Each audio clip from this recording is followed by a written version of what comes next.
finally done.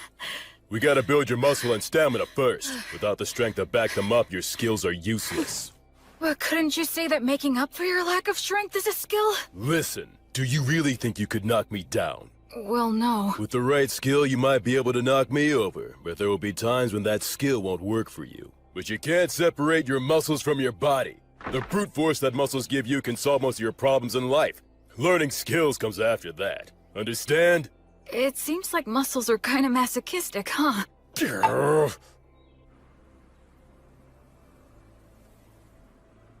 Flammo Ignis! Ah! Erasus! Fool, your pronunciation's imprecise. Given your talent, you really need to learn to control your accuracy, or you'll kill yourself. That's scary. Well, magic can be a scary thing. Do you have any idea of the reason why words possess so much power? I'd guess it's for the same reason we think a chair is a chair, right? Indeed. After all, when we see a wooden stool that has 4 legs, no matter what color it might be or whatever kind of wood that it's made of, we don't even think of calling it something like 4 sticks in a round slab, and we wouldn't call it a table. We just instinctively categorize it under the chair label. So in short, what that means is that words are what define and differentiate the way things are. Of course, I'm just repeating what someone told me. You know, Will, it seems you might actually be a genius after all. But isn't there anything I can do to get more consistent results? Afraid not. That's just what words are all about. There are always fluctuations in speech. No one is able to say a word in exactly the same way twice. The only answer is to let your instincts determine the ideal level. Instincts? But... You should start off by learning how to use your minor magic more skillfully and accurately. But hopefully you'll do your best to get by without even using that. Without using magic? How's that possible? I'm talking about money. That again? Man, how can a ghost worship money as much as you do? Oh, come now. You don't know what you're talking about. Money is extremely important. Money is what makes the entire world go round. With money, you can solve anything without magic. Buy tools, hire help, and the ability to make a profit is just as important as magic. Why, oh why must I have hands that are incapable of holding silver and gold any longer? It isn't fair. I want to feel money and count gold coins with my own hands. Curses! You're not normal. Creatures such as these are beasts. Demon beasts are a particular type that are extremely aggressive. Wow, that's... Old Gus has taught you about the myths, hasn't he? The minions of the god of despotism and tyranny, specters and phantoms, and the demons of the god of dimensions who lurks in hell. And the god Stagnate, who commands the undead.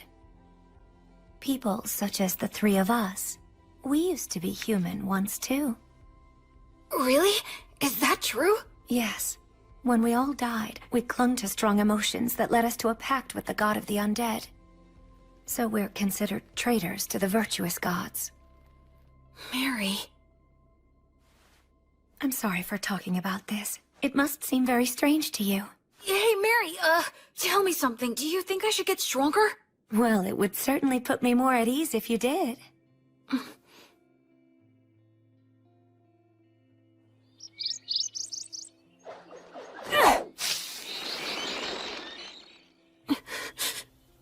Don't make it suffer. Just snap its neck quickly.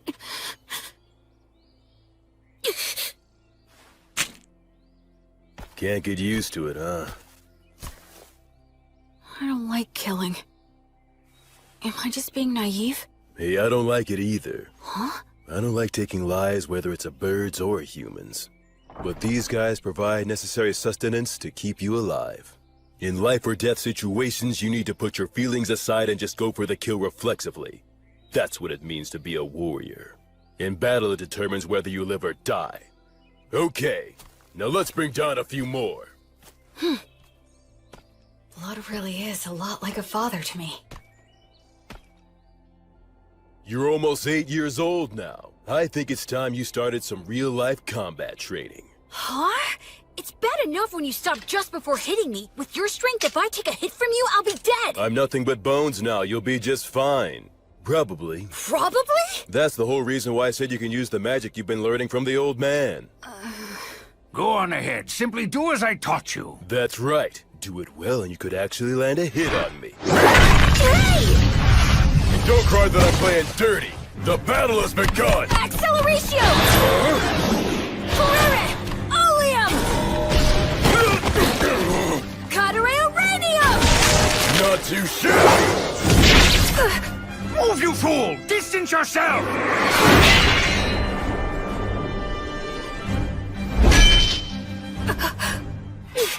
Come on. I told you never to close your eyes during a fight, didn't I?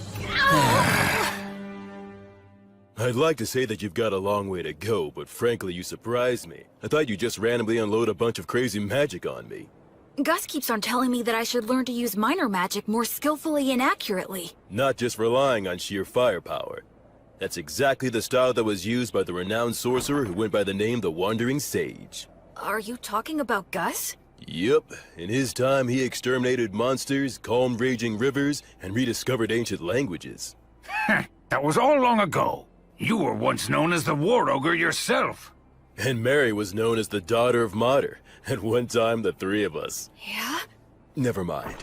That subject runs a little too deep for right now. You were just a baby not so long ago. Look, just keep on learning and become even stronger. Oh, Blood. On the day when you brought a human child back here, my first thought was that you shouldn't have even bothered. But it occurred to me that if I educated him, he might be of Hey, use. old man! Nothing that I said was incorrect. I now recognize his true talent and am teaching him to use it, aren't I? That's not really the point. I know that's just how you are. And frankly, I wouldn't expect you to change your ways now. I even think it suits you. But what you said wasn't necessary. Can't you imagine how it feels to hear that? You're right, it was quite thoughtless of me to say that, and I'll be more careful in the future. So I apologize to you, Will. Oh, it's okay. It didn't bother me. I can't believe it. Gus apologizing? Gus? It was rude of me to get all aggressive like that as well. Sorry. You being impolite is nothing new to me. What? Well, you might not be fully conscious of this since things have been this way for as long as you've been truly aware. But nevertheless, you know you're not like the three of us, right? Yeah. I'm the only one who breathes and who has a warm body. Though that part of the story is true, there's a lot more to it. I'm sorry. I can't explain it to you yet. I know. Listen, please don't be too upset with old Gus, alright? He never bothers to choose his words very carefully or show consideration for others. I'm really not mad. I have a whole lot of respect for Gus. Is that so? You know, you've got a big heart, Will. Once your body has at last grown big enough to match that heart of yours, then you're able to accept things as they are. I'll explain everything. Okay. Blood was genuinely angry at Gus for my sake. I wonder, could I have gotten angry on someone else's behalf in my previous life? Huh? Thank you. Blood, Mary, Gus. All three of them aren't really alive anymore. They're undead. Will? Huh? It'll be 100 years before you can land a hit on me from behind! But right now, they're my precious family. Gus is in charge of my academic education, and Blood teaches me how to fight. But Mary is the one I learn the most from. She may just teach me the little everyday things, but they're important too. Will, Huh? can you take care of things here? Oh, it's almost time for your prayer, isn't it? Yes. A few times a day, Mary sequesters herself inside the temple dome. I've been told that I'm not allowed to go into the dome while she's in there. Alright, it's time for your physical education. I can't even lift my arms. Mary? The bread? Why is she carrying it out of the temple? About this bread, just when do you bake it? That's a secret.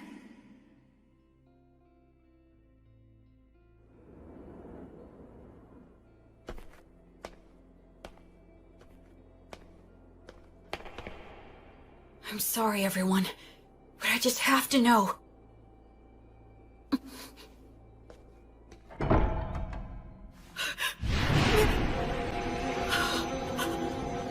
No, I don't want to feel that again. I don't want to lose anyone again! No, Mary! No! Mary! Mary!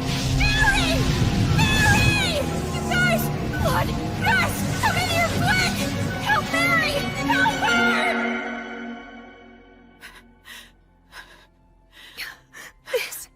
This is entirely my fault. I kept it a secret from him, and... I'm sorry. I was careless. All those times we told him to be careful. Will his arms heal? Thankfully, his fingers didn't adhere to each other. But scarring is likely to be unavoidable.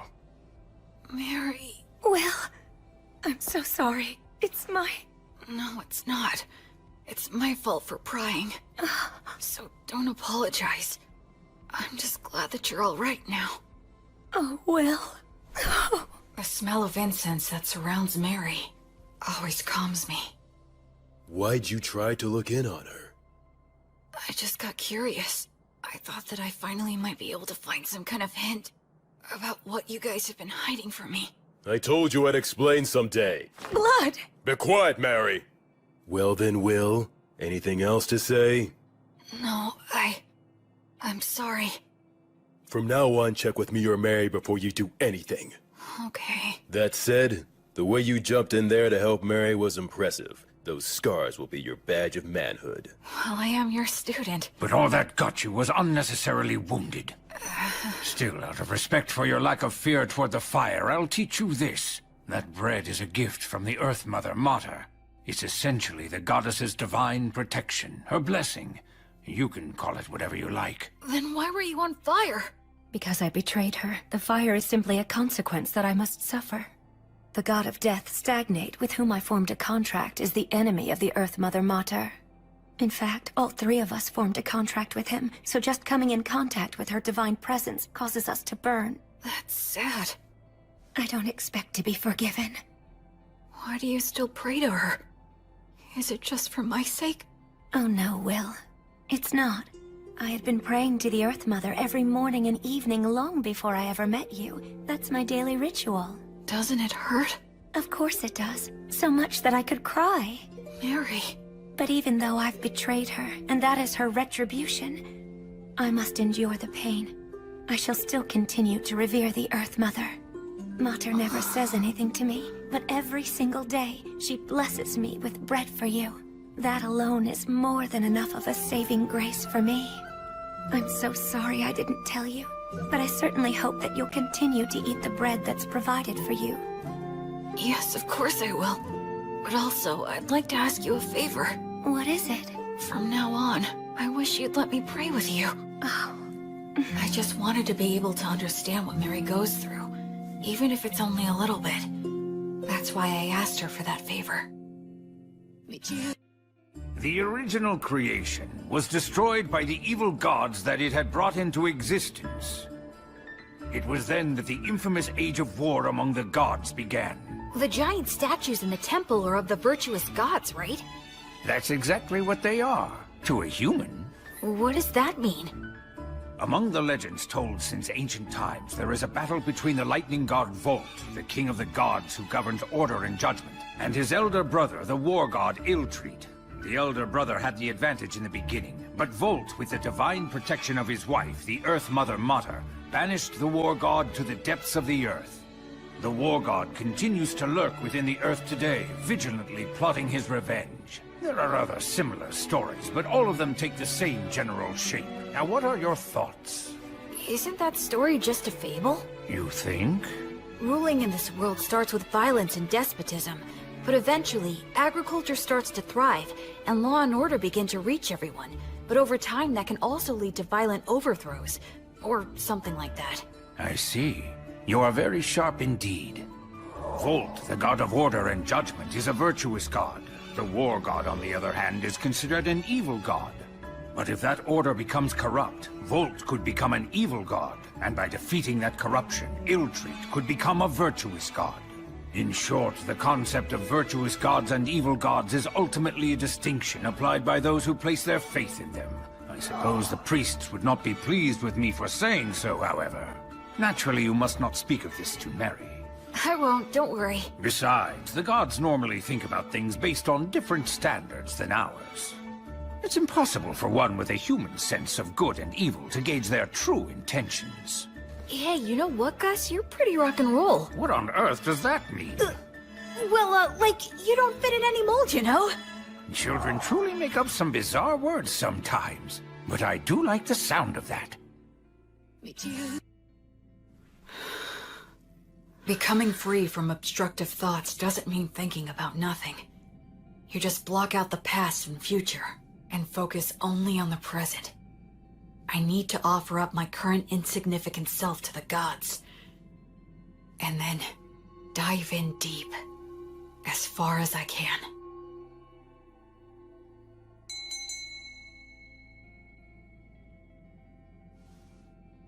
The 5-day silent prayer you've undertaken is now concluded. You did very well. I've done nothing but pray continuously for the past 5 days. Do you feel all right physically, Will? Yeah, I'm fine. And you're only 13. How remarkable you are. Only because I've been praying with you all these years. It's been 5 years now since my arms were burned. Mary says she has the ability to heal the scars with her blessing, but I chose to keep them, especially because blood called them my badge of manhood. I'll prepare all of your favorite foods for dinner tonight. All right! Memorize all of this by tomorrow. Huh? Gus's lessons became more difficult. There was a lot more to keep track of, but I persisted and stuck to it for all I was worth. And then his lessons became even more intensive. It was as if he wanted me to get so fed up that I'd quit. Still, Mary and Gus were nothing when compared to... Okay now, let's move on to our main event of the day. What is that? This guy is your opponent. I got him in the woods. That's not what I meant! What's the problem? It's just a low-ranked demon corpse. Demons can become undead too? Okay, go. Wait a...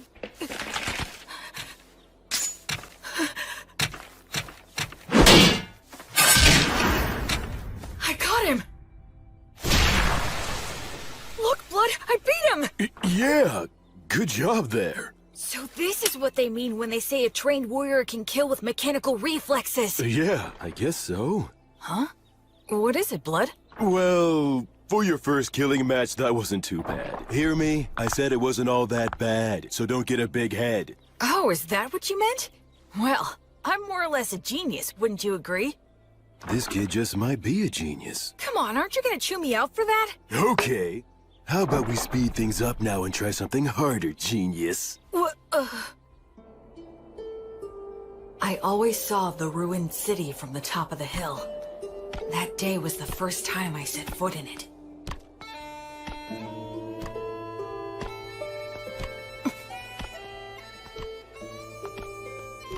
I didn't know there were passages like this underground. Yes, humans and dwarves used to inhabit this place. Their blacksmith helped me out a lot. But now it's solely a danger zone that's filled with mindless wandering undead. That's why we never allowed you to enter here before. This spot should be good.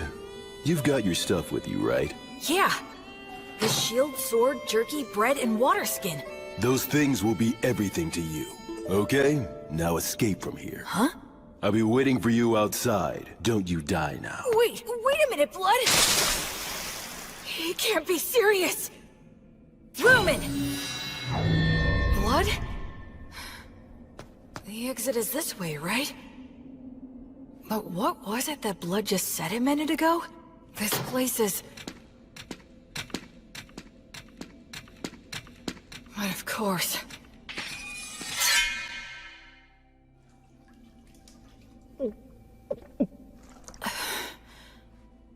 I'm pretty sure Blood is testing my overall practical ability here.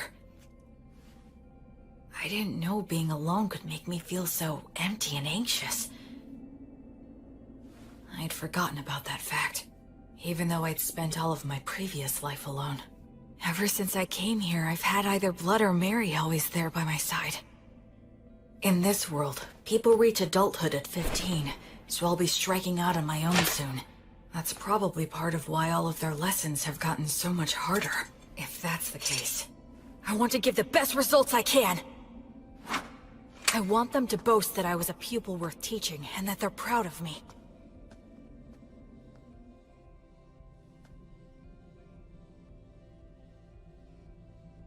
That's probably an undead Vroskus demon wandering around. They can use the words. They're stronger than any opponent I've faced. Should I stay hidden and slip past it, or go another route? Think. What would blood do?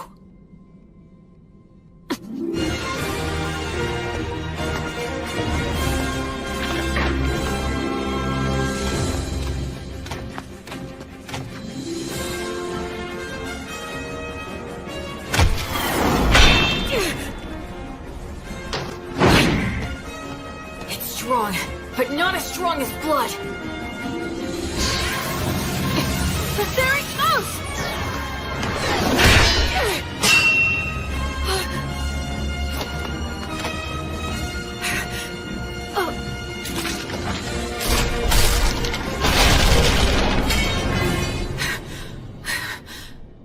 Oh no, this is not the place to be stuck without a weapon.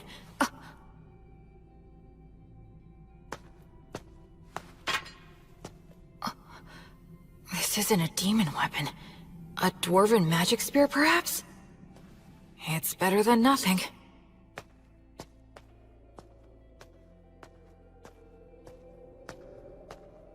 I can feel a big draft in here. Maybe I'm near the exit. I wonder how long this place has been deserted. It sounded like Blood knew it while it was populated. Does that mean that the three of them became undead around the same time then? From the level of degradation, it's been more than just a decade or two. I already know there are no humans living anywhere near here. I wonder where my birth parents are, and what they were like. And I wonder, why am I in these ruins? My real parents.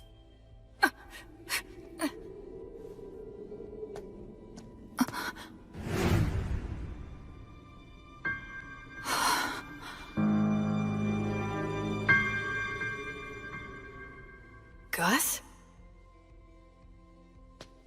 You're Gus, right? How come you're not saying anything? And also, why are you glaring at me like that? Did Blood tell you that I was here? Or maybe this is another lesson of some kind. It's a lesson, right? With conditions for... Expergiski!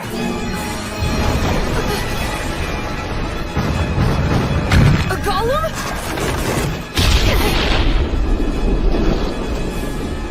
Gus! He's serious. I'm aiming for...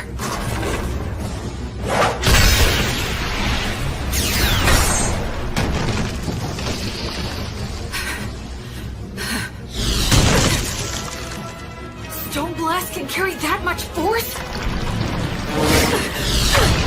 Tagare! Aranium! Mendakium!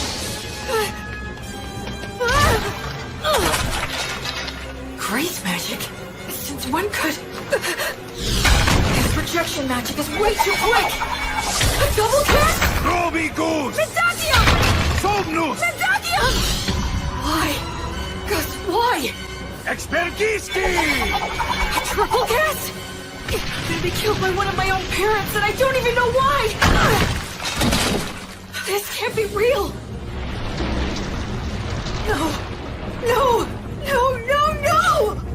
I don't want that! I don't want to die! What can I... Alright! This spear should work on a ghost like us! He's the one who tried to kill me first! So no one can complain if I kill him! Pierce! Pierce! Pierce him! Kill him!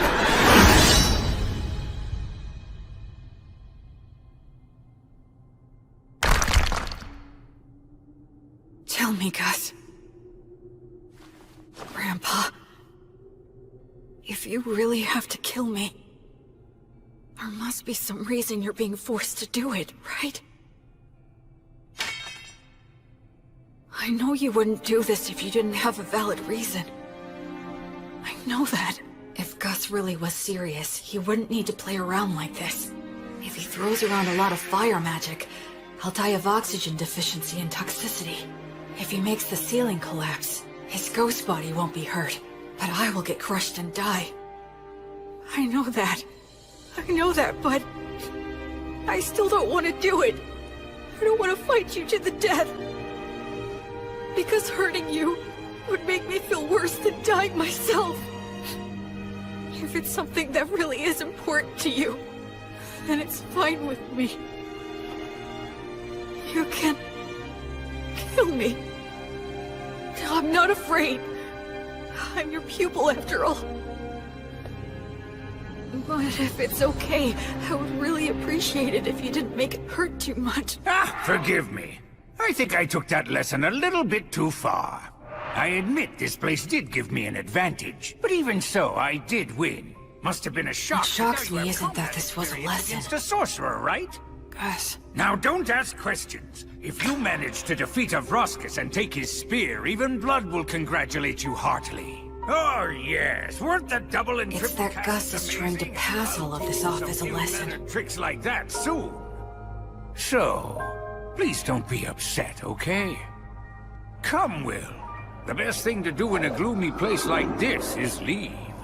This city, the three of them, my own history. There's something more to it all. Oh my! Will found a fine spear like this beneath the ruined city? Yeah, the steel is so vivid and bright and shiny.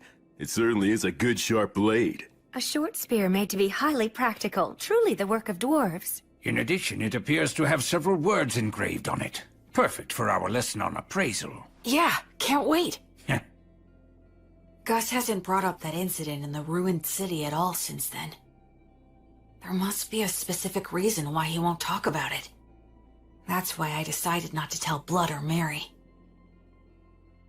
Later, I appraised the spear with Gus, and we found that it had the name Pale Moon. Words of creation are engraved on both the spearhead and the shaft. The spearhead can emit light magic, so it can serve as a light source or distract enemies. The shaft is imbued with magic that allows one to expand or shorten the spear at will. That should make it easy to carry. Above all, I was excited to finally have a magic weapon of my very own. After that, I returned to the city underground every now and then for Blood's lessons. I head down there with only a short sword to collect any weapons and armor that I find. It was tough at first, but I can handle it without any trouble now. Even if I encounter Vroskis or a similarly strong enemy, I don't struggle anymore. Huh? So is this all there is? You have acquired more than enough knowledge right now. I have something new that I would like to teach you. I'm learning something else? You will enter the city underground and collect coins. I am going to teach you something very important. Is this enough? Indeed, it will do. You're finally gonna do that again, old man? Gus? Yes? Isn't this what they call gambling? That's a vulgar description. Think of it as a game of intellect. But it's gambling! Come on, I was all excited when you said you'd teach me something important. Now, there's no need to get angry. Besides, games such as these should not be underestimated. They are most often used in duels between sorcerers. Do I really have to place a bet, though? Where's the fun in it if you don't bet? Oh, I get it. You're scared to play, aren't you? Huh? Oh yes, you should flee at once. You very well should be scared to compete against the one who is hailed as the Wandering Sage. How dare you! 2 6s! Alright, I'm the winner! Your competitive intuition never fails to astound. Okay, one more time. This time I've got it! Huh? What in the world are you two doing, teaching that to Will? Mary, there's a reason for It it! was really only Gus! All three of you will go and sit down right over there. Mary's lecture was painfully long and downright scathing, but I learned something very important that day. It's not a good idea to get hooked on gambling. Listen, Will. I have been observing the heavens for the past several years to pass the time, so I know when the winter solstice is. That will be the day you turn 15, and your coming-of-age ritual. I believe that shortly before your coming-of-age ritual, Blood will challenge you to a one-on-one sword fight, an earnest and passionate duel. I get that feeling as well. I know it won't be easy, but I'll do my best to win. I can't make the three of you feel at ease if I don't. I'd like you to do something for me. Sure. Do you think you could find a way to lose the duel in such a manner that Blood would never notice it? Why do that? Because I need you to. No, don't make me do it! Please tell me, why are you always leaving me out of the loop? I know you, and you would never trample on somebody else's feelings without a perfectly good reason. Haven't I said time and time again that I trust you? If you just explain your reasons, then I'd be glad to throw away the duel. I'd even risk my life like last time. So why won't you tell me anything? Don't you trust me at all? Or am I just that utterly useless to you? Forgive me. I can't explain. I see. Well then, I guess I can't help you. I'll pretend I didn't hear a word of what you just said.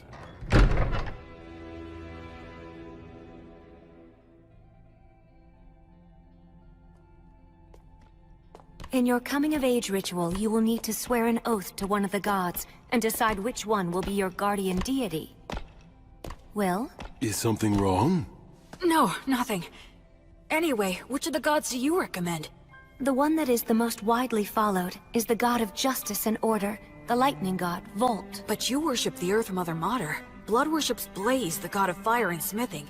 And Gus worships the wind god Whirl, right? That's right, and what you swear to them is very important. I swore to Blaze that I would train every day and try to grow stronger. I swore to Mater that I would live in such a way that would honor and preserve her will. How about Gus? There is a god of knowledge that exists, but he says he swore to the wind god that he would do as he pleased, that he'd just go out and enjoy life. He hates being bound by anything, frankly. I wonder if he really is enjoying his life. Sometimes being very smart can also make you rather transparent. I'd say that goes for both you and Gus. When you swear an oath to a god, that earns you some divine protection, correct? Yeah, the stronger your vow, the easier it is to earn it. But they also say that you will be destined to experience many hardships in exchange. So don't swear your oath hastily in the heat of the moment. As they say, either you become a hero, or you die. An oath, huh?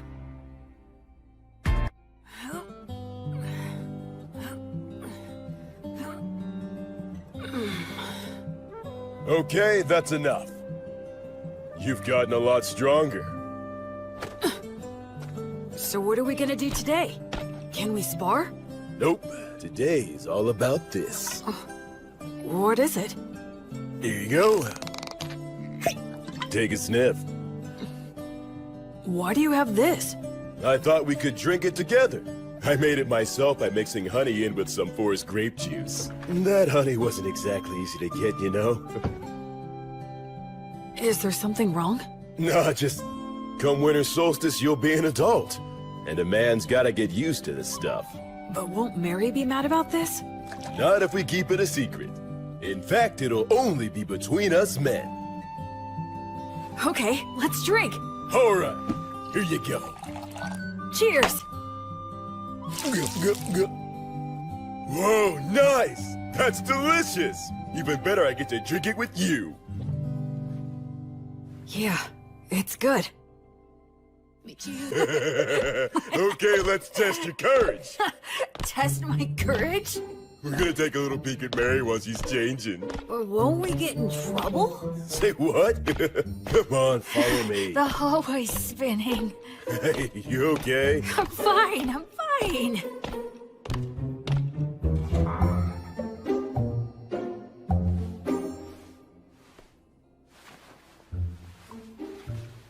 I can erase my presence easily.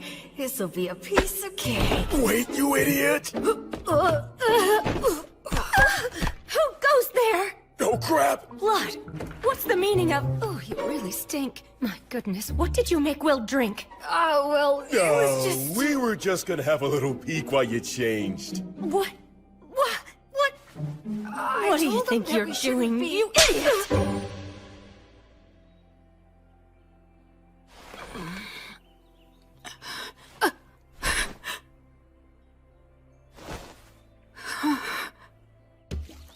My voice had been changing, so I knew I was due for my first wet dream. I'm sure it was caused by Mary changing. Mary changing. What are you watching there, Will? Is that what I think it is? Stop laughing! I really gotta be careful not to drink too much. Today's the day of my battle with blood. Once this is over, I'll probably be leaving this temple by spring. Do you think you could find a way to lose the tool in such a manner that blood would never notice it? Okay. Will? Come on, I'll help you get changed. As of tomorrow, you'll be an adult. So, have you decided which god you're going to swear your oath to yet? Yeah. I've got an idea. Oh, well, that's good. Mary, I'm gonna win today. Okay.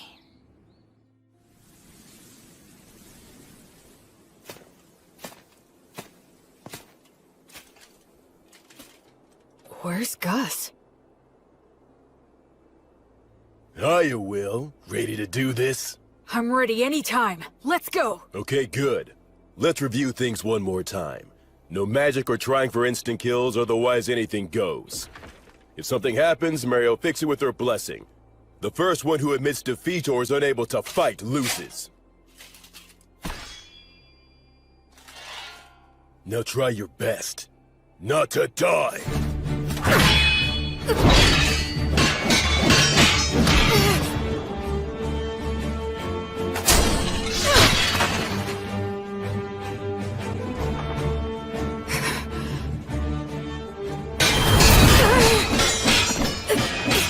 It's like a storm. If I take just one solid hit, I'll be out of the fight!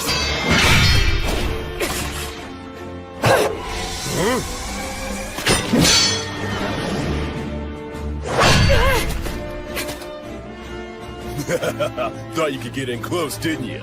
Oh man, this is infuriating! It's a challenge to avoid when a blood strikes perfectly. But if I receive one with just my sword, it'll shatter along with me. So how do I survive his strike and get into the gap between us? There's only one answer. Here it comes!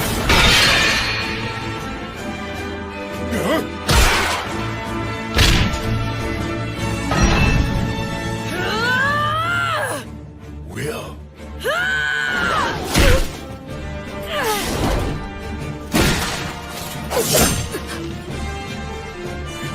He's holding my sword between his ribs? That was actually pretty good. I concede. Yep. And having no muscles really is a disadvantage. Blood, stop it! Ugh. Don't you dare give me that. You promised that you wouldn't use that trick again. Not sure what you're talking about. The one where you use your ribs to trap an opponent's weapon? Yeah, but I don't have any organs or anything now, so... What? He did that when he was alive? Absolutely he did. Can you believe such a crazy thing? Well, my opponent at the time was really quick, and he was about to stab you, so I just... You didn't just anything. I can't believe he survived. If it hadn't been for my blessing, he wouldn't have stood a chance. Look, I only did it because I trusted that your prayer would work. I was genuinely concerned about you. I thought you had died right then and there. Didn't I ask you never to do that again? Even I know what this is. This is one of those things a dog wouldn't butt in on.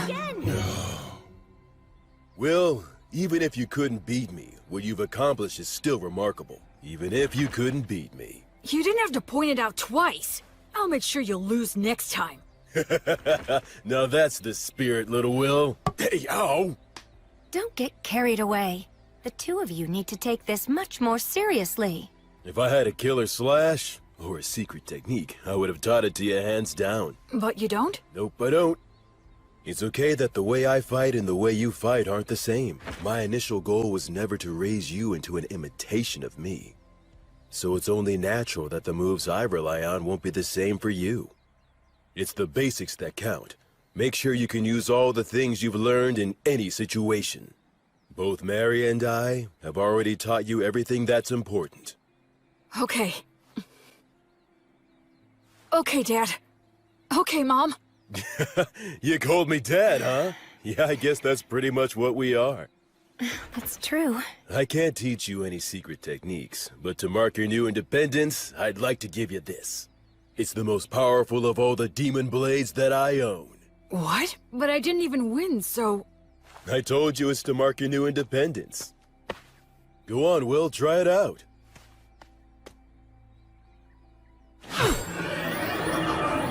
It's called Overeater, and it ranks at the very highest level of demon blades. It can even cut down one of the god's echoes, so long as it can reach them. The words engraved on it are too hard to understand, but I can sum up its effects.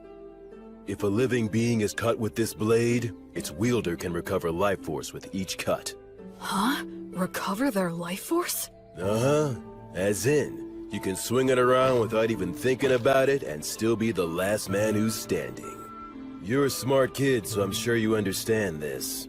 But don't overuse it. It makes its wielder feel a whole lot stronger than they actually are, but it's not the type of demon blade that benefits one's spirit. The more you use it, the more you need it until you are so weak there's nothing left. And the life and death cycle starts again. That's part of what makes it a demon blade. Anyway, I've said a lot, but I'm sure you'll be fine. Both seem to have faith that I can maintain the ability to use this sword properly. But am I really someone who is worthy of their faith? Well, if I'm gonna give you a demon blade, I guess I gotta tell you about its history, too. And of course, I'll tell you what you've wanted to know all along. What? He's talking about what I've wondered all these years. You are a grown-up now, after all. I promised I'd tell you once you grew up. Your mind and body have become plenty big enough by now. Listen up. It's the tale of the king among demon kings who tried to conquer this continent. He's the one known as the High King of the Eternals. It's also the tale of the defeat and death of many heroes, including our own. It's the tale that explains the reason that you grew up here. The undying Blade Fiend, the king among kings, the purest evil, the inexhaustible darkness, the rider of war storms, all names for the High King of the Eternals. Approximately 200 years ago, all of the demon kings led a great uprising. An army of countless demons invaded our precious continent of Southmark. All the continents were crawling with demon kings, generals. They were the kinds of demons you really don't want to see showing up anywhere. Demons were here? And these swarms of demons offered up massive amounts of flesh and blood during a number of great rituals to their deity, the God of Dimensions. In response, the minions of the God of Tyranny ill-treat, and those of the God of the Undead stagnate, also became active all over the world. The virtuous gods expended a great deal of strength in a series of battles, intense enough to change the entire map. I know that you learned geography from Gus, but don't think it's the same now as it was then. Because of that, even we don't know much about how the other continents were back then. But what we know for certain is that the High King went on a rampage in Southmark. The High King sure has a lot of scary nicknames. Frankly, they don't even come close to the truth. His abilities were absolutely insane. He could turn any blood he shed into soldiers, and any flesh cut from his body into commanders, in unlimited amounts. In other words, he made demons from his own flesh and blood. That's some serious hacks. What does that mean? It means he's a cheater. Blades are the only thing that could harm him. Using arrows and magic wouldn't even leave a mark. His weapon of choice was Overeater. He was a madman who'd roar with laughter, creating armies by cutting down enemies and getting cut himself.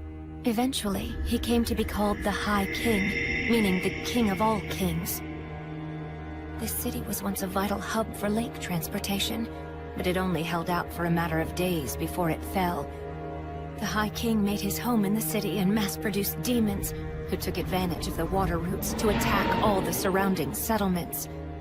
Nobody could kill the High King, the destruction of the continent of Southmark was assured, and just when everyone had begun to believe that, Gus came. Augustus, the wandering sage, suggested that now was the time to strike down the High King. Why would Gus say that now was the time? Was it even possible to kill the High King? An army of demons, a demon blade, the city underground, Blood's combat techniques, Mary's blessing, Gus's tactics. Gus was... I get it. You understand? Really? You do? Yeah, I think so. Gus was hoping to pinpoint the enemy's location, then invade via the underground with a few elite soldiers and steal his demon blade in battle. It was most likely the only way, since the High King couldn't be killed. The premise was probably that he could heal using the demon blade. However, the demon blade is a weapon that can be stolen, so stealing it would change everything. To do it, Gus would use great magic to wipe out all of his minions and face him one-on-one.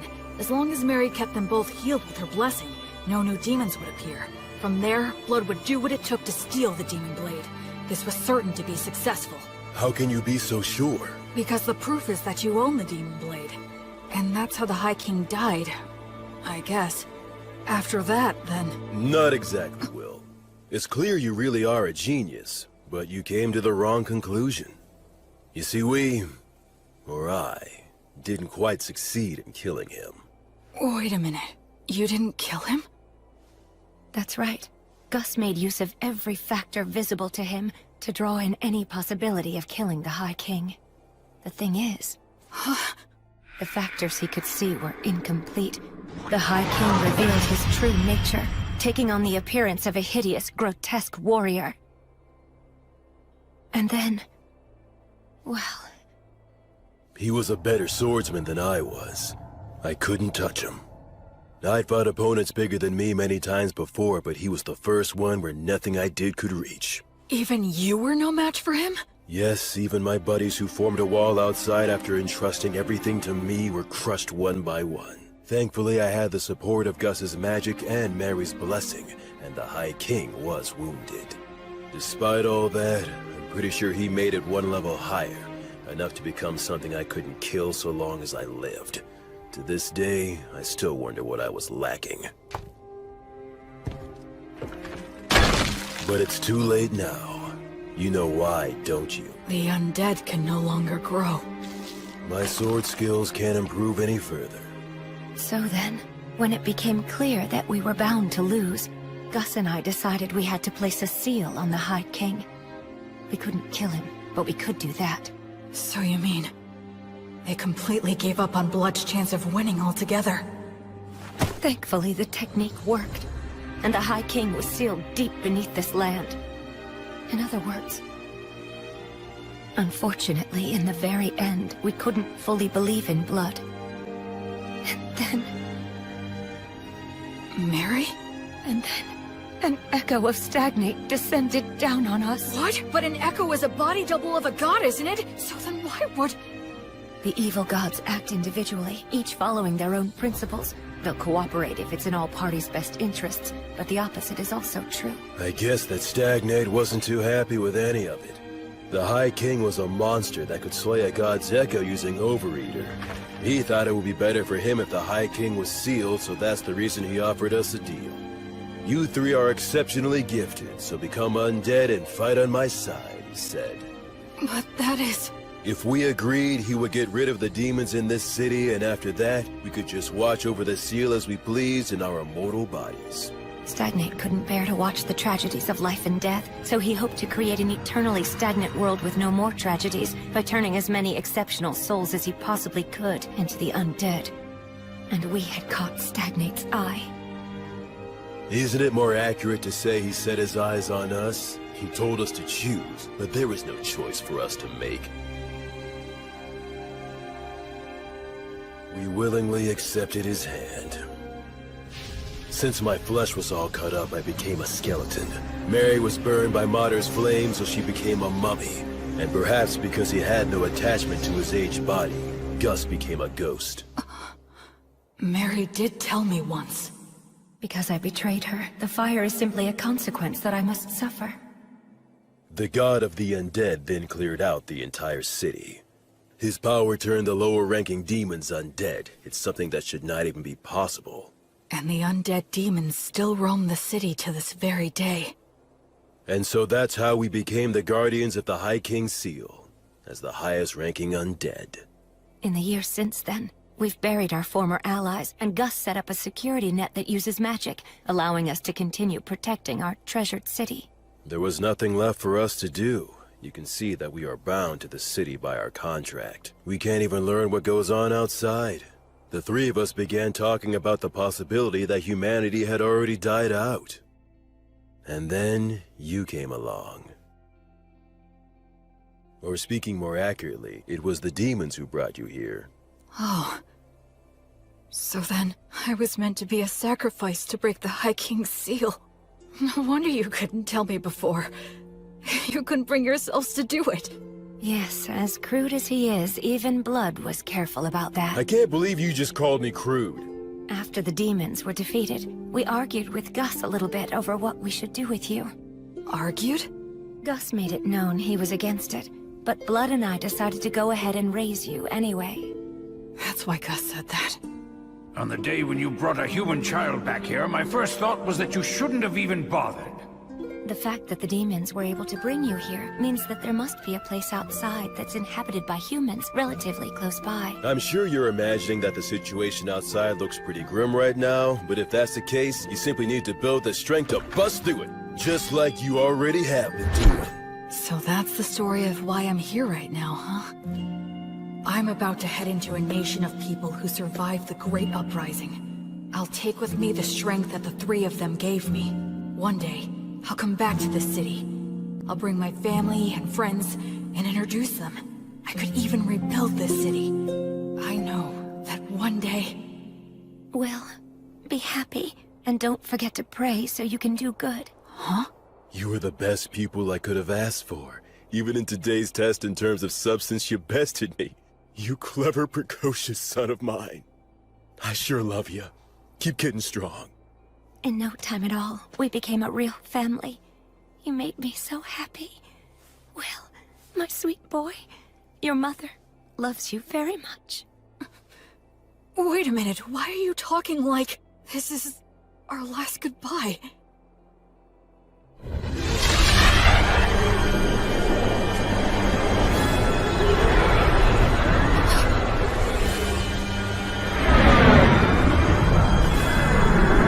Have you said your farewells, heroes? Yeah. We have. Go ahead. We're ready. At last you have lost your attachment. In accordance with our contract, place your souls in my hands right now. I can't do anything. I can't move.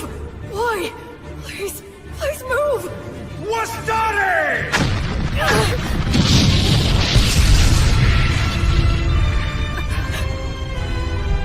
Oh yes, there was a magic user left among you. Will, take Blood and Mary and get out of here. Don't you worry. I am determined to stop him. Ligatur nodus obligatio! That's a huge amount of mana. You know all, Sage, and still you cannot resist. Conciliat sequitur! You retaliated so fast. Wastari! Alida murzaequo! Pulsat pene! A quadruple cast? That's the ultimate magic. Normally cast by several people together. It'll reduce all to nothing. Aupernum tabernas! Regumque turres! Damnatio memoriae! Curse you, Sage.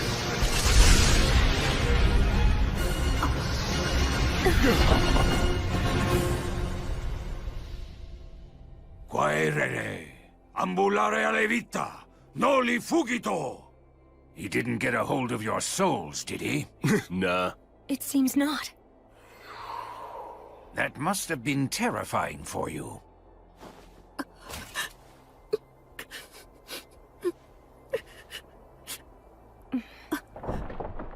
Sorry about that. It turned out exactly the way you were thinking it would. I was hoping that we could hold out until Will was ready to leave. Yes, but the two of you made your decision. Now, I'm not so unreasonable that I would demean the intentions behind your choice. I'm just happy that it all worked out in the end, so...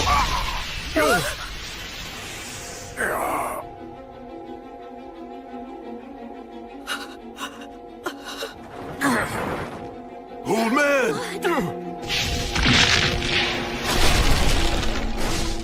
To think you were able to destroy my body all on your own. Had I not initially divided my strength into two bodies, I would have been really hindered for quite some time. I commend you. It's true you are a great sorcerer who has exceptional abilities. Stagnate. Let me go. Stagnate? What a shame it would be if I destroyed you now. I'll wait until you've lost your attachment. Now, Gus! as for you... You have my gratitude. It's all thanks to you. Well done. These great heroes formed contracts with me. They became the highest-ranked undead. With one condition, that when they eventually lost their attachment to the High King, then they would become my servants. Because of me? That's right. Thanks to you, the sage's attachment was weakened, and the war ogre and beloved daughter lost hold of theirs completely. I'd say you did a fine job living as their son. But that's because I was reborn, and I wanted to live right this time around. It seems that was a shock, and for good reason. I have an idea. Why don't you come and join my army as well? Then you can continue to live harmoniously with your beloved family. But I won't force you to decide right now. Tomorrow's the winter solstice, on that loathsome day when the sun is at its very weakest. I will seek out your answer in the evening.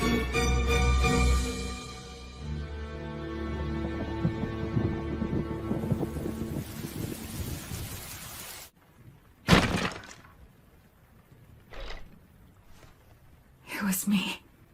I took Blood and Mary's attachment away from them. When Gus was against raising me as a baby, when he taught me excessive amounts of knowledge, when he tried to kill me, when he asked me to lose on purpose, it was all to stop the two of them from losing their attachment to the High King. Still, when Gus tried to kill me, I think he was conflicted. But I was living without a care, totally oblivious. I just sat comfortably on Gus's mental anguish and Blood and Mary's self-sacrifice. I was so excited to be living my life right this time. All I did for my parents was cause trouble. I didn't do anything in return for them, right up until they died. Why would it be different this time? They're gonna die because of me again. I've only caused trouble, and after nothing in return. Someone who dies in vain isn't going to be reborn any better. I'm sorry.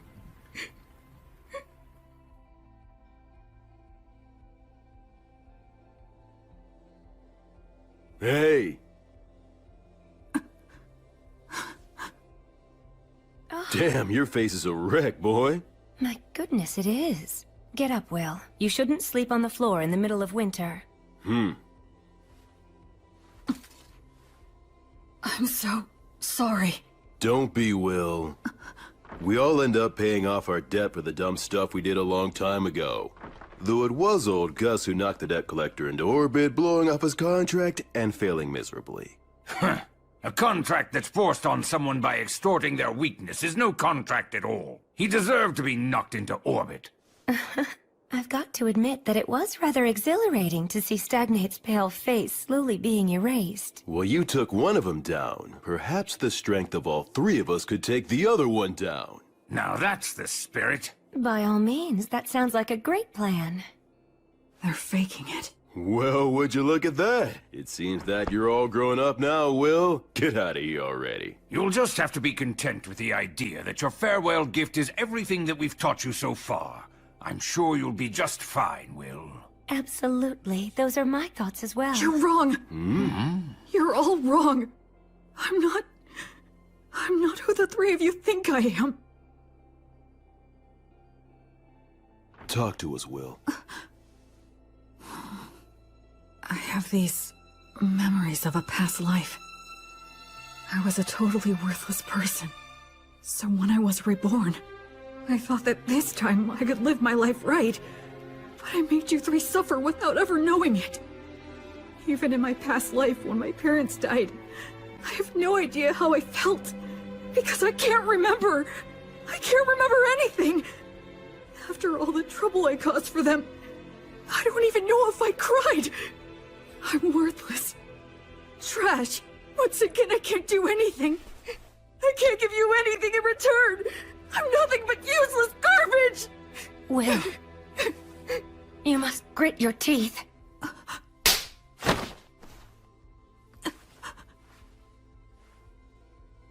Mary. Speaking as your mother, I will not allow you to go on hurting yourself anymore. You say that you're garbage. You've always been very serious and one of the most earnest people I know. So what about your past life? For goodness sake, why are you so shaken up? Just because Stagnate upset you a little? You're feeling all of this anguish because the memories of your past life are murky and vague? You're crying so much right now just for our sake? Why would someone in your situation not cry?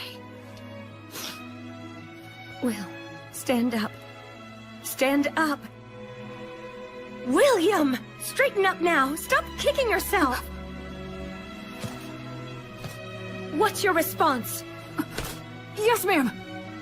You get chewed up because you're being all mopey. It looks like the little whiner has just disappeared. I'm fine. I'm perfectly fine now. Mary was here to protect me. So, I have a favor to ask. Please allow me to protect all of you. Virtuous gods, I will soon go and fight an evil god for the sake of my beloved mother, father, and grandfather. If you would see fit to observe my efforts, please grant me a bit of your protection.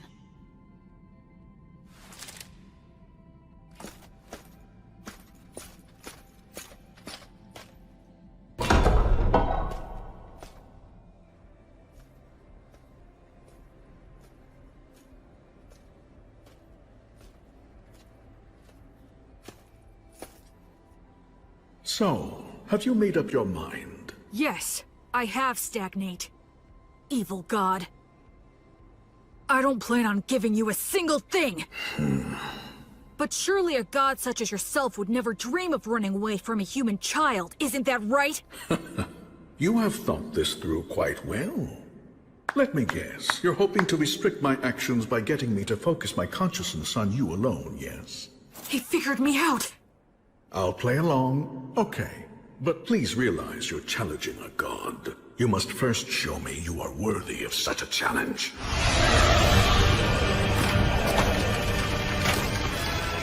Can this be? Those three said when they became Guardians of the Seal, they buried all their allies who had been sacrificed. But where? It's obvious. Right here! I am the god of the undead. Undead god Stagnate. I lead an army of undead soldiers. Yeah? So what if you are? Then I'll just take them all on!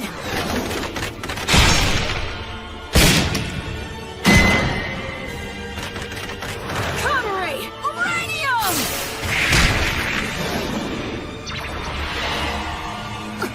Acceleratio!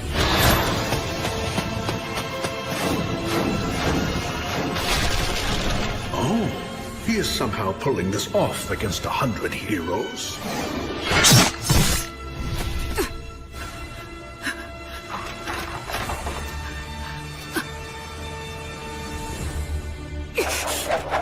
Hold! Well, I thought I'd be dealing with you and the three heroes. I'm impressed. Tell me, young man, what is your name? I'm Will. I see.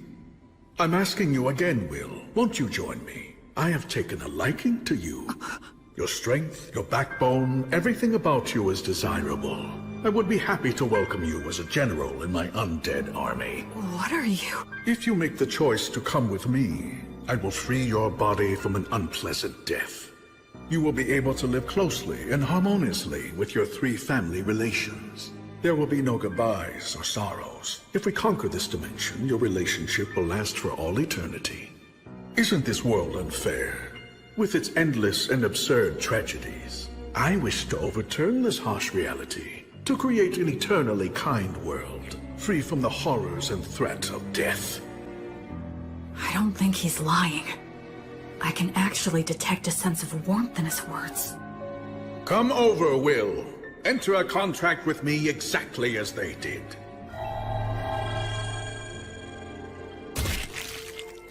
Now, drink my blood. By doing so, you can bid farewell to death.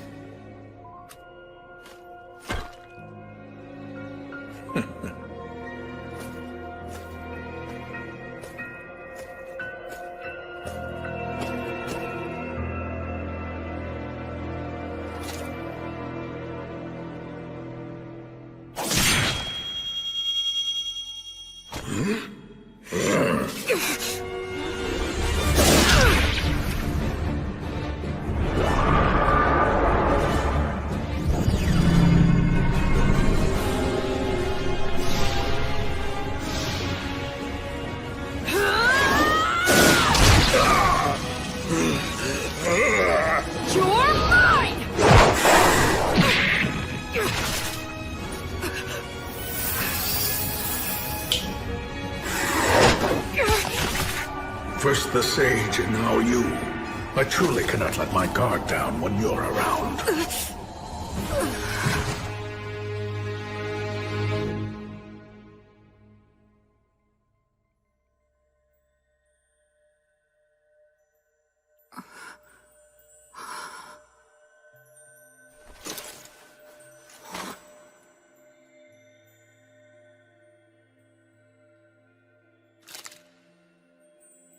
Did I die or something? This place feels very familiar, as if I've walked through here before.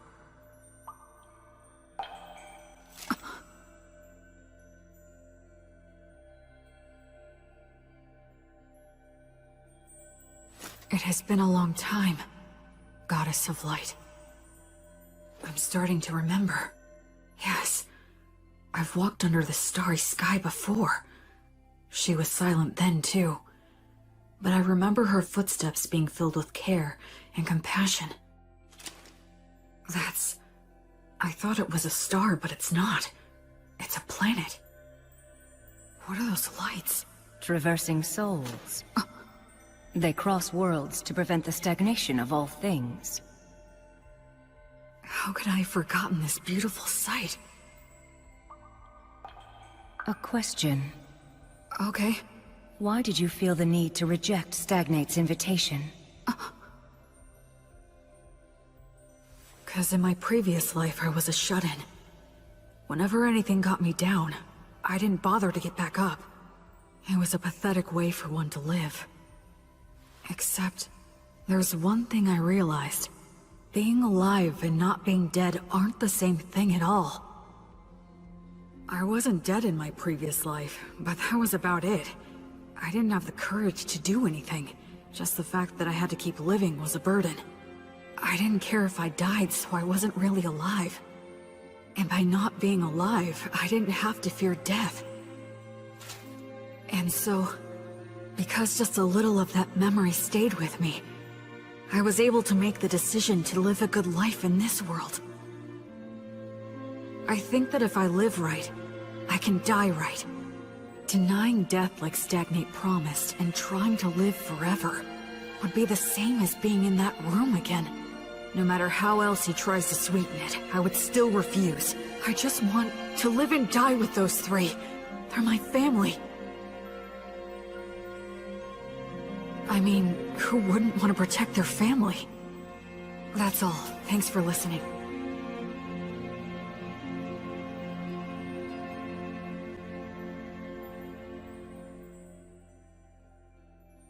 You are William, child of blood and Mary, a soul who has crossed worlds. Yes. You now fully understand the gravity of life? Yes. And you are still prepared to accept death. Yes, You fully understand the despair of death, right? yes, And you still love all of the lives that will one day burn out. yes. I finally realized the meaning of it all. Thanks to your grace.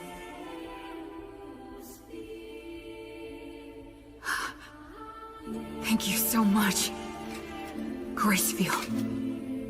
I have heard your sincere wish.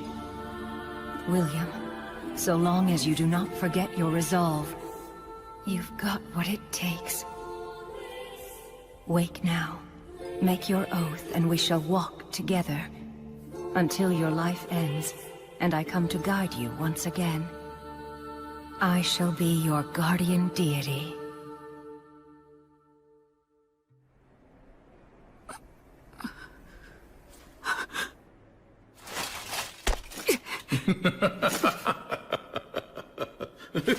Goddess of the cycle of death and rebirth.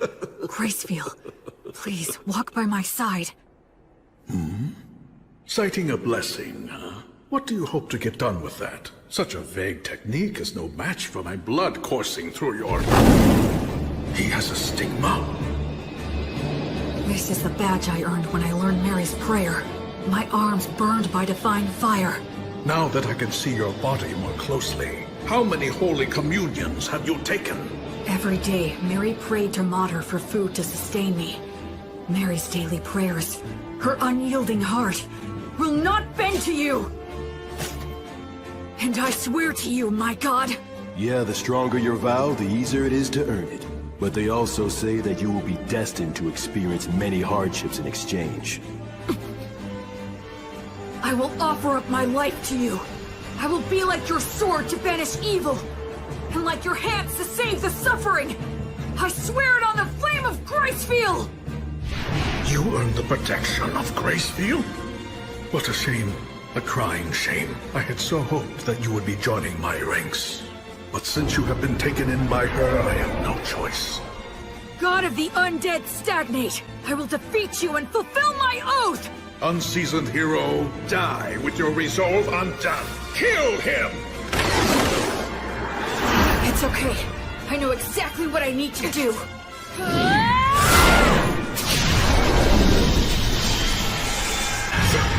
Divine Torch? Gracefield's divine protection grants peace and guidance to the souls of the dead. How dare a fledgling priest put on such airs? Acceleratio! War started!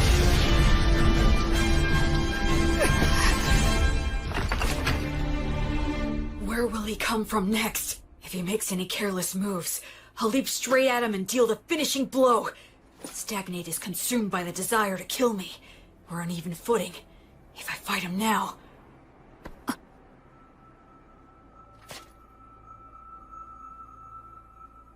Was that some kind of warning? What about? What if it's possible he's not consumed with me at all? No, the temple! Acceleratio! It was all a bluff. He was pretending to be consumed by rage, and then threw up a cloud of dust. It's Blood and Mary that he's really after. Mary! Blood!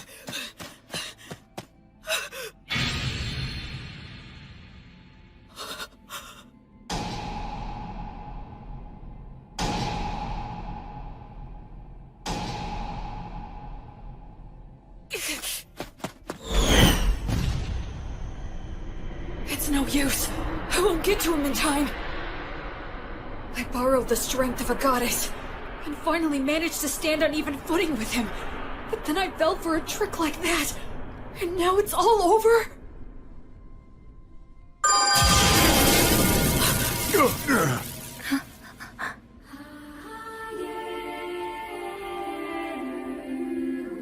I don't remember seeing her before, but I guess...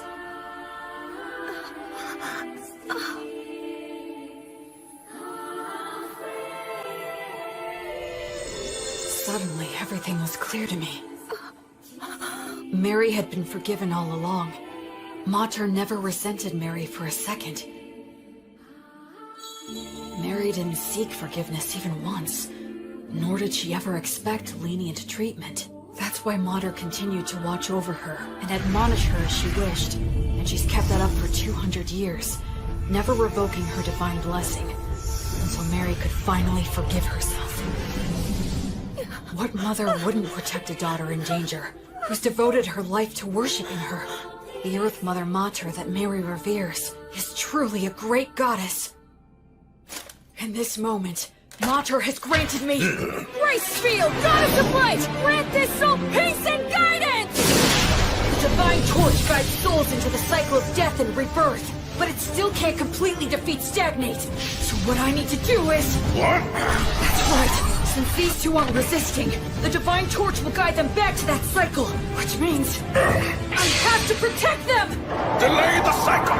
Flummox the guidance! And in the moment when he erases my technique...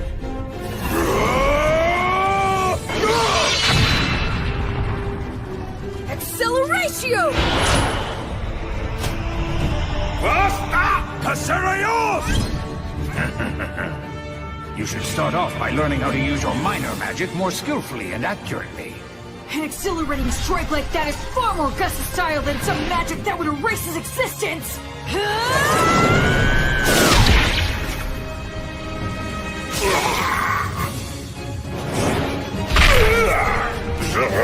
Curse you! Curse you! Will, child of blood and Mary, disciple of Gracefield! I will remember that name. Until you surrender to me, your knights will bring you to rest or repose! That's the kind of thing a third-rate villain would say! God!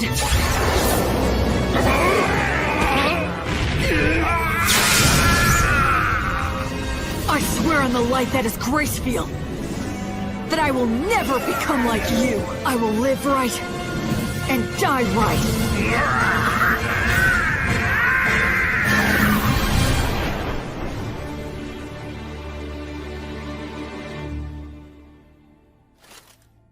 Quaerere, ambulare alivita, noli fugito, etiam sigillum.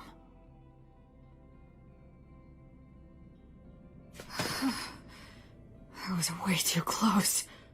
This Overeater blade that Blood gave me, then Gus mightily defeating the double of the Echo, as well as Mary's Earth Mother Mater buying me valuable time. All these things that the three of them have given me. The sword, the magic, and the prayer technique. And most importantly, the part that's my essential core as a person. If I'd been without any one of them, I never would have stood a chance.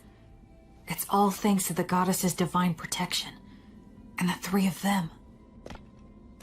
Will. I'm so glad. You're all right. Mary. You did great. Thanks, Blood. You might not share bloodlines, but you're still the child of Mary and Blood. It's only natural you could accomplish this. Yeah, I did it. I did it.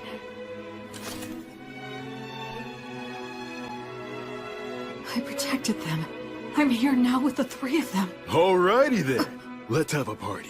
We can celebrate Will's victory and adulthood. Yes, you're right. Cleaning up here can wait until another day. Well then, in that case we'll have to break out the you-know-what from 200 years ago. You mean that good stuff from the dwarves? How long you been hiding that stuff, old Gus? Well, it seemed like a waste to let a child drink it. Is it good? Can I have some? Even I would drink it if I had a corporal body. You can fake it, can't you, old man? We're celebrating. Yeah, drink with us, Gus. Come on. Will. Huh?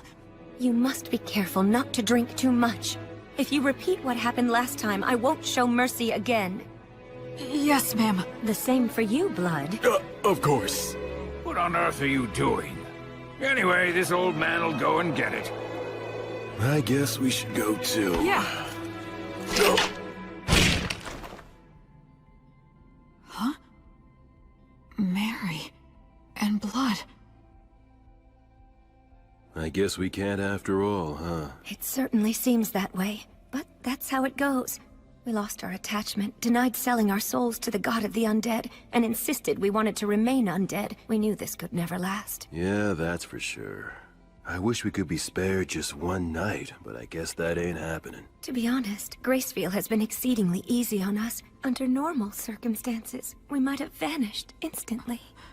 What are you two talking about? Listen here, Will. This is the end for Mary and me. You're joking, right? We're supposed to be celebrating. Don't be mean. Oh, Will. You're a very clever boy, and I'm sure you understand. Sorry about this. We're really sorry. Can't anything be done? I'm afraid not. Even if something could be done, we mustn't do it. It's like you said, you gotta live right, and then you can die right. We got lost for a couple of centuries, but one could just call that a detour. Besides, parents should always precede their children in death. This concept is one of the fundamental laws of nature. Yeah. You're right. I guess so. But... just this once, I'm gonna say something I'm not supposed to. I don't want to see the two of you die because I can't bear the thought of living without you. I want to see both of you again, when I can make it back here someday. I want to duel with Blood, beat him, and have him beat me. I want to say silly things to each other. I want to do chores with Mary, and hear her say that I've gotten better. I want you to meet my children and my grandchildren someday, and I want you to teach them lots of things too. It's just cruel to say that you're going away now. I don't want you to. If you two go away, I have no idea how I'm supposed to go on. Don't go. I can't. Please find a way to stay. Cheat somehow.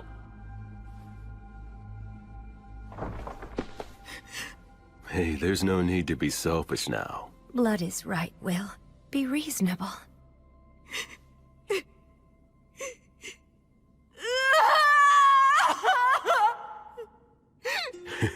It's the first time I felt like a dad in ages. Will was always such a good boy, ever since he was a baby. Listen, Will. Even though we have to go away, humans can live just fine as long as they eat and sleep. You'll find something else to hold dear. Ultimately, you'll go on living.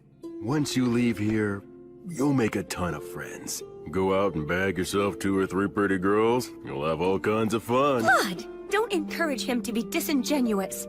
Now, Will, you must be sincere both in love and marriage. Because you swore to the goddess of light, as well as the fact you killed a god, the path you'll walk is sure to be filled with a lot of troubles. No doubt you will experience setbacks and be a target for unjustified criticism. You may be betrayed by people you help. Your good deeds may be forgotten. You may lose all that you had gained, and you may end up with nothing but enemies. Even so, love others unconditionally. Always do good things. Do not fear loss. Forgive all sins. Build, don't destroy. Offer hope in despair. And be a source of joy for others in sad times. Most importantly, do all you can to protect the weak from any form of violence. Just like you did for us, when you challenged the undead god for our sake. Okay. Oh, dear Will, my William, you'll always be our sweet child. May the divine protection of the spirits of courage and the virtuous gods be with you forever. Listen. Move forward with faith in the results you'll achieve. Once a person makes up their mind, they can do anything. You might get lost in your own thoughts sometimes, but don't get so stressed that you freeze in place. I engraved the images of them and the words they said into my heart right then and there. I will never forget them. Just like the light of the goddess, I know they will always be there to light my path. Ahem. Did I get here a bit too soon?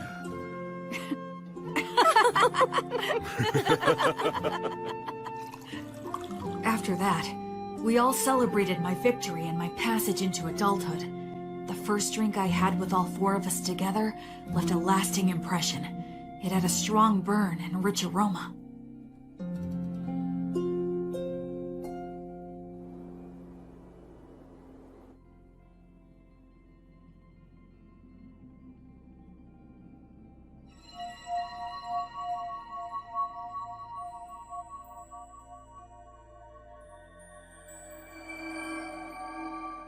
That day, the holy light guided my parents back into the cycle of death and rebirth.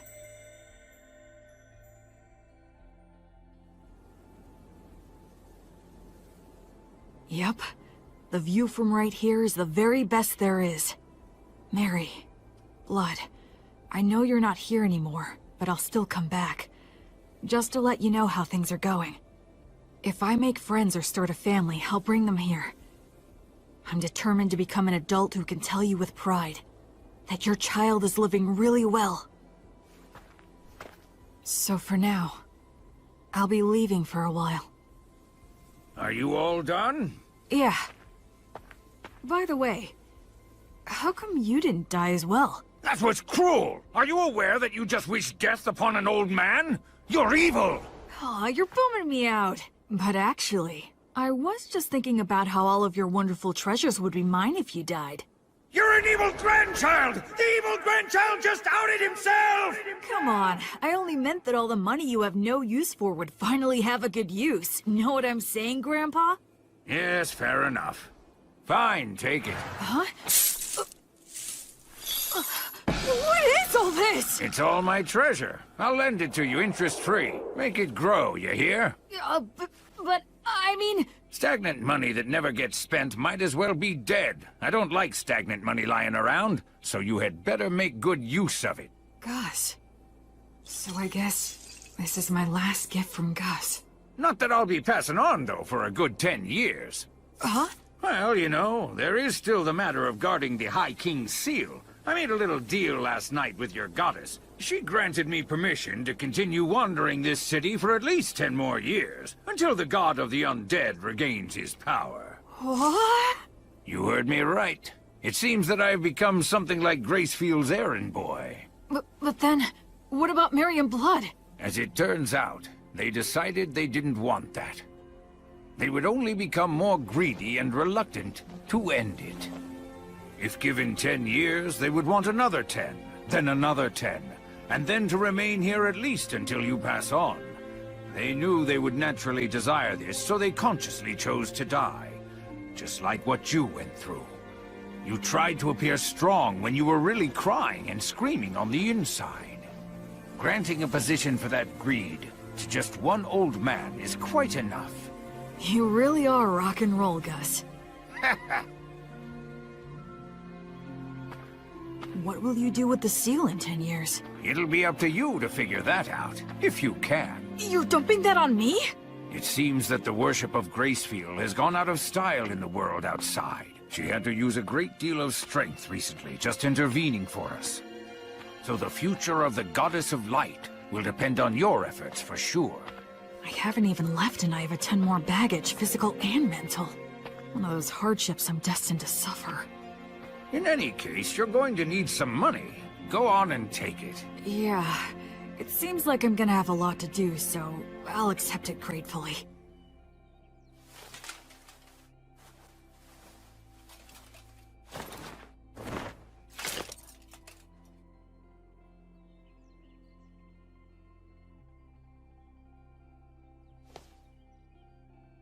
This is it.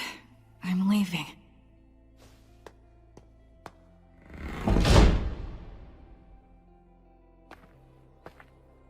Say, Will...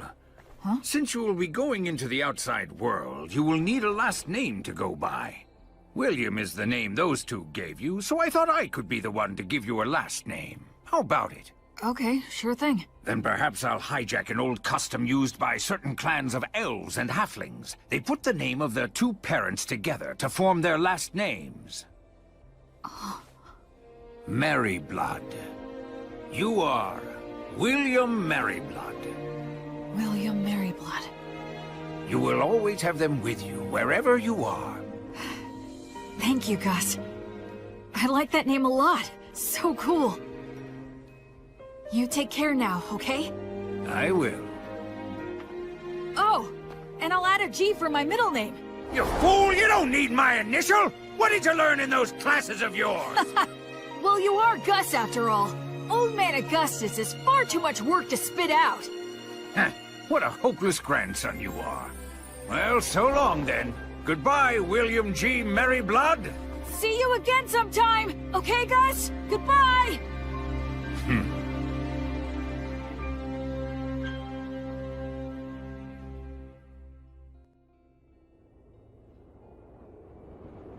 Hey, Fortress General! You doing good?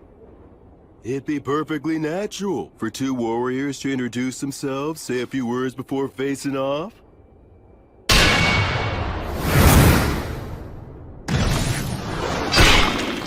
But of course you demons are always so damn rude. Being told that by the likes of you must leave that demon at a real loss. What a mean thing to say. How's it going on your end?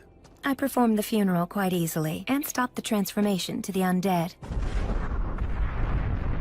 Looks like old Gus's group did just fine. It appears that way. In any case, we've taken down the fortress. It won't hurt anything for old Gus's group to retreat. The Fortress General fell at the hands of so few. Any more is just reckless. Don't praise me. I'll blush. I wasn't. How many days will destroying the bridge over the Grand Canyon buy us? A few at the most. We're never gonna get anywhere unless we can take out the High King. Gus seems like he has a plan in mind. Yup, probably still a one-way street, though. There won't be any way back. You are not coming. That's rather sudden. I'm a valuable asset in battle, if you don't mind me saying so myself. I know, but you're still not coming. Seeing you die would make me sick. What? Couldn't you at least add, "because I love you," to a sentence like that? It would be so gratifying for me. Like hell I'm gonna say something that irritating. You really are hopeless, you know that? What if I refuse to stay behind? I'll send you back even knocking you out. I already got old Gus's consent. I see. And I suppose it would be pointless to resist. That's right. Your skills aren't bad, but they're no match for the great and superior blood. All right then, how about this? If you leave me here, I'll kill myself on the spot. You what? Did you not hear me? I said if I can't go with you, I'll kill myself on the spot. So you will take me along, right? That is so not fair. You may be the strongest man there is around here, but no man can win against a woman's resolve. You're so damn stubborn. Man, I landed one crazy woman. We haven't even done anything, and you're already calling me your woman? Listen, Mary. If I return alive, let's find some quiet, peaceful place to get married. Okay. I would love to. I'd like to have a quiet house someday. Maybe on a hill with a view. That sounds nice. I'm sure the breeze would feel good. And we could start a vegetable garden.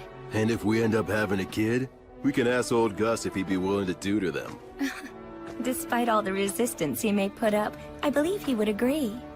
And if our kid turns out to be a boy, I'll teach him how to fight. Between that and old Gus's magic, he can become the strongest man, even stronger than me. What do you think? I would be terrified he'd turn out to be a strong and clever failure. Oh, that's harsh. And I suppose my role will be to teach him all of the smaller things in life. Our kid's gonna be adorable. That's right. What name should we choose? I've got one for a boy. I hope it's not some weird name. It's a perfectly good name. Remember, he'll be our kid, so he'll probably have an unbending will. And there's a name that means helmet of will. William. William. What a fine name. I really like it as well. Will, my little boy.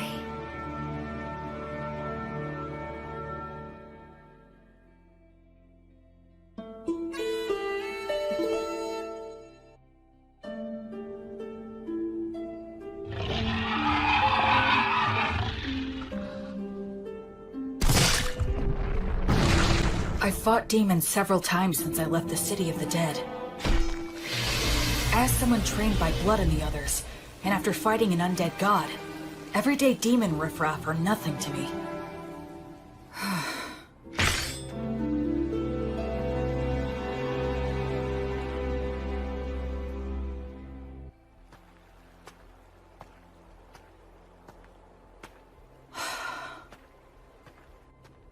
It's been quite a while since I departed, but I still haven't met any humans. All I see is the occasional wild animal and bizarre, distorted demons. It's so cold. It's been 200 years since Blood and the others were alive. Does that mean no humans have returned in 200 years? It's cold, but not cold enough for snow.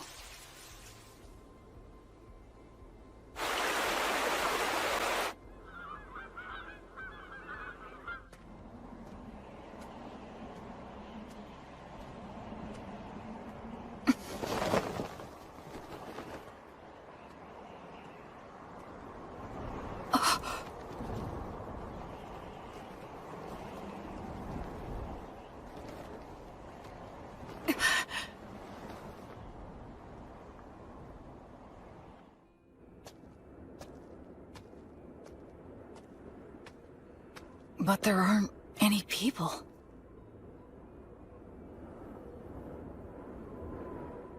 Immense magic left this? This scar? Gracefeel, goddess of light. Bring guidance and peace to the souls who are wandering this land.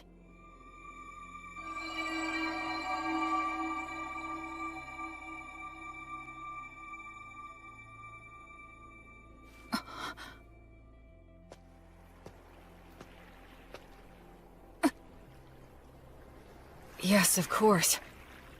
It has been 200 years. The terrain's gonna change.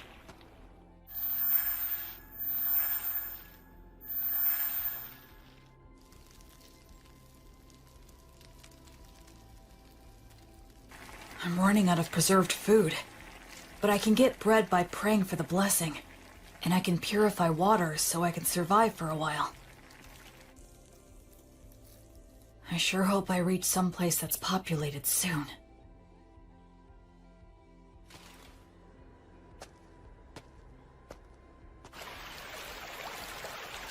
If I keep walking downriver, eventually... A demon? Wait, no! It's a huge boar!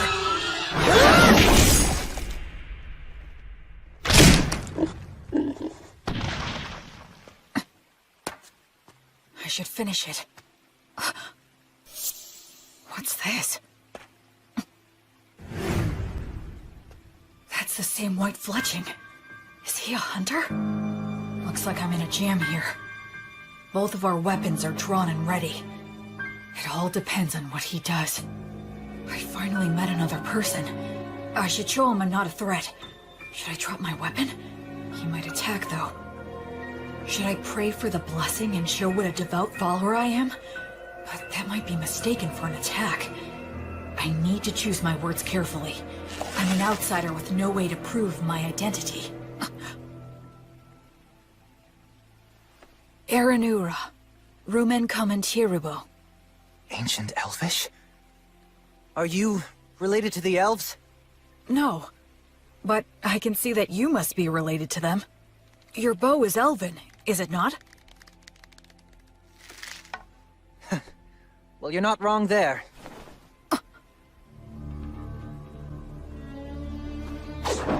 So what?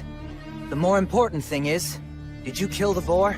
Oh, yes, it was me. That boar was my quarry. You took the kill from me. So... I almost said sorry out of habit from my previous life. Yes, you're right. It charged at me out of nowhere. I was forced to protect myself. Anyway, this'll take some negotiation. I'm the one who ended up killing it, so I think I have at least some right to it. All right, I guess you have a point. Oh, damn it, the arrowhead is broken. I don't have many left. I wonder if metal is hard to come by. We negotiated a few other things after that. The silver-haired half-elf was a skilled negotiator, so I was sort of at his mercy for the most part. But he agreed to give me the boar's shoulder, in exchange for helping him butcher it. Wow, you know your stuff, huh? I'm sorry. You have my gratitude. We'll make good use of you. You're so devoted. Well, at any rate, This front leg will be all yours. That's it for the portions. Okay. I guess we should eat the liver now. It'll go bad fast. Oh, I've got a pan we can use. Flammo Ignis. Hey, you're pretty impressive with your hands. Kind of. I should keep my magic a secret for now. So, now we just wait? Yeah. Earth Mother Mater, and the virtuous gods, we give generous thanks for your grace as we partake in this meal. Please bless the food that is here before us, that it may robustly nourish our bodies and our souls. You really are devoted, huh? He doesn't seem to be much of a believer. But I'm the one with memories of my past life, while he seems closer to nature. It's so hot! Good stuff. This is the best. Huh? So you want directions? Well, the thing is, it's kinda hard to explain. I'm not sure how to put it. You don't look familiar. Seriously, where are you from? Telling him I was raised in the ruins by 3 undead probably wouldn't help things. I came here from the south. The south? Nothing further south than this, bro. Huh? We're as far south as you can go. Beastwoods in Southmark. I did come from the south, though. It's a long story. Oh, so you're one of those adventurers who scrounges for treasures in the ruins. Yeah, something like that. And then you got lost in the woods. I've never seen an adventurer who's so absent-minded. Whatever. Just keep following the river downstream, and you'll reach a small town in a couple of days. You'll figure it out from there. Thanks so much. Yeah, well, good luck. Hey, if it's on the way, do you think we can stop by the settlement that you're living in? I mean... No.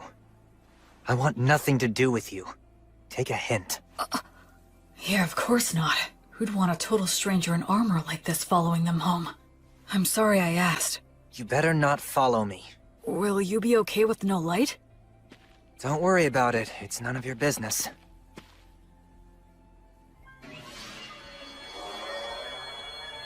What are those? Fairies. I've never seen them. They say elves, as followers of the goddess of Fae, have a strong affinity with other Fae minions. I guess that goes for him, too. Later. My name's Will. William G. Merryblood. What's your name? Menel. Short for Meneldor. Not that we'll ever see each other again. Try not to die on the road. Meneldor. In Elvish, I think that means a very fast-flying eagle. He was a bit abrupt, but it was fun talking to him. He looked around my age, but they say half-elves are long-lived, so in reality, he might be a lot older than me. Oh, right. I should be close to a town. If I'll be getting more soon, I might as well indulge tonight. Tomorrow, I'll start by heading downriver to the town. After that, I'll try to get some information there.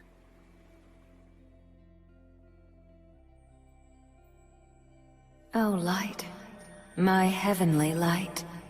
As you travel, I pray strongly for thee. Bring light to the faraway darkness. Be blessed.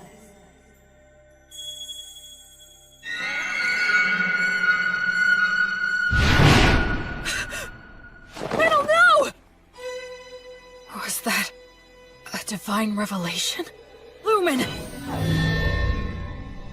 A tragedy is about to befall a nearby village, and Menel is going to be caught up in it. Invenire humanum! That way! There it is! Did I make it in time? Erasus.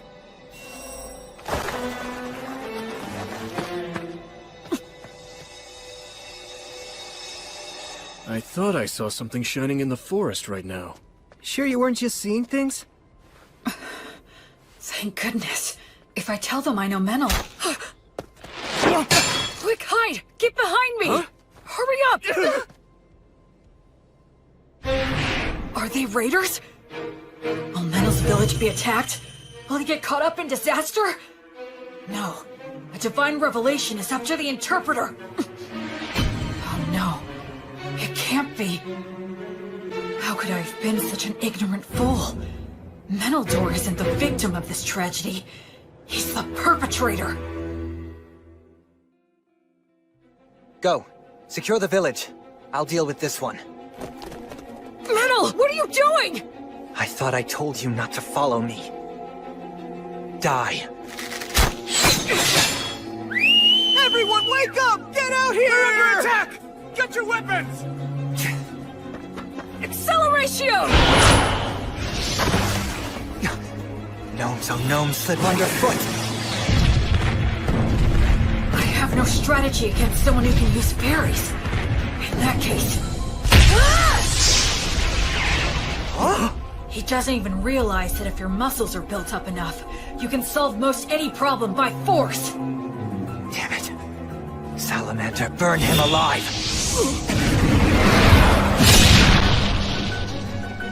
No way!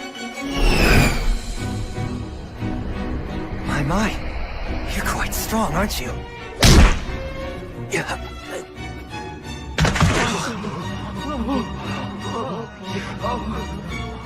I need to subdue them all, before anyone gets hurt or killed. Uranium obligatio. I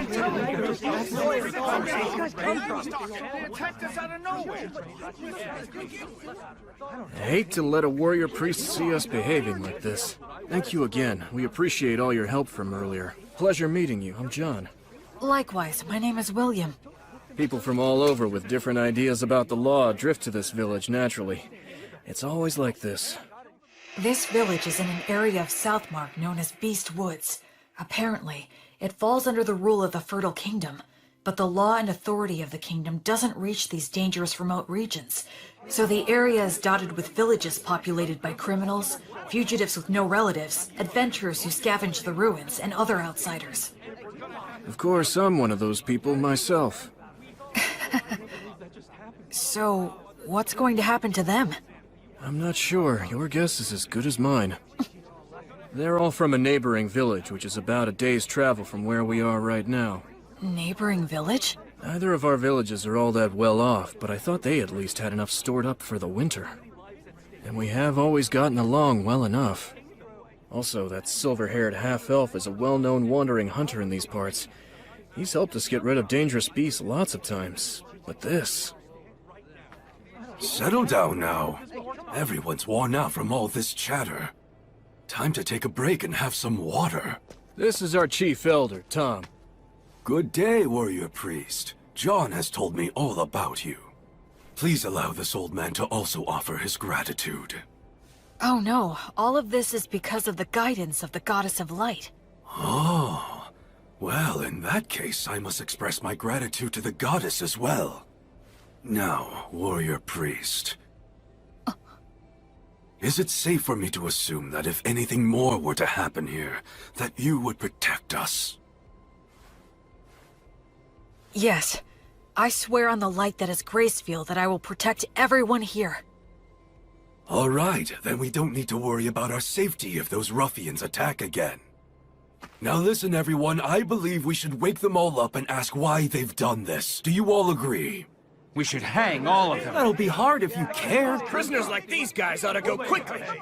But it's dangerous to do that before we know anything. Maybe the warrior priest here can help us to decide. It seems like he wants to question them before proceeding with a plan.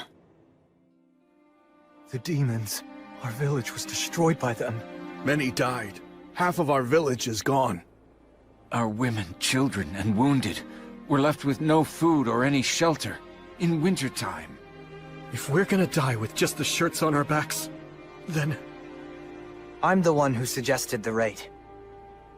I knew we'd lose against the demons. We would be better off looting a village and going somewhere else rather than dying. An old lady in that village named Marple helped me out a lot. And this Marple, what became of her? She died. I see. Just hang me. This was all my idea. It was me who deceived these men. Please let them go. I beg you. No way we can do that! Like hell, man. Just hang them all! Stop. We owe a debt to this hunter. And I do sympathize with the people of your village. However, we have no choice but to hang you. Since they have nowhere to go, if they're set free, they'll just loot again. They have to be killed for the safety of the village. That's the smart choice. But my mother told me, love others unconditionally, and always do good things. And my father told me, move forward with faith in the results you'll achieve. And don't get so stressed that you freeze in place. I still carry their words with me, right here in my heart. Excuse me! I will overturn this hopeless situation before me. Can this be resolved with money? Compensation, monetary atonement? Are you familiar with that custom here? Well, of course we are, but Who here would be able to pay for that? These guys are flat broke! I am able to pay the money. Warrior priest, why would you offer this? Because demons are my arch enemies. They're the ones who killed my parents. Besides that, I swore an oath to the Goddess of Light that I would banish evil and save the suffering. We should readily assist those who have suffered at the hands of demons. We can't allow a village occupied by demons to exist. I'll go and fight them. Actually, I'd like to hire this young man to accompany me. He's an excellent hunter and he knows this forest, right? I'm going to need his talents to help me locate and fight the demons.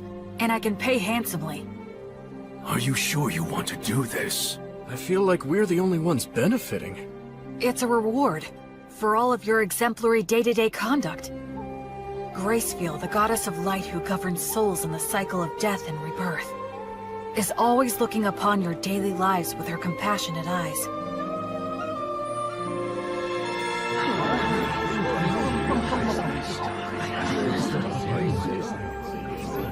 Then let us untie them now. All right. I managed to turn that all around. At least I think. I had a feeling that somewhere, some god was giving me a tiny smile. The people of the village that was attacked took in all the villagers who weren't involved in the raid. Part of it was to use them as hostages, I'm sure, but safe is safe. So are you going to tell me what you're really up to? I don't have anything to hide. I meant what I said. Because you're a warrior priest? Well, I almost forgot. I know it's already after the fact, but you will let me hire you to take you back to the village and destroy the demons, right? You're asking this to the guy who instigated a raid and a murder. Shouldn't I be punished? I already cleared your debt by paying reparations. Besides, it was the only way you could help out. The people were starving, right? It's never crossed your mind I might betray you? If you do, it's the people of the neighboring village who will suffer. You're too damn nice. One of these days you'll be picked apart and left for dead. Well, I'll be very careful then. Okay, sure, I can work for you. I do need some money after all. Great, thanks!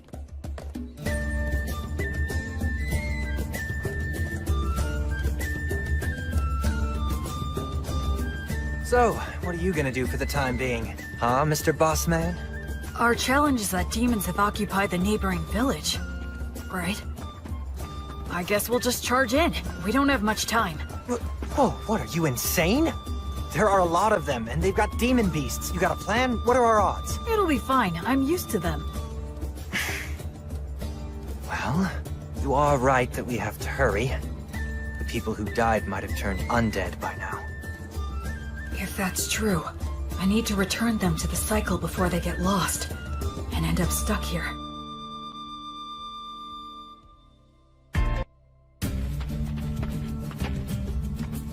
Come this way. Can we get through here?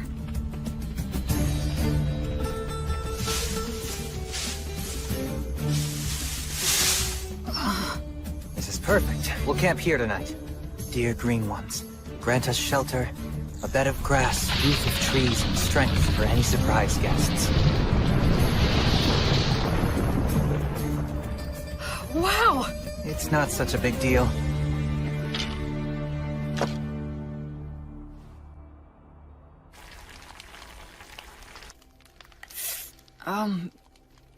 You're awfully quiet. Did I do something wrong? I wasn't raised very well. I'm uncomfortable with people who were brought up like you. But don't worry, I'll do my job and repay my debt to you. I wouldn't say that I was brought up that well. We'll reach the village by morning. Remember, I'm only dropping you off. I won't be fighting any demons by your side. I know. That's fine. Shouldn't we keep watch? The fairies will do it. They'll wake us if anything happens. Hey, why don't we stay up and chat for a bit? I'm tired. If you want to stay up, do so on your own. I wonder how long it's been since I began my travels. One thing's for certain. It's my first night spent with someone else since my departure. Ruins, huh? Used to be. The stones and stuff are pretty useful for building new things. The village is just ahead.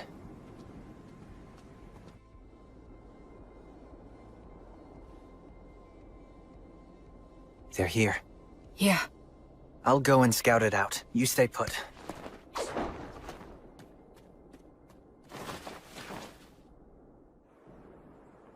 A ritual? Yeah, at the ruins of the village temple. Those damn demons. How's the temple laid out and how are they organized? About like this. There's no ceiling, and some of the walls have collapsed. They formed a ring in the center to perform their ritual. There are 2 commanders. They have faces like lizards. I forget the name. Vroskis? Yeah, maybe. It's something like that.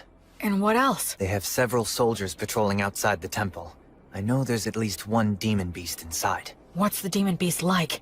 Well, it's got a human-like head, the body of a lion, and wings like a bat's. It's a manticore. You already know these guys? I've studied them a fair bit, but still. I'm glad there's not more. Excuse me? Let's just go and head on and crush them.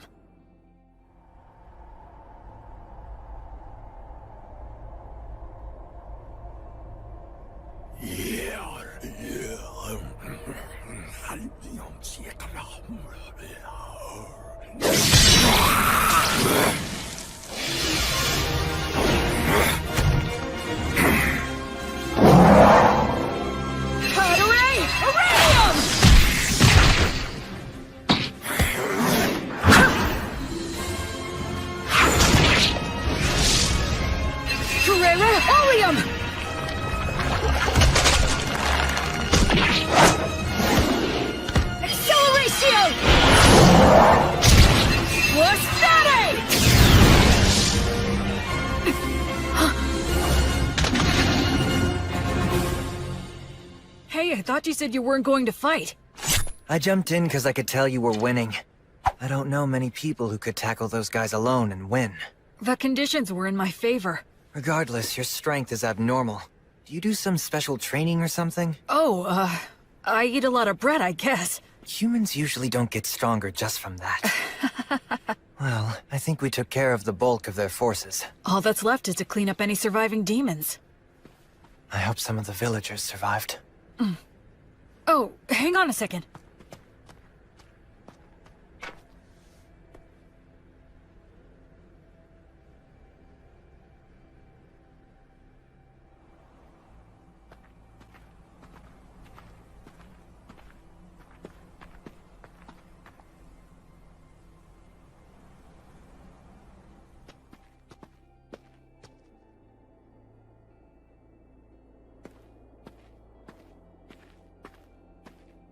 Brother!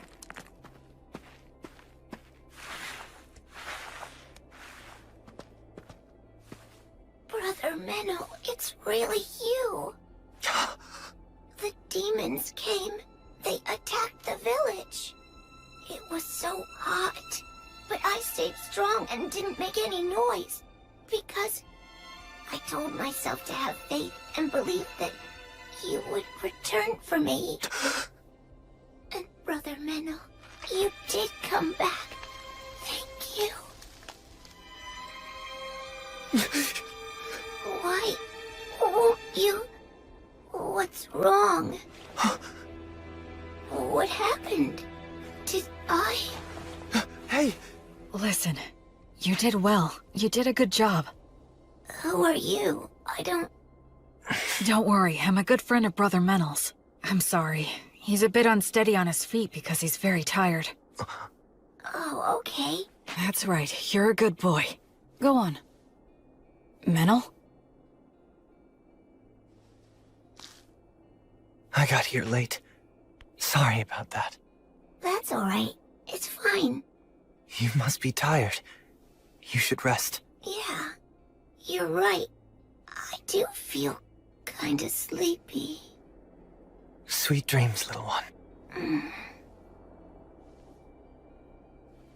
Goddess of Light, Gracefield. Grant him some peace.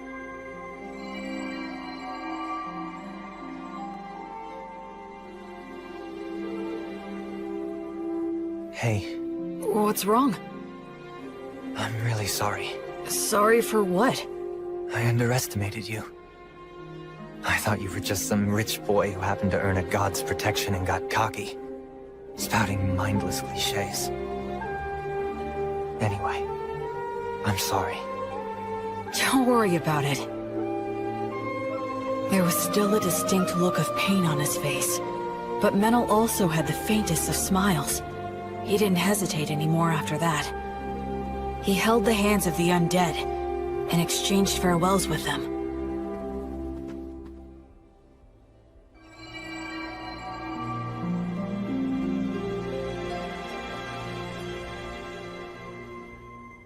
I think we checked all of the major locations. I don't sense any more demons. One more. Huh?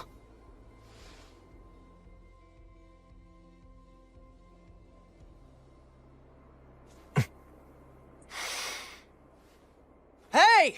You in there, old Marple? Huh? Whose voice is that? Oh, look, it's you, Menno.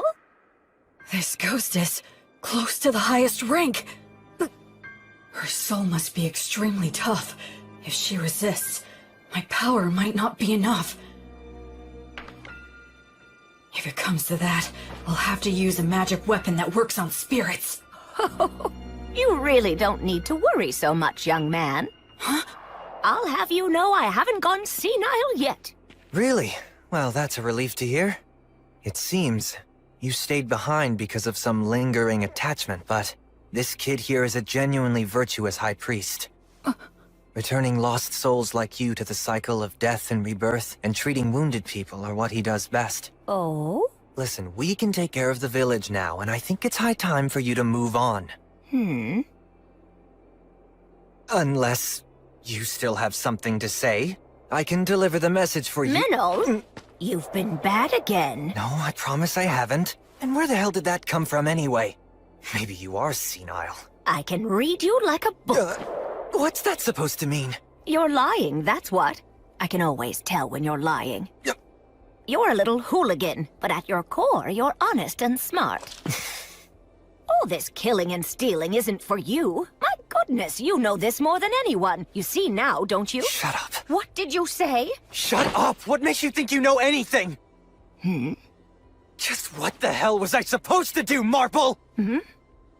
You died, and everyone else in the village was starving. What else could I have done? You think I should have prayed to the gods or something? The gods have never helped me out, not even once.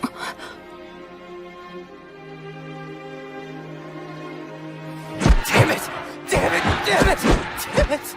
Damn it!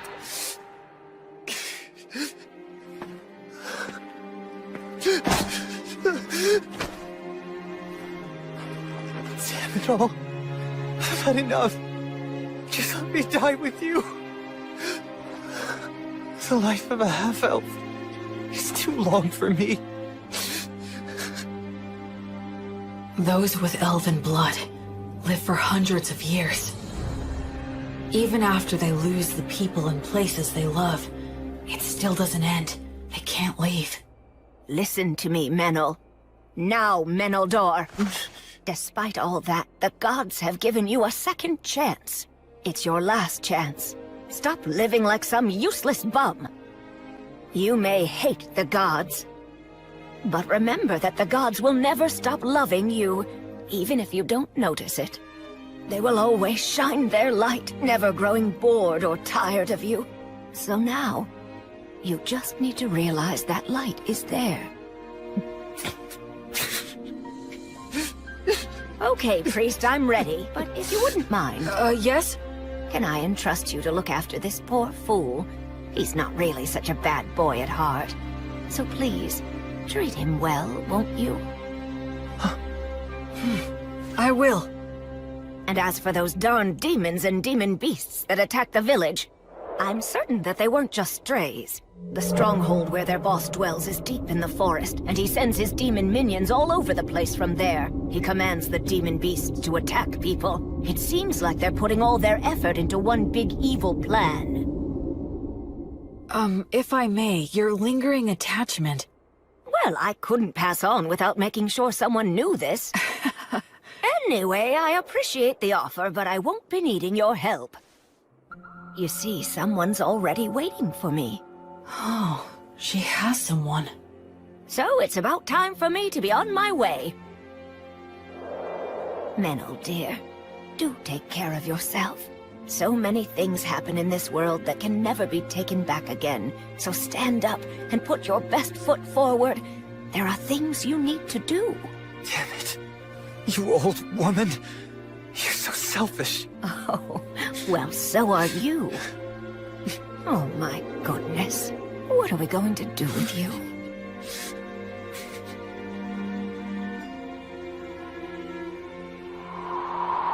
Well, I'll leave the rest in your hands. Of course.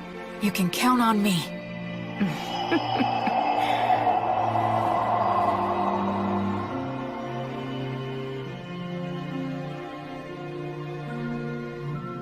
The present state of this world is dark. At the very least, in this area known as Beast Woods, demons and demon beasts still run rampant, never fully exterminated.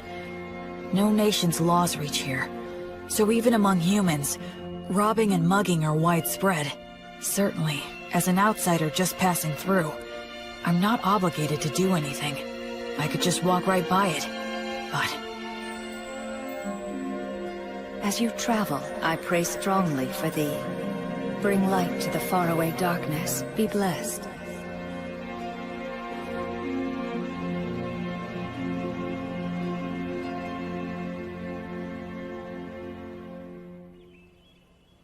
a few days later, the villagers returned. Though they were shocked to see the state the village was in, they eventually gathered up their remaining farm tools and started digging holes to bury the dead. And we all laid them to rest together. So, what are you planning to do now? Well, feast your eyes on this.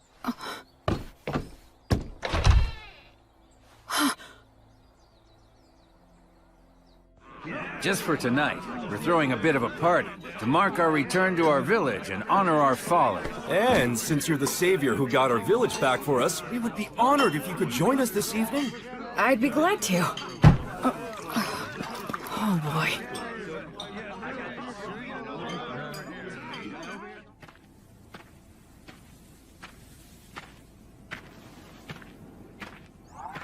Menno.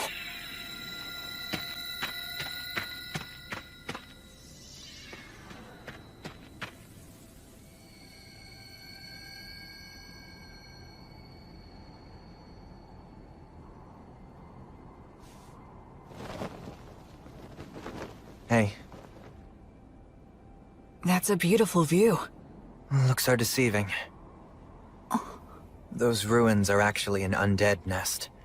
Countless adventurers have gone in, but none have ever come back. Oh, I see. Okay then, I'll go there tomorrow. Huh? Were you even listening to me? Yeah, you said it's an undead nest, right? If it is, I need to go and return them all to the cycle. I forgot who you were for a sec. Being around you throws me off my game. And here I thought I was a much more indifferent person than that. A little late to say that after the way you were wailing earlier. Well, why are you saying that to someone who's already depressed? Hey, Menel, what was Marple like? Can you tell me about her? She's strange, exactly like you saw her. I was born up north in Grassland, in the great forest of Erin. That's where all the elves live. My mother was a woman of insatiable curiosity.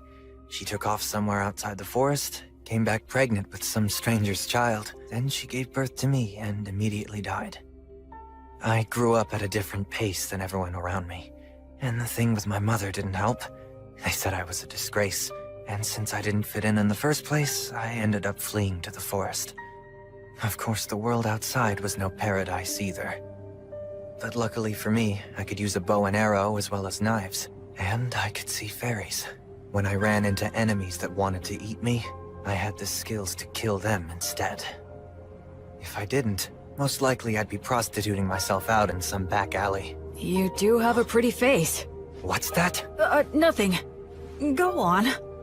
Anyway, I became an adventurer and slowly made my way to Southmark, where there were a lot of old ruins still. But a member of my party betrayed me in a fight over the loot we found amongst the ruins. He poisoned my food and I nearly died. I killed him with my own hands. But all of them except me died anyway. I didn't even know where I was wandering off to. It was near that village that I finally passed out.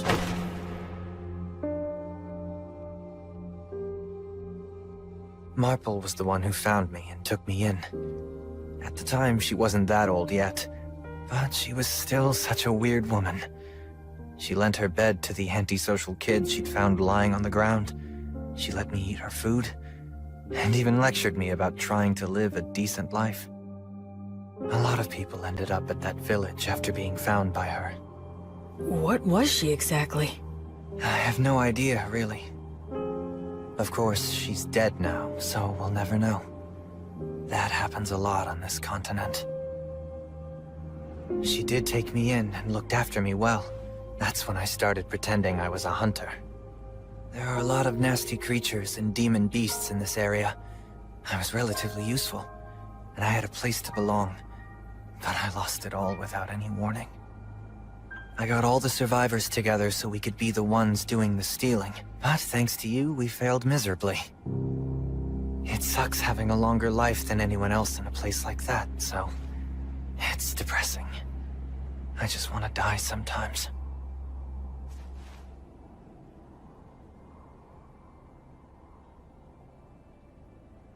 Well, I suppose I'll get back on my own 2 feet soon enough. Huh? What? Stop making faces at me. Huh? Just saying that there's a huge difference between your priest self and your normal self, huh? What? So Will, priest of the goddess of divine light, I'm grateful to you. You stopped me before I could do something irreversible, and you saved the people of the village. Hence, I'm asking to receive the light of the goddess through you. Do you accept what I ask? I will act as the medium. You can form a bond with my goddess. I will pray for you. May the divine goddess of light, Gracefield, hereby love you, illuminate you, and always walk by your side in your travels. To my guardian deity, I swear to live my life honorably. Please shine your light upon my path. Help me atone for my sins. There'll be tough times ahead, and I might want to die now and then. But I'm not gonna stay down. I'll put my best foot forward, like the old woman said. Menel, you're really strong. It's amazing. I admire you. Come on, stop being gross. Between the two of us, you're the strong one. Where exactly does your power come from? I'm not strong. I just lucked out and happened to get amazing teachers in my life, that's all. Well, I'm not going to meddle. Anyway, ready to head back? Mm-hmm.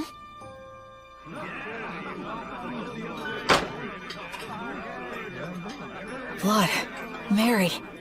So, I think maybe I just might have found the very first person I could call a genuine friend.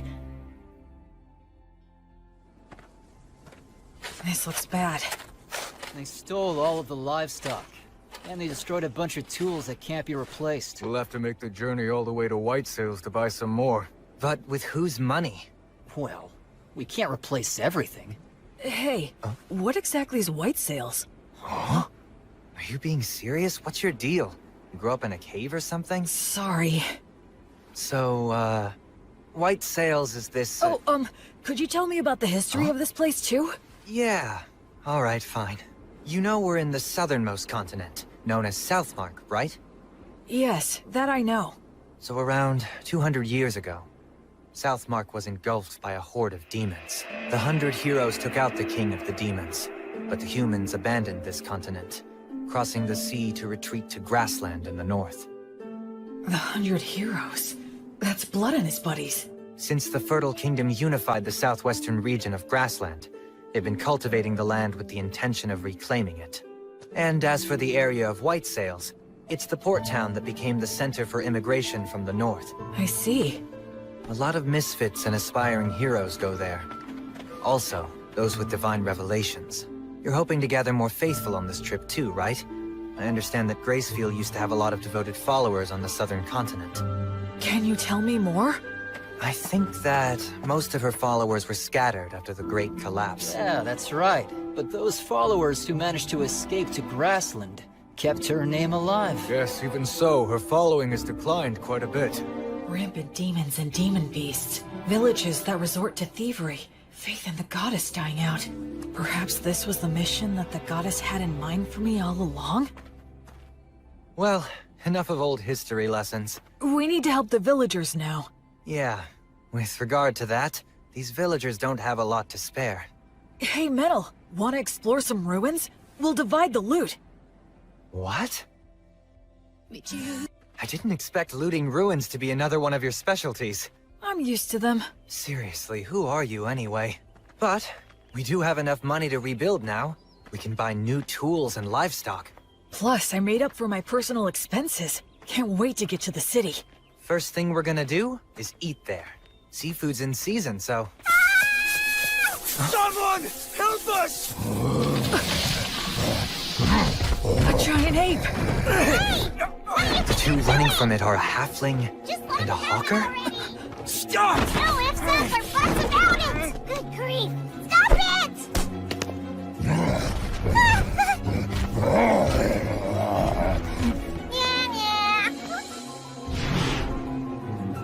Who are you? What is this dangerous? Blood told me that when facing a wild animal, the moment you break eye contact, you lose. Well then, come at me if you're going to. We can do a little wrestling.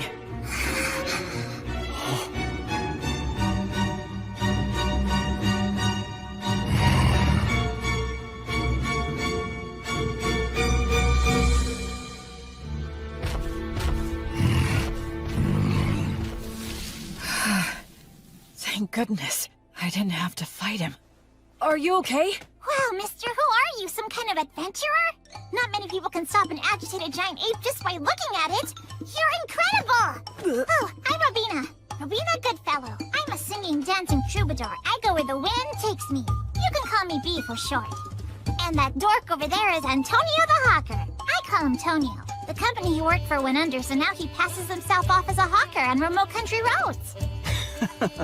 Sometimes it's hard to get a word in edgewise. We were just on our way back to White Sails, which is my home base. White Sails, huh? Boy, you really saved our hides. Thank you very much. My name's Meneldor. I'm a hunter around here. We were about to do some shopping in town. And this guy is... I'm William. William G. Merryblood. I'm a priest in service to Gracefield, the goddess of light. You can call me Will. Wow, that's a noble name! Gracefield's the one they love in the southern continent, right? Oh, wow! I didn't know she still had priests. And not just any priest, a warrior priest, am I right? Am I right? It's true. He may look spacey, but he's got mad skills. I mean, I hardly ever get attacked when I'm walking with him. Are you saying that the beasts know how strong he is and avoid him? What the heck? How cool is that? What? You usually see more of them? Yes, of course. That's why it's called Beastwoods. It feels like their eyes are piercing me. Anyway, is it just the two of you? No guide? Or were they killed? Well, actually, when we came across that giant ape in the forest, I'm embarrassed to say that they ran away. Some guys conned you out of their upfront pay and then bailed? You need to get way more savvy about people, Mr. Peddler Guy. I'm rather ashamed. And they made a big old racket when they ran too. It was really nuts. Giant apes don't even normally attack. They just look scary. They both lost their guides? So now what are you two gonna do? We'd be more than happy to take you with us if you want. We'll just say you owe us one. I'll do the deal-making, not you. So, we'll owe you one of what? We want to buy livestock, and some other stuff in White Sails. Ah, I get it. If that's what you want, then I'd be glad to help. I can introduce you to a dealer that I know. We appreciate it. And sorry for butting in. This guy has no idea how the world works. So were you really born as a true noble? He has that air about him, like he's pure and untainted. Nah. If I told you about my origins, I suspect you'd have a hard time even believing me. You mean you're of such noble birth that you can't talk about your family? And a priest to an unsung god too! Wow, that's fantastic! My poetic heart is bursting with inspiration! Wait. No matter what I say next, it'll probably only make it worse. Now what? Okay, it's settled. Let's get moving. Yup, time's a-wasting!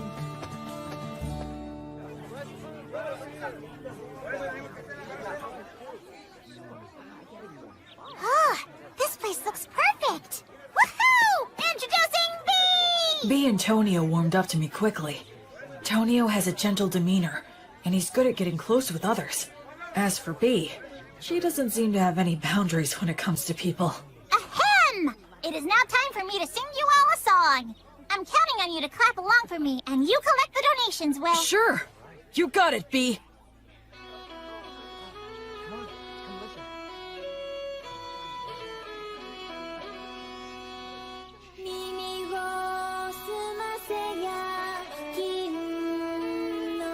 It's amazing. Every time we walk into a village, she lures everyone in. It's really impressive. She never gets tired. Very well. Right here. They make a good combo for doing business. Huh? A lot of hawkers use high-pressure tactics or even petty thievery to make their cut. I see. I guess it's true about him working for a company. Hey, Will. Oh? Excuse me, I'd like to ask you something. Sure, what is it? Well, this is my question. Can the blessing you invoke heal sickness and injury? Yes, it can. I see. Then I have a proposal for you. Huh? Goddess of Light. You're as good as new. Oh, wow. Thank you. I'm so grateful. How much do I owe you? Oh, don't worry about that. Offer your thanks to Gracefield. And if Tonio has anything you like, please purchase something from him. I'm a priest who is still just in training. Yes, okay. Thank you so much. Let's get something to celebrate your recovery. How about this hairband? So B attracts the people, Will offers his healing, and both bring him some business. Smart guy. Tonio's pretty cool. Yeah, I think this will help with the return of the Goddess of Light. Your power is damn impressive, though. Well, the blessing is a rewrite of reality through the sublime power of a god. That's how it can heal a wound as if it had never happened. Huh. I'm only borrowing this power from the goddess. I have to be careful not to mistake it for my own power. What? Still in training, huh? Well, I really am still in training. Will? Oh. Done with your free treatments? Oh, yeah. Then come with me. Huh? There's a What party for? to celebrate everyone's recovery. Right now? If they're at a party, she can sing again, and he can sell more of his goods. He's a sharp salesman. We continued to pass through several villages, earning money in the same way, as we made our way north for a couple of weeks. Then we emerged onto Wheat Road. Let's sleep over there tonight. Man, you guys went too crazy. It's already dark. Sorry about that. Whee! I'm in such a good mood today, I'm going to give you all a free performance. Wow, how generous of you. Now, wonder what I should sing. think Ray Stop the Penetrator is epic, but it's way overdone these days. I know! The 3 heroes from the killing of the High King! It's a really good one. It's got the Wandering Sage, War Ogre, and the beloved Daughter of Mater. Ah, that sounds great. Now that's a solid pick. Actually, I haven't performed it in quite a while. Hey, what's wrong, Will? Oh, it's nothing. Go for it. I'd love to hear you sing. Great, you just said the magic words. Without further ado, then. Time rolls on. Or perhaps it's us that's marching on. Be it the strong and sturdy warrior, the bright sage, or the holy woman. So their names really are remembered. But their ashes and their names remain. This is precisely why their song must be lifted up high. So their good deeds live on, and their heroic names resound throughout the world. I sing this night of the Wyvern Killer, just one of the many fearless adventures of the 3 heroes. Keep quiet now and listen to this tale one and all.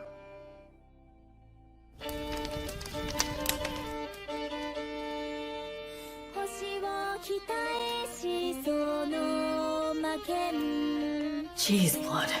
You never talked about yourself at all. So this is what your past was like.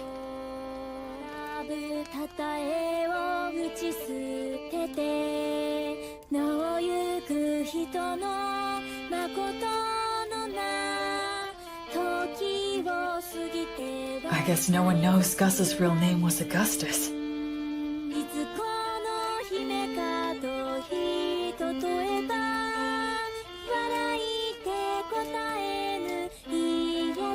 Mary's refined manner definitely gave the impression of noble origins, but I'd believe it if someone told me she came from a poor village too. These are bygone days, now far away in the past. Oh, countless wishes now left with no way home. I can only play your melody loudly, to be carried upon the passing winds.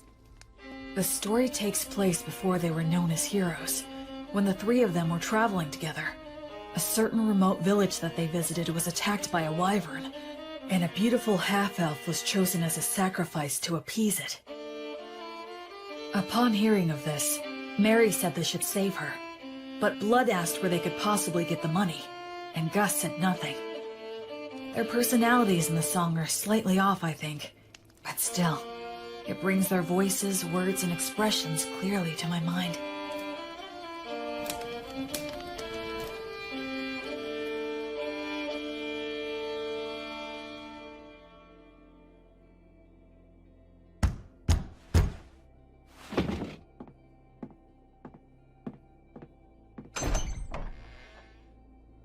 Who might you be? You think we're gonna take on a wyvern for that amount?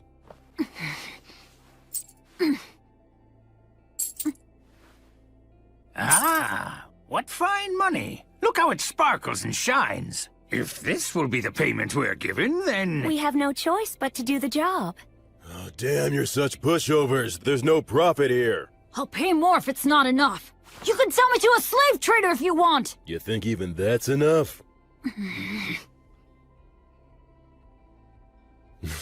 You do have some guts in you, kid. You're small, but a mighty warrior. When a warrior swallows their pride and asks for help, it's only right to give that help. Let's do it!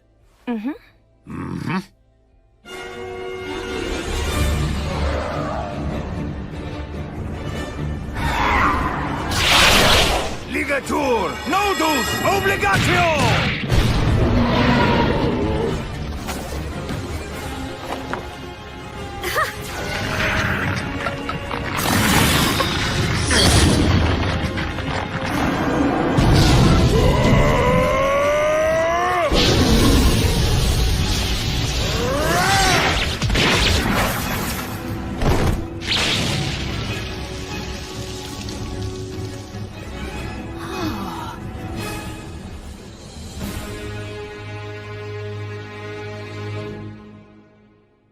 So, what are you gonna do now? Neither one of you can stay in that village anymore. We'll manage. Then take this with you. Old Gus here carved words on it. It'll serve you better than some cheap good luck charm. You certainly can't be a warrior if you don't have at least one dagger with you. Please take this as well. Take care of yourselves, and be good to one another. You will face many difficulties, but never forget the value of perseverance. But this is more than what I paid you. We can't accept it. Ha!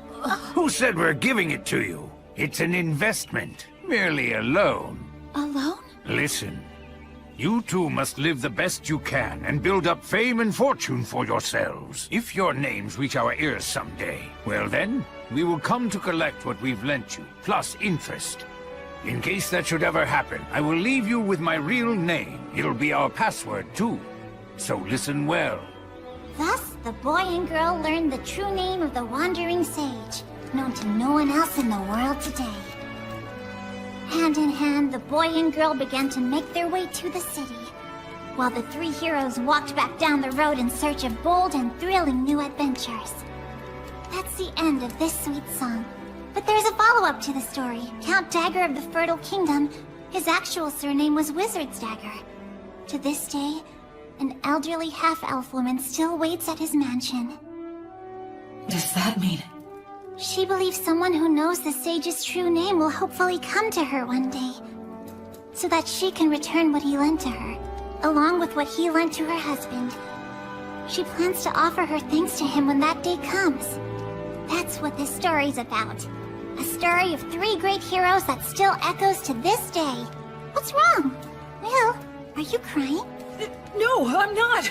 I'm not crying. Aw, come on now. It must have been Bee's great storytelling that moved you to tears, huh? No, it's not that. I promise you. Don't be shy.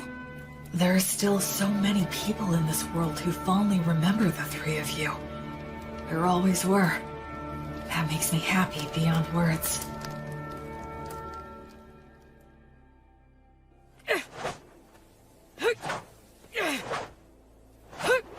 The Fertile Kingdom, huh? Once we cross the sea, maybe we'll meet people who still talk about Blood and the others. Hey there. Huh? I see you're up. Looks like you're working hard. Hey, Tonio. Will, you're a strong young man. You think so, huh? In looking at you, it's become clear to me that your movements have been refined many times over. But, then again, maybe you don't want to hear that from a guy who got conned by phony adventurers. In any case, it's obvious that you're used to handling that fine dwarven spear. And those who can handle that masterpiece have to be a master themselves. But there is one thing I don't understand. Something you don't understand? I'm curious to know what it is that you desire. Why are you asking me this? Well, because I'm a merchant. It's my job.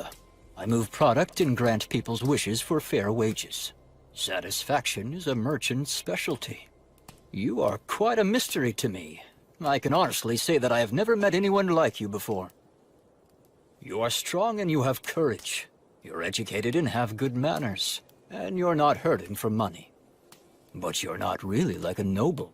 You're more like a holy knight that I've only heard stories about. And so, that's the reason I decided to ask you directly. What is it that you as an individual desire in life? Or is it that you're strictly a representative for your divine goddess of light? I had a happy little life up until now, but I lost it shortly before I set out on my own. I gained the divine protection of the goddess of light in its place. There's still so much stuff that I don't know about in this world. And so, I'd like to start learning about it. I'm sure that in the process of learning, I'll naturally find out what it is I want. Oh, I'd like to have friends and companions, I guess. Is Menel not someone you'd call a friend? Well, actually, I think he and I get along fairly well, but he seems hesitant to acknowledge me as his friend. He only ever calls me priest, like he has to put me on a pedestal or something. Yeah, having friends is important to me. Yes, I understand. Then perhaps I will nominate myself to be in third place position. Huh? Because I'm sure Menel and Robina would be mad if I jumped in line ahead of them. The very thought scares me. Oh. Well, shall we get some water and start preparing breakfast for everyone? Yep. Okay, here you go. Wow, so good! It really is. You're a fantastic cook, Tonio. He sure is. Honestly, it's one of the only reasons I travel with him. We're eating a lot better now, thanks to Tonio's good cooking. That's right, you can't cook to save your life. Well, it's just that... Hey, Menel, your cooking isn't all that hot either. What? You ate it? Well, we always get good bread from Will at lunchtime. Isn't that so cool? He prays and it suddenly appears. I'd prefer to stop as little as possible. I'm grateful to have food I can eat as I walk. Cool. Let's get ready to leave as soon as we're done eating. Yeah. You asked...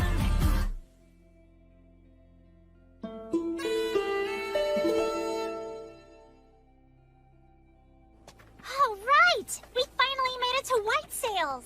Haven't been here in a while. What do you think? It's amazing. So there's no entry inspection or toll? That's right. It's the policy of the city's ruler, His Highness Ethel. Goods enter the city by boat in tremendous amounts, and then they're distributed throughout Southmark by land and water. Wouldn't that mean a massive amount of goods pass through here then? Yes, and if all of them are checked at the gate, it would be a hotbed for the smuggling of both goods and people. Oh, I see.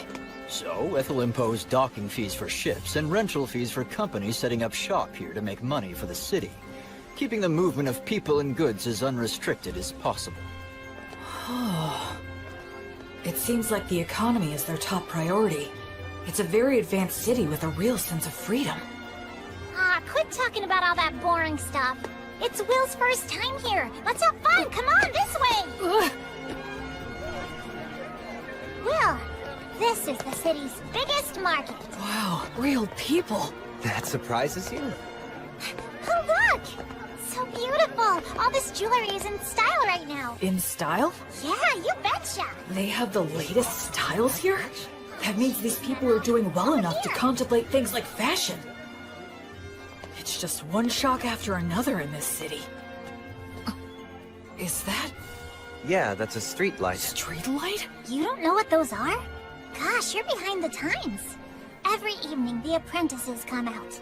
They're from the Academy of Sages, and they light up all the posts which have the words of light engraved on them.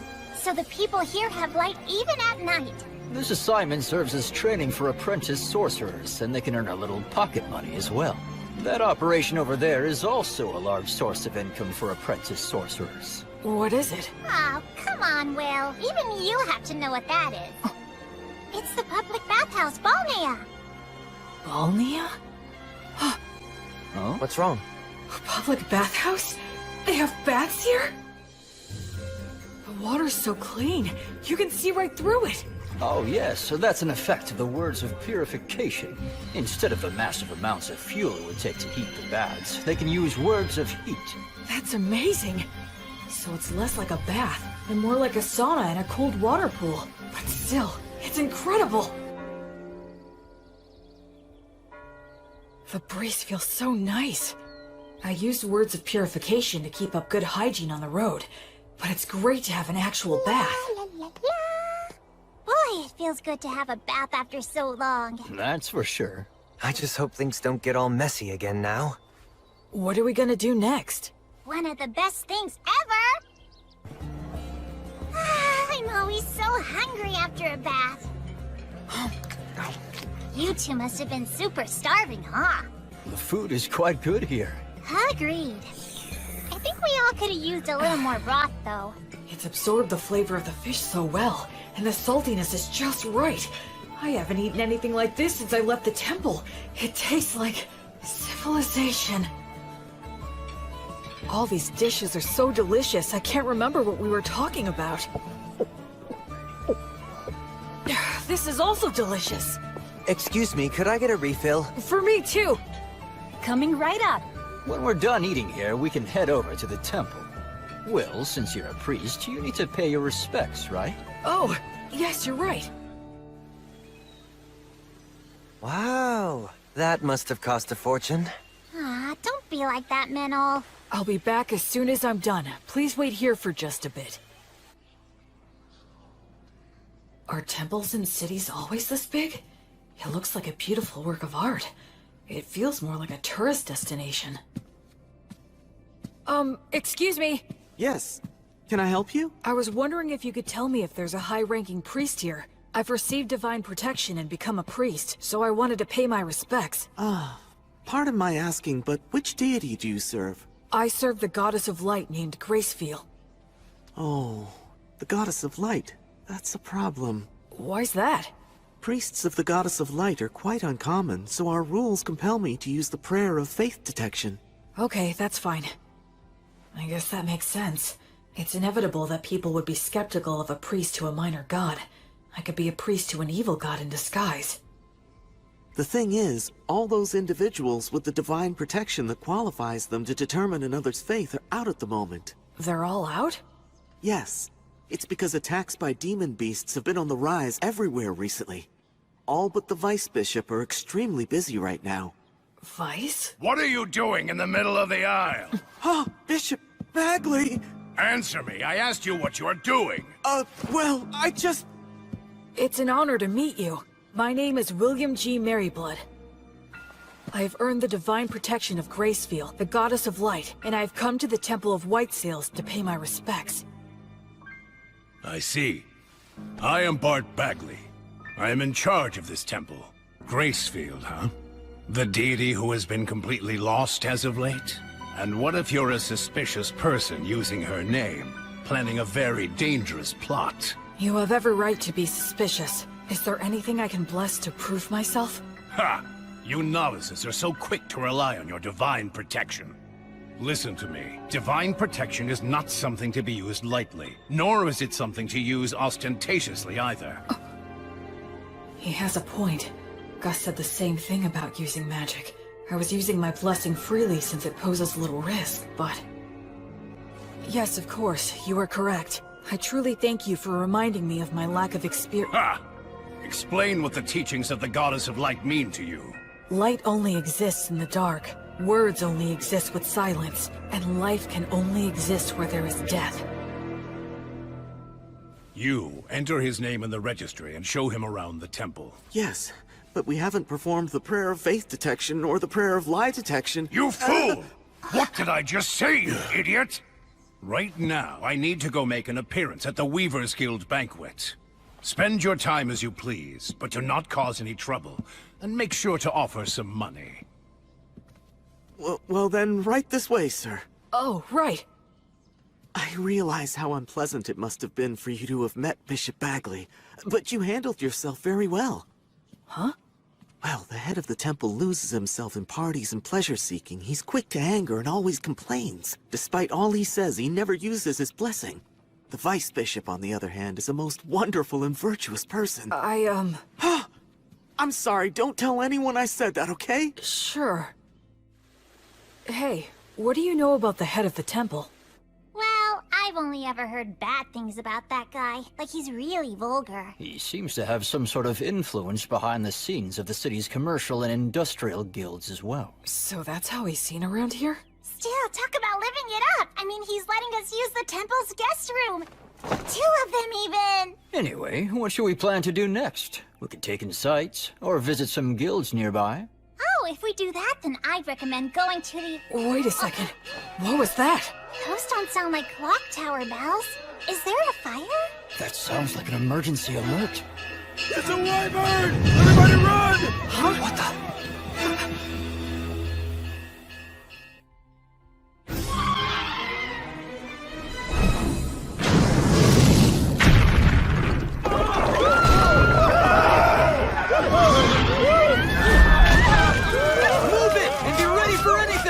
Someone come help us! He's pinned under rubble! What's going on? Stop pushing! Where is my child? Oh, gods.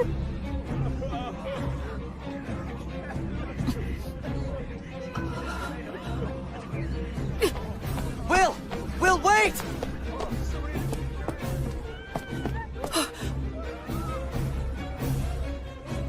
Why is a wyvern here? Fire! He said all the high-ranking clergy are out right now.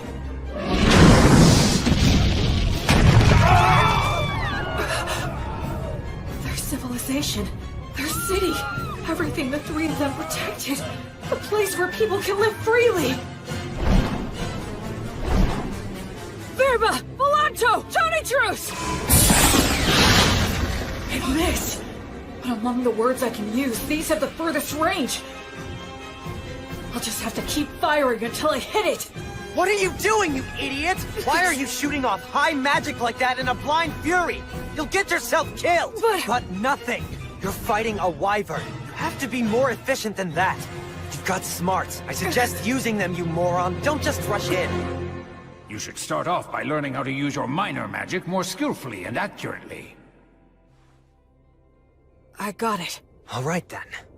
Think. What can I do about this wyvern using all that I know? Menel, would you help me? I need you and your fairy magic. Right. B, Tonio! Huh? Please work with the people nearby to get everyone clear of the temple's front garden. I'm going to bring the wyvern there. Your Excellency, you must take shelter below, quickly! How could this happen? Dozens of people, if not hundreds, will die. Sylphs, sylphs, maidens of wind. Your steps are the wind steps. Your song is the wind's song. Sing in chorus, sing in rounds, cheer and applaud. Your sweet harmony shall spread the words of origin in the 10 directions. Verba, Volanto, Conciliat, Sequitur, Tony Truce, Auranium.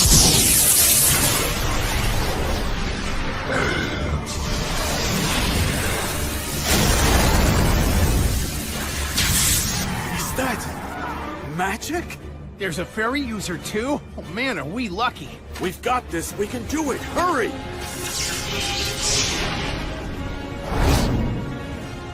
I'm probably not hurting it that much. But that's fine, so long as the wyvern identifies us as its enemies. Almost all beasts of this type are highly aggressive. Even in situations where they could get away, they'll choose to take the offensive. Here it comes. Truth is, the rest of the situation depends on how close my skills have come to theirs. Goddess, I now fight for the sake of my oath, to banish evil and save the suffering. Pray, pray, be as unbreakable as a diamond, for eternity, for all eternity. Reject all that is evil, on the flame of Gracefield, goddess of light!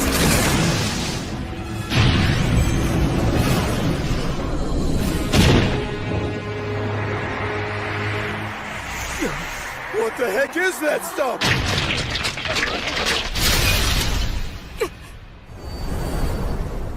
Sylphs! Beautiful maidens of wind, dancers in the gale! Show those ones foolish enough to fancy themselves better dancers the bitter taste of earth!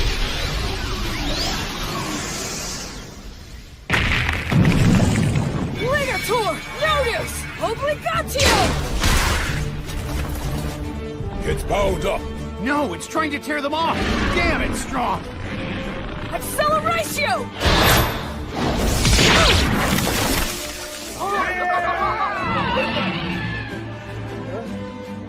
Unbelievable! That didn't finish it off? Run! It's gonna use its breath! There's still people back there. What do I do? What can I do? Go get him! Acceleratio! If you're stuck, use your muscles. Be violent. Take him down.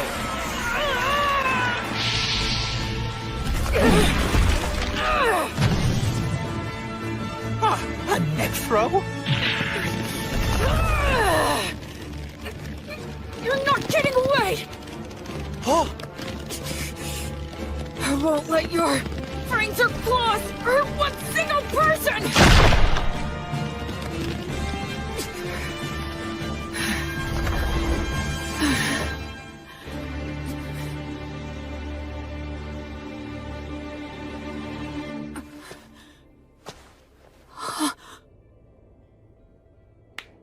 Well done! Excellent work!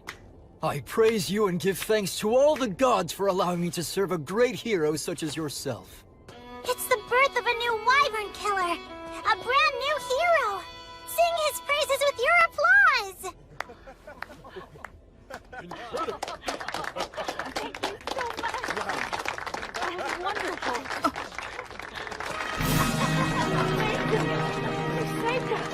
too late, huh? I had no idea so many magic users and a warrior strong enough to kill a wyvern were staying here. It is truly divine providence.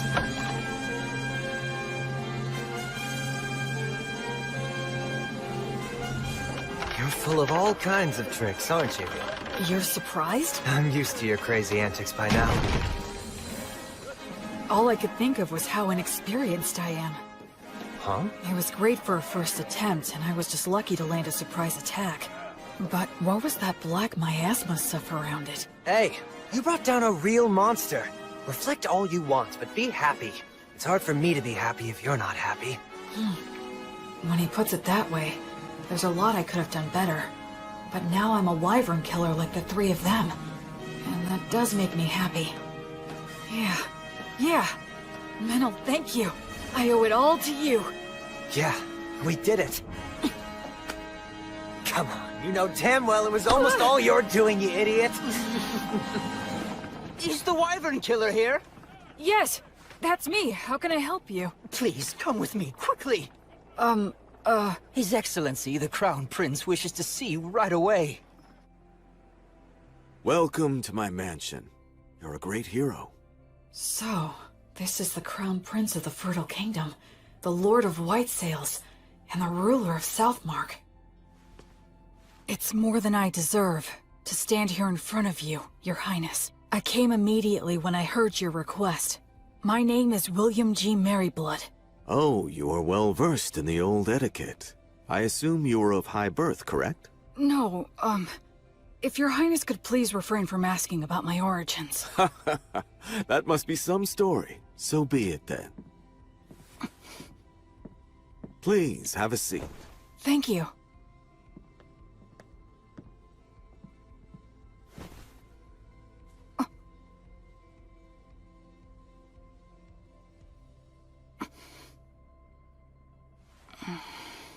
William, there are 4 or 5 individuals in your group, are there not? Yes, 4 of us. Which makes you a magic user, a priest, a fairy user, and a warrior. Well? Actually, we are a traveling priest, hunter, merchant, and a bard. One who shot lightning at the wyvern, one who made the light, one who dealt with the air, and one who broke its neck. That is 4. If that makes 4 people, it is indeed correct that we are 2 of them. What are you talking about? I can explain. My friend there, Meneldor, called the fairies, spread words, and manipulated the air currents to bring the wyvern down to the ground. So you're saying your friend is the fairy user then? And the rest? The rest was me. I'm sorry, but would you mind telling me what you did back there?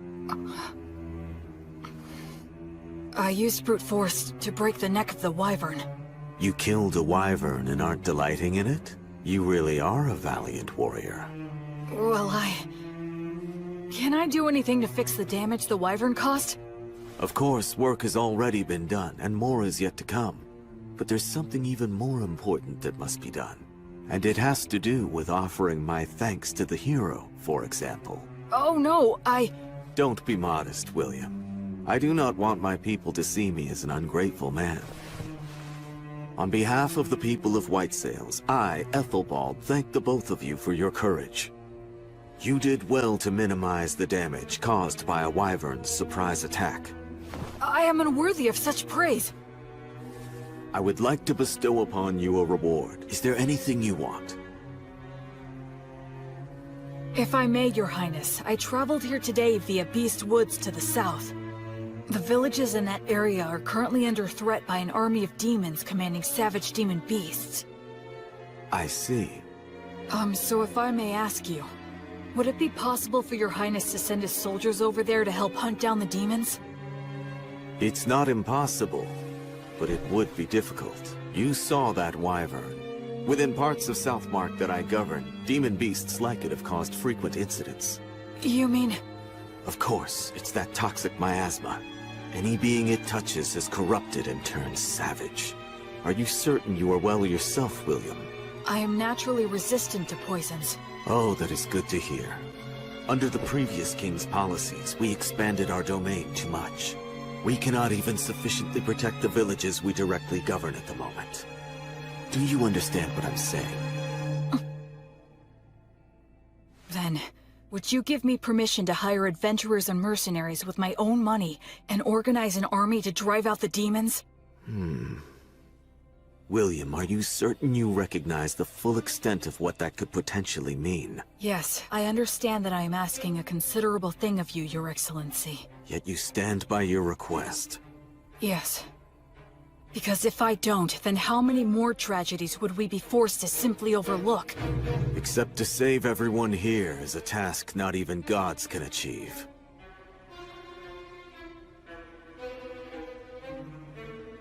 Honestly, if only you were some nameless man making this audacious request of me. You are right. But that being said, had I not killed the Wyvern, I would never be speaking with your highness. That is also true. But I must also consider the option of having to kill you. I must also consider the option of having to kill you. That's unnerving. And how will you explain my death to everyone? I'd simply say that you were poisoned in a battle with the Wyvern, and you started to spit up blood since the treatment was too late. I understand what his disposition is. A hero who can't even prove his identity is asking him for forces to operate in a region he doesn't even govern. Of course he'd see it as dangerous. I can handle those two, but there's still the risk of projectile weapons, and the prince is pretty skilled himself. No, it's pointless to think about that. In any case, I have to get through this somehow. I need to speak from the heart and plead my case as earnestly as I can. Your Highness. Go ahead. If all the saltiness were to disappear from the world, then what would give salt its distinctive salty flavoring? And if all those who carry a flame were to live entirely in the sunlight, upon what would they shine their flame? For my part, I'm fortunate to have received a part of that flame from Gracefield, the divine goddess of light. I firmly believe that the ones who carry that flame are the ones who should march first into the darkness. They must shine the light upon those who lament in darkness and light the path for those who follow behind. So please, I beg of you, can you somehow grant me permission for this unusual undertaking of mine?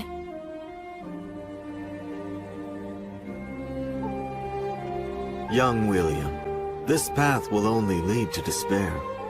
It won't work, and even if it does, you will pay the price. But I have some business with that despair you're speaking about. Oh really? And what is that? I don't like how its face looks, so I want to go and kick it in as hard as I can.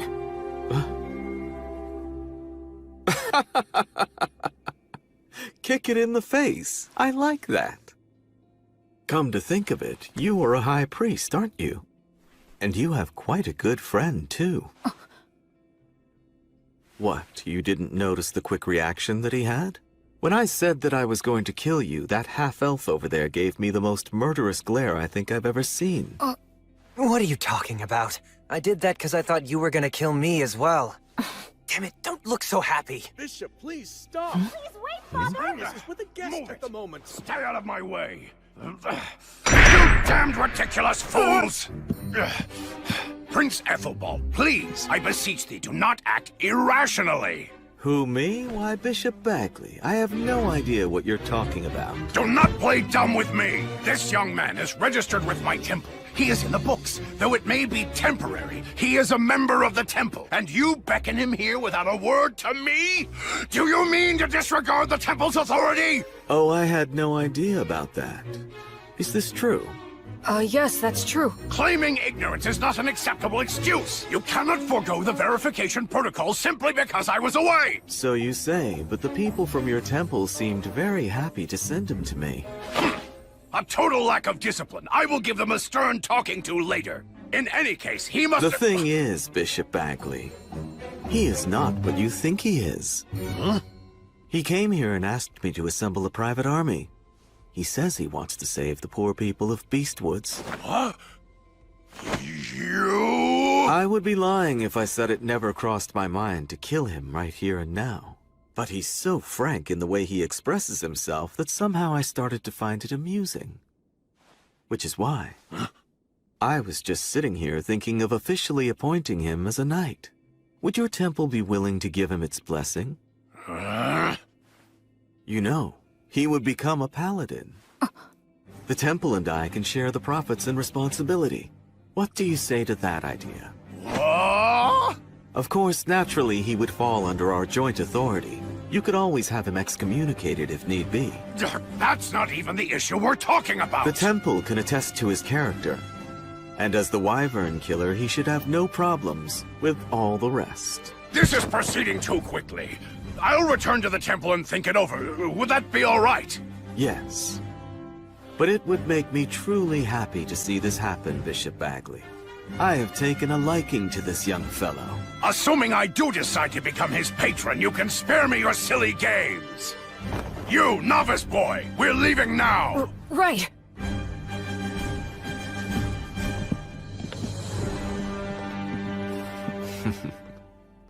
Honestly, what a troublemaker you are. Demanding a private art. What's the old geezer's deal? Menel, actually he's... Especially you!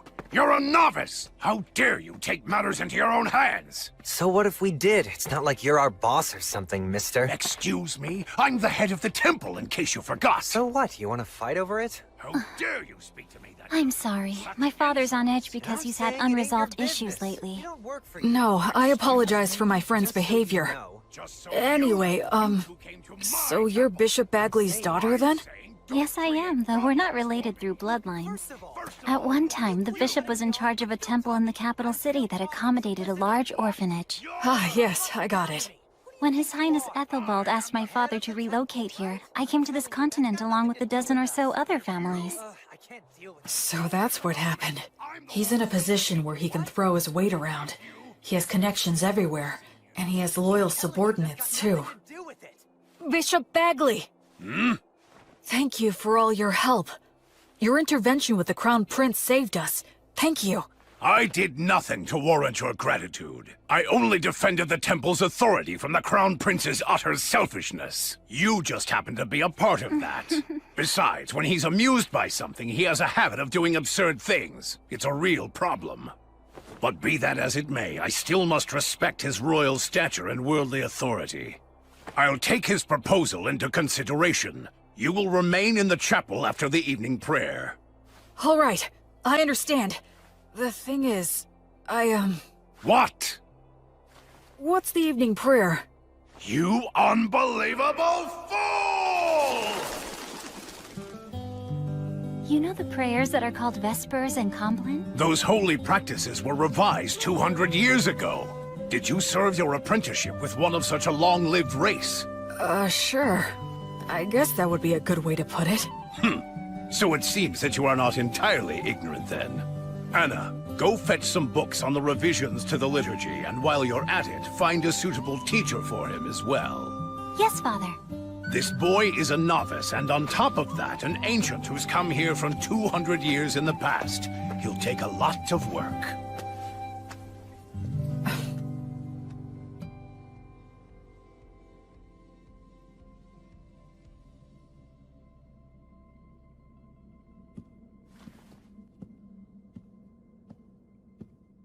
Greetings, Bishop. Wait here for a moment. Of course.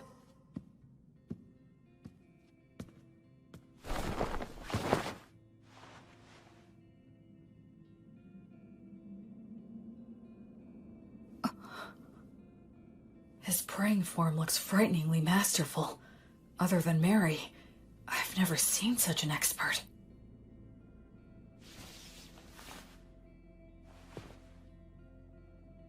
Now then. What is it? As head of the temple, you have earned a high level of divine protection, yes?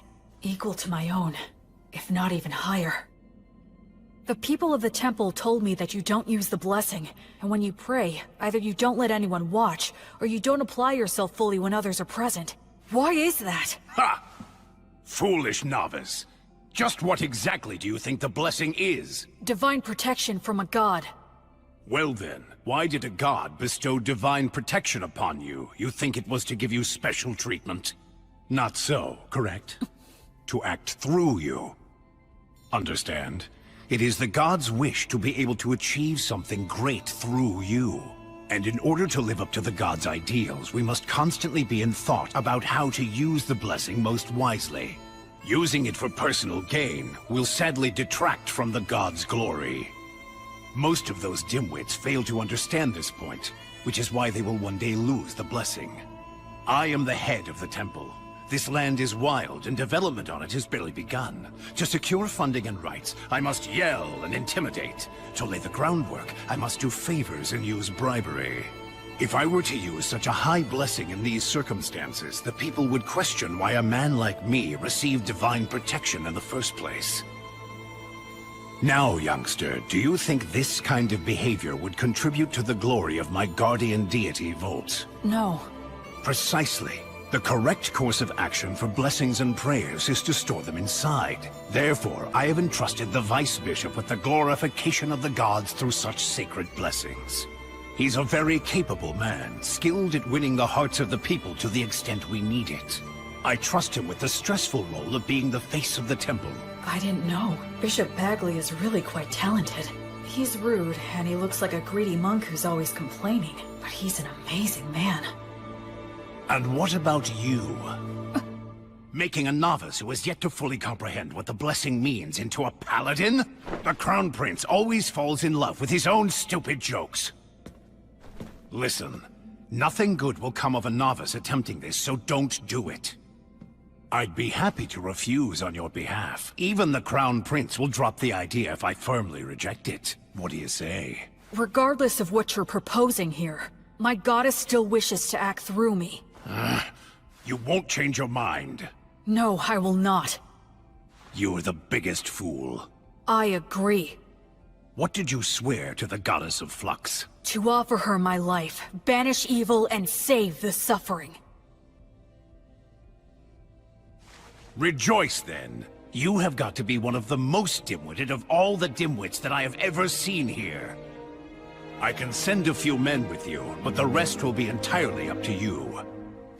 Thank you very much. I should respect this man, no matter what anyone else says. Welcome! You're really putting those drinks away, mister. Don't go for people who use adventuring as a job. You have to find those who are in it for the glory and prestige. We need real ruffians who will put their lives on the line for the sake of adventure and battle. Right. Just like blood. They have Demon Beast horns and Demon Beast hide? Those are their battle spoils. It's the easiest way to show off their strength. Come on, let's go.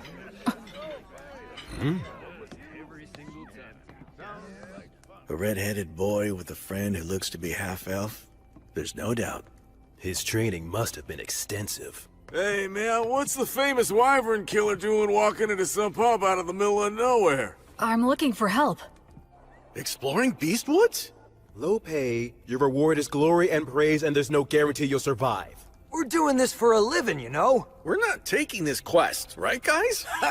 Yeah, man, don't be so stingy. Shut up, you blowhards.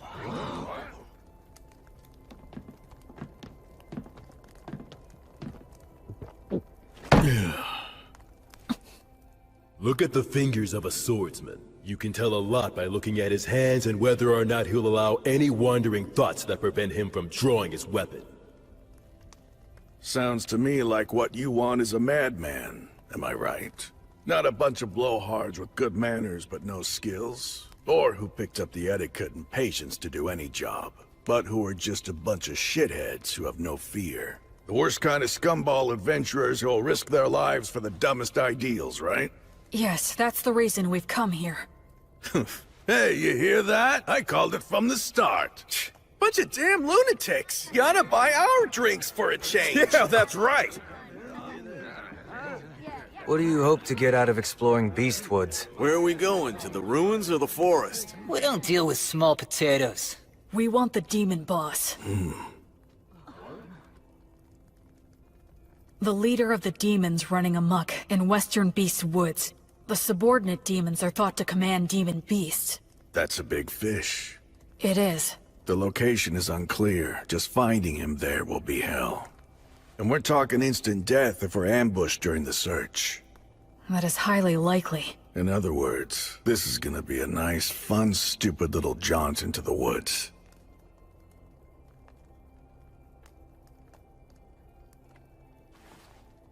Count me in on it. All I need is food and a bed. And a little pocket change will be nice. Yeah, me too. And me. Count on us, too. I'll provide everything. I'm William G. Maryblood. I'm Restov.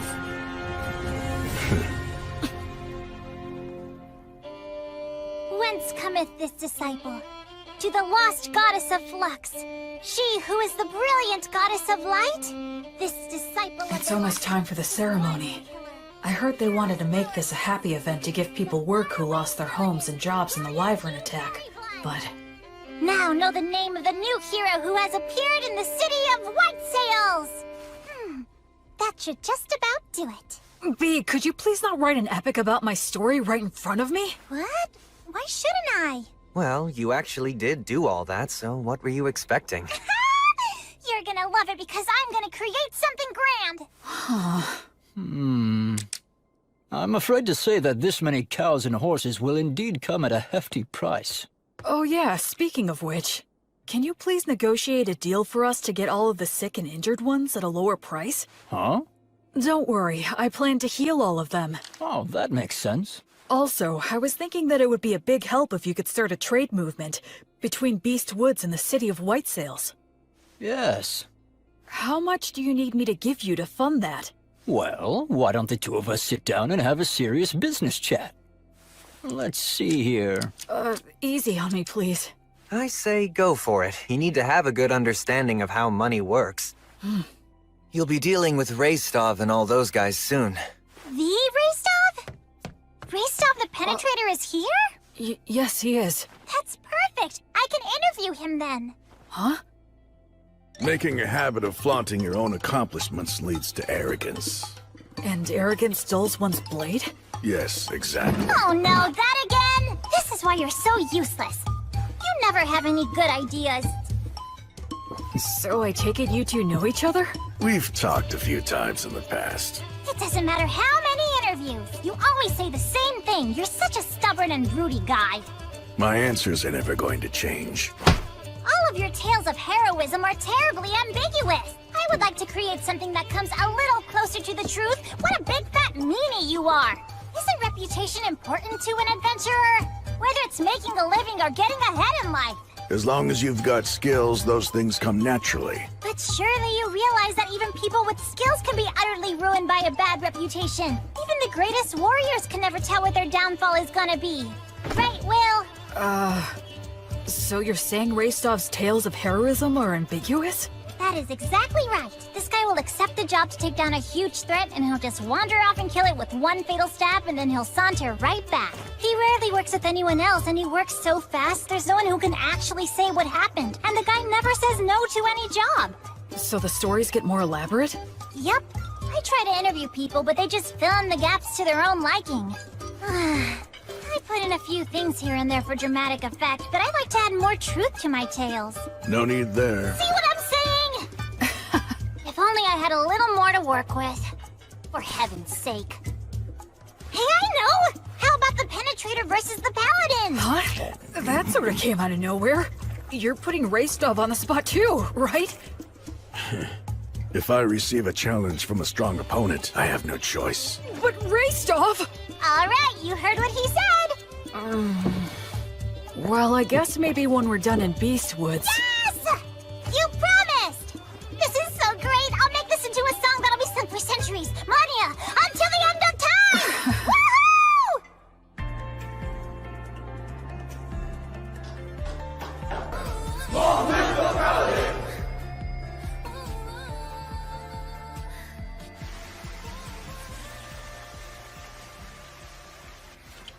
Vice Bishop, thank you for blessing me. Please think nothing of it. It was an honor to receive such an important duty from the bishop. Ordinarily, of course, this would be his job, but... I asked him, but he said he finds it bothersome to show people his pious side. It's too bad. I agree, for a man of his caliber to be so unknown to the public. So this is where you've been hiding. Oh? We're having a few grappling matches over there. Come on and join us for a round. Okay. Come with us, Middle. No way, man. Hey, it's the Paladin servant. Huh? He's not my servant. He's my friend. I'm not your friend. Huh? Will! We're making a fortune now, and guess what? It's all thanks to your song! Goddess of Light, are you watching? I'm getting by somehow, and I'll continue to.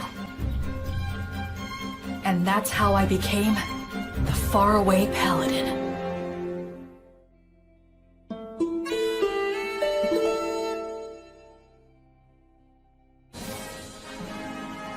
A lot of things happened very quickly.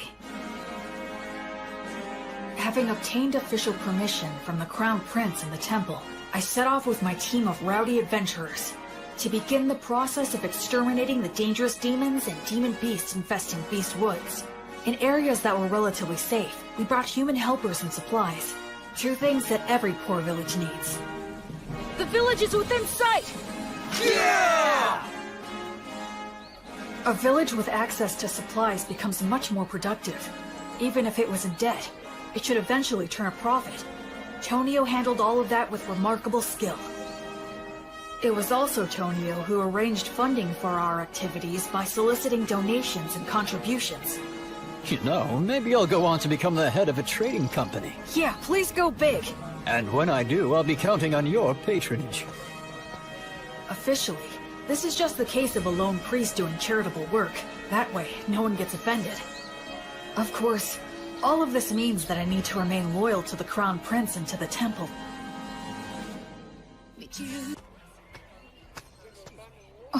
Oh, Will. I see that you've come back now. I appreciate the work all of you have done here. Bishop Bagley agreed to assign a few priests to me, and Anna is included among them. They're all experienced and are able to use the blessing. They're also capable of leading ceremonies such as festivals and funerals. I'm pretty sure that Raystaff's party ought to be returning soon as well. Whenever we received reports about demons or demon beasts appearing, Raystov and the other adventurers would head out in a hunting party to pursue them. Incredible! They were all killed with a single fatal blow. No wonder they call him the Penetrator. Can you do this to wyverns too? If one's within my sword's reach. I would intervene in any disputes between villagers and try to help them settle things peacefully. You know, I wasn't really planning on doing all of this. Well, the thing is, once you've done it the first time, then you're kinda stuck. Word of my intervention spread, and I was called to intervene in other villages' disputes. My unexpected role as an arbitrator suddenly gave me a lot more to do. Whenever I had to visit other villages for benevolent purposes like that, or I had a message that I wanted to get out, B proved to be a really big help.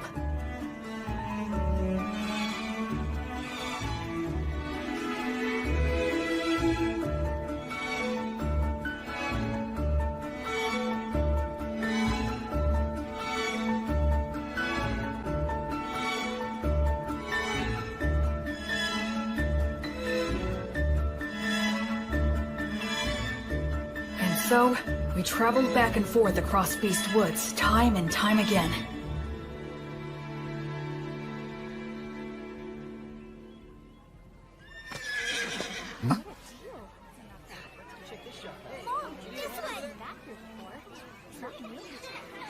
The atmosphere's so different now. This whole area has become relatively safe, so it's getting a lot more merchant traffic. A village that once had a dark cloud hanging over it, now full of life and smiles. Gus, I finally understand now. Money is extremely important. Money is what makes the entire world go round. With money, you can solve anything without magic. Buy tools, hire help, and the ability to make a profit is just as important as magic. Everything you taught me was exactly right. Making people smile and giving them hope is more magical than actual magic.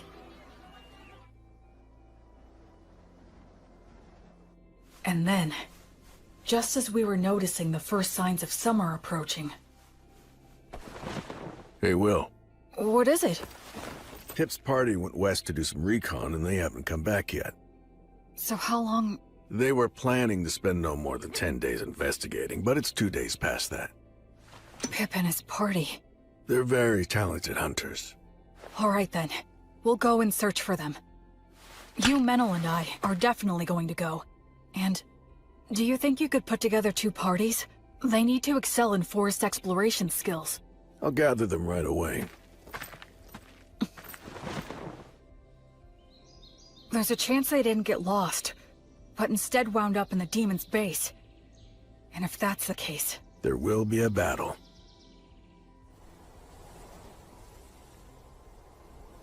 What do you think? Frankly, given the skills Pip and his buddies have, it's hard to believe that they could have just gotten lost. So you believe the demons were probably behind this, then? I think there's a good chance of that. If we beat them, things should settle down here, too. I just hope that they're all right. Hey, Will. Huh? I should... say thank you. Oh, for what? For a whole lot of things. I just have a feeling that I would have hit rock bottom if it hadn't been for you. It's thanks to you that I'm here now, and that I actually have a respectable reason for living my life. So, well... I owe you my thanks. Oh no. I should thank you. I knew nothing of the world, and you saved me. But you know... What is it? You could look at me when you say it. Shut up.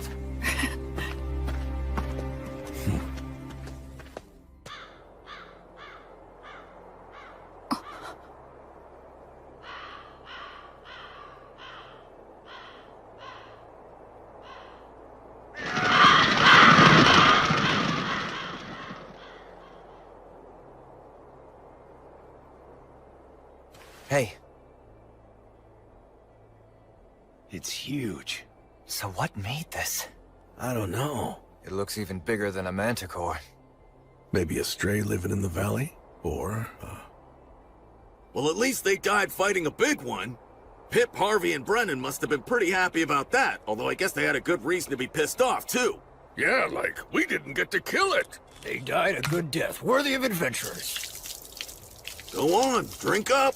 Virtuous gods, please grant rest to their weary souls. Gracefield, goddess of light, I beg you, please, grant them peace and guidance. Will, there's a head missing. The damage is so bad it's hard to tell, but it was probably just eaten up. Yeah, I'd bet on it. No, wait. Huh? Did he toss aside his gear as he ran? Why go deeper into the valley, though? If the path to the forest was blocked, that's the only way. He had no choice but to run deeper down. Yeah, I guess that's true.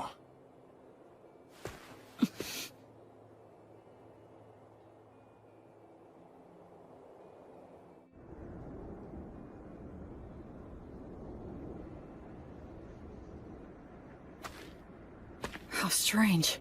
Yeah. Feels off. What do you mean? What's wrong? The footing here. It's very poor in this valley. Even if they fled, getting this far would be... It's a trap! Retreat!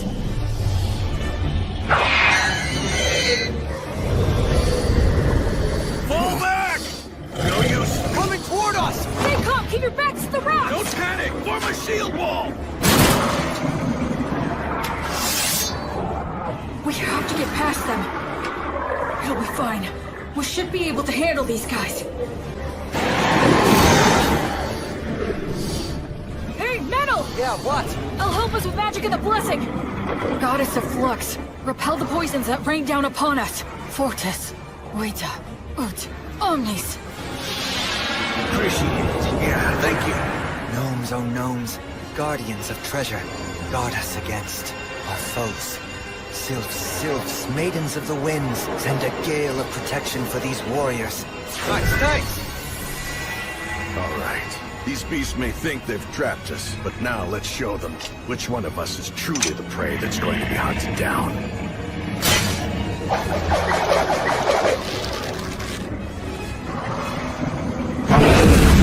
Shoot now!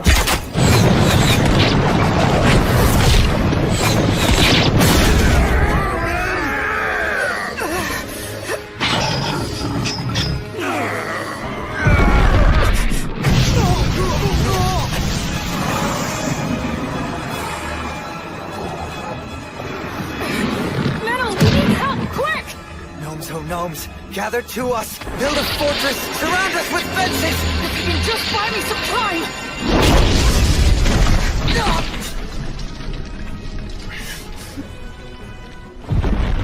No, don't!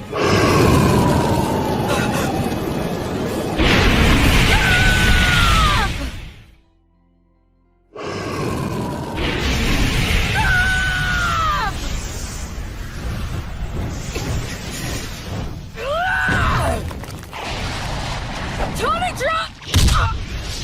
It stopped me from finishing my words! What happened? Misfire? Why? Everything was going so well up till now. And yet, where did I... What did I do wrong?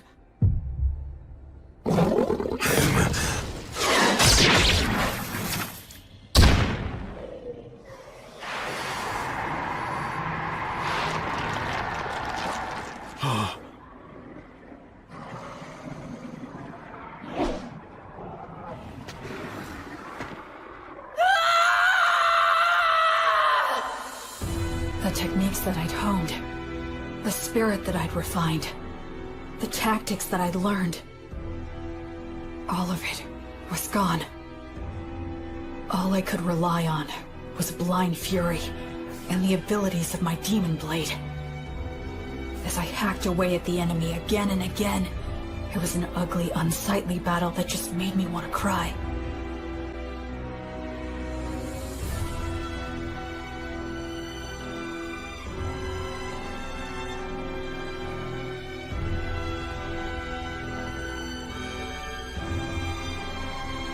It felt like I'd wronged the three of them. I felt pathetic. That's enough! Stop it!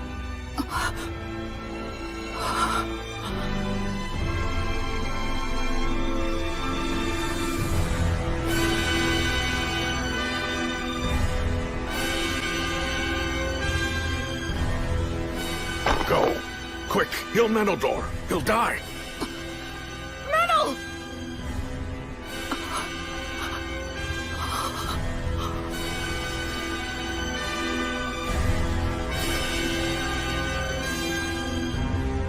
Gracefield, goddess of light, I entreat you, please shine this healthy soul's light down upon these wicked wounds and banish these shadows. Please, please just open your eyes. No, don't go. No, please don't leave me. My head feels fuzzy. Is it 'cause I used the demon blade's power? But I have to heal Menel. William! Snap out of it!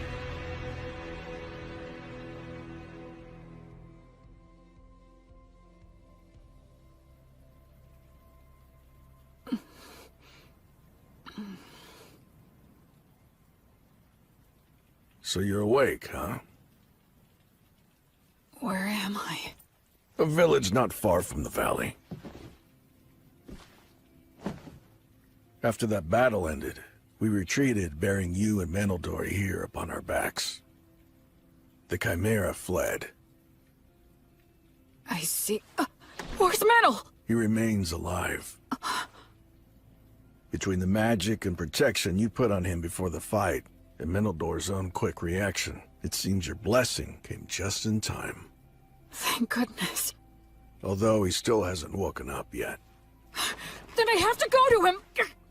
You still need to rest a bit longer. But if I... Menildor's condition is stable now. He's already had all the care that he needs.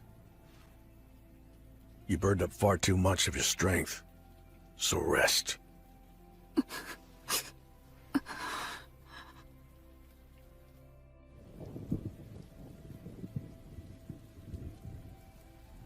Where did I screw up? When I left Menel to handle the Chimera? No. Given the circumstances, I had no other choice. So when was it? Was it just getting caught in that trap in the first place? If I'd been more careful, and took the time to send out scouts in every direction, we wouldn't have wandered blindly into that valley. We had plenty of people at our disposal. Up until that point, we'd been successful. And we were rattled by finding some of our men dead. Maybe all of that led to a simple lack of caution. No, I think I'm missing something. Some kind of fatal flaw. So they retreated, huh? Really? The Wyvern Killer and the Penetrator? I heard they ran into some absurdly huge mixed-up demon beast called a Chimera. Wonder what they're gonna do. Also, that elf mix was hurt bad, wasn't he? Yeah, he's really got it rough. When you're stuck with a monster like the Wyvern Killer, no amount of lives is ever gonna be enough. Yeah. A monster? Yeah, guess I am.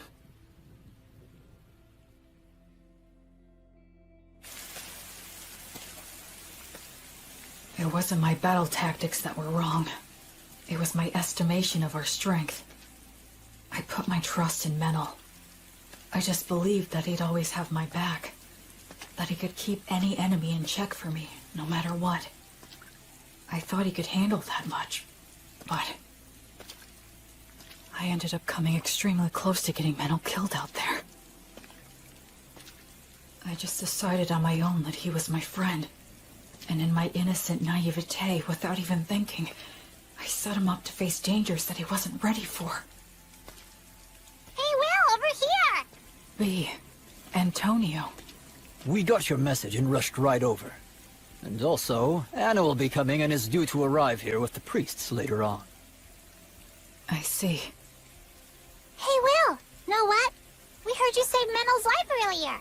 I can't believe it! You ran into a beast as impossibly tough as a chimera, but you still beat an insane number of magic beasts and even saved Menel's life! You really are absolutely incredible! I doubt that Menel and the others who have been stuck with me would agree with that opinion. Huh? I'm going to see him. But Will... Wait, Will, shouldn't you keep resting at least a bit longer? I'm fine. I'm very strong after all.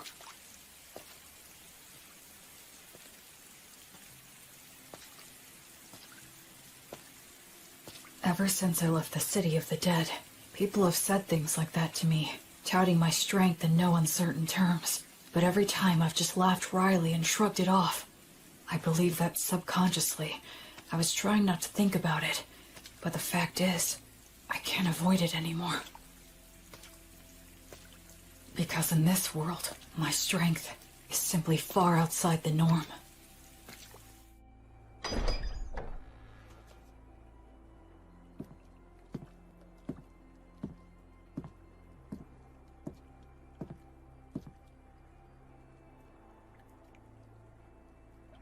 This is my sin. Menel, I'll fix you up right now.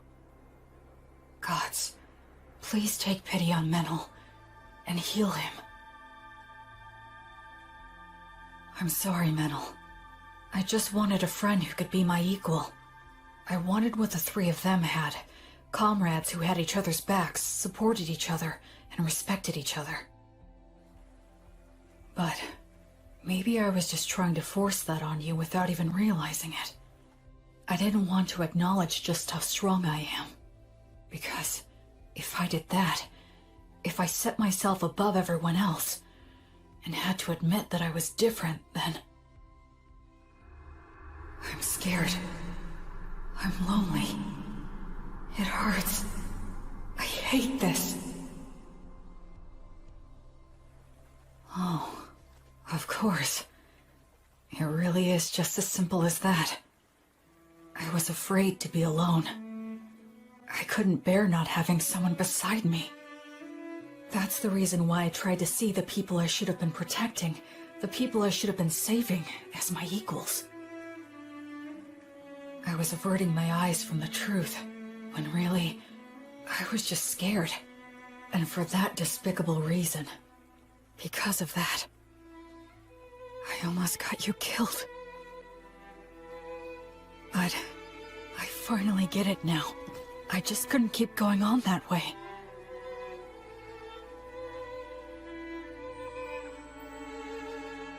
Oh, Goddess. Are you here because you're worried about me?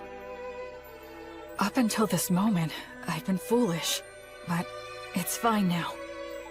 Please, you can rest at ease. I'll put an end to your sadness right away. I'll save everything. Everything within my reach. As your sword and as your hand. Everything will be all right. Goddess, I vow to you, I'll solve all this on my own.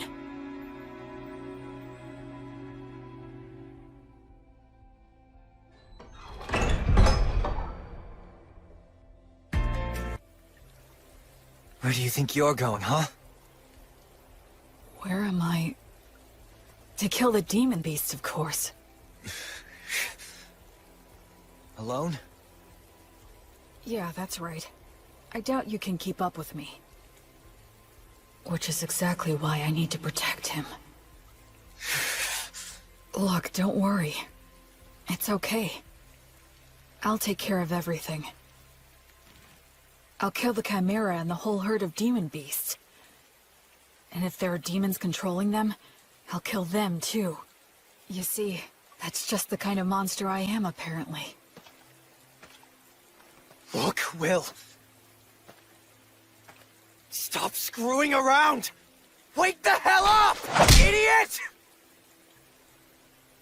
Oh, so this is how it's gonna have to be, huh? Is that all you've got, Menaldor?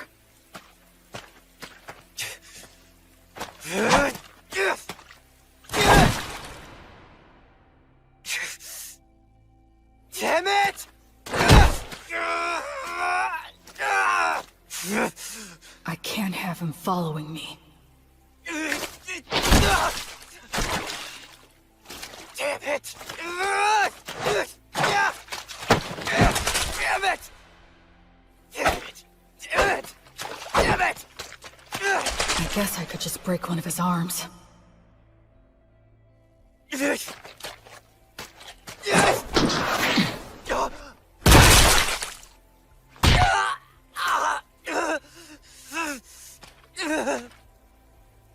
Just go and get someone to heal you. I'm not done. Oh, yeah? You're more resilient than I thought. What should I do now? Use words to make him stay here? No, I'll constrict his carotid so he loses consciousness. Gnomes, oh gnomes! Clench your fists! Use them to strike the enemy! Useless incantation. No! If I dodge it, the magic will hit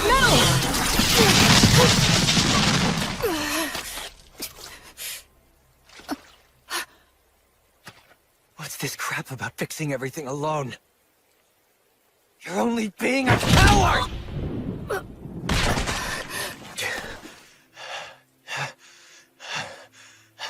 Did you really have to go that far? Huh? We were only together because of pure chance. There was no reason for you to do that. Yeah, that is true. I have no reason at all to go out of my way to stop an emotionally unstable coward who's completely lost it just because he got his ass handed to him one time. So then... But still, you're my friend. And friends stick together. If my friend goes nuts, I want to do something to help. Menel... You don't know much about your own origins, and you're clueless about the world overall. At times I've thought you seemed suspicious. But still, you're a nice person. I know you're trying to do things right and do your best. After all, you did save my life, and you saved that whole village. We traveled together, and we fought together too. I enjoyed spending time by your side. I'm grateful to you from the bottom of my heart for sending off those villagers. Look, Will, the fact is you're my friend, and I don't abandon friends.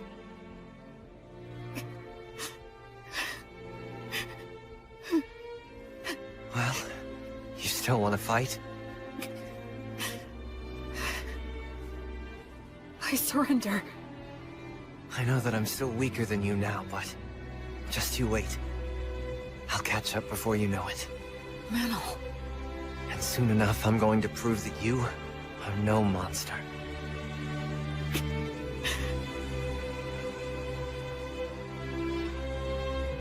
Okay. I'll wait. I'll wait for you. Man, you know what? You can be a real pain in the ass. Sorry. I kinda lost control of myself. Yeah, well, it happens. I'll heal that. But a surrender is still a surrender, which means that I win. Come on, I only surrendered because you wouldn't give it a rest. Keep whining. Wow. And so, we just kept on making dumb jokes and laughing about it all. It was my first ever argument with a friend. And I guess I lost that too. Welcome back! Oh, you're back, huh? Will Metal! Good to have you back! You jerks!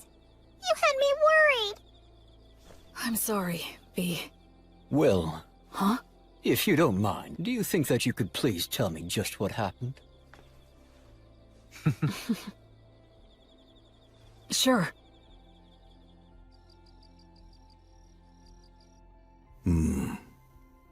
That's an illness of the strong. And the stronger that you are, the harder that it can hit you. Depending on the severity of the case, it can even kill you. I'm so sorry.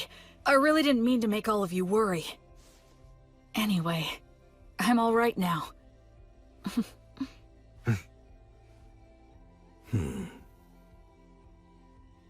You two were stuck in bed not long ago, and you were off slugging it out? We even set a trap for a surprise attack. That Chimera's got no chance. I've got a debt to repay to that bastard. I won't be shown up like that. You mean you're gonna go fight that thing again? That's right. We're gonna have a little rematch. I won't get beat up and just leave it at that. I'll split its head open. I mean all three of them. Chimeras don't occur naturally, so there's no doubt that this thing is the product of a demonic ritual. I say we take them all out at once before they can escape. You want to go after it this soon after it roughed us up? I won't just give up and leave it like this. Let's bust them up good. All right. Guess we should round up some help, huh? This'll be a good, fun, stupid-as-hell adventure. A silver coin for a demon beast's head. And 10 gold coins for the demon bosses!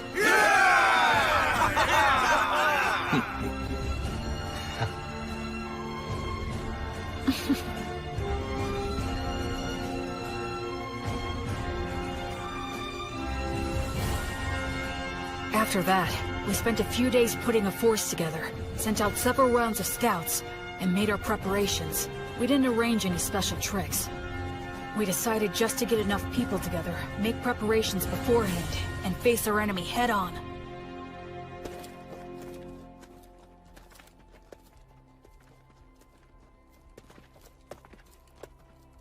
Let's set up our formation and our gear here. Anna and all of you other priests, please support us from here. Yes, sir! When we're all ready, we'll send our front line to the battle zone!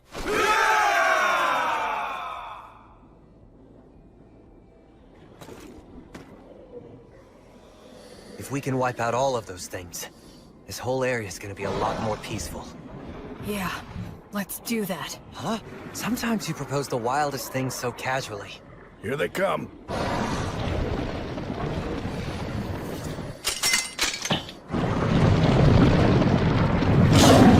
I've got your back. Thanks. I'm counting on you, Menel. We'll break through head-on! By Volt's blade of lightning, let us triumph! Burn bright! Blazes flames of courage! World, send us a tailwind of good fortune! Virtuous gods, righteous protection! Shoot! Sagita Flamium!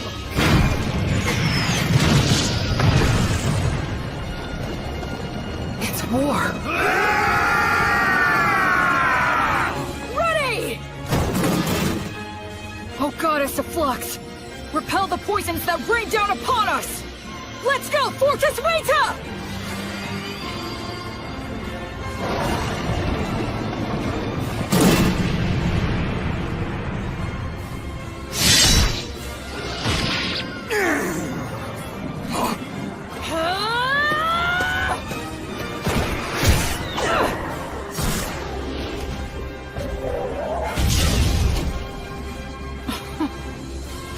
ever think that I'd fix this all alone. I was never any more than one factor in this battle. The battlefield's not so easy that only one person is enough, no matter how strong they are. By the flame of Gracefield!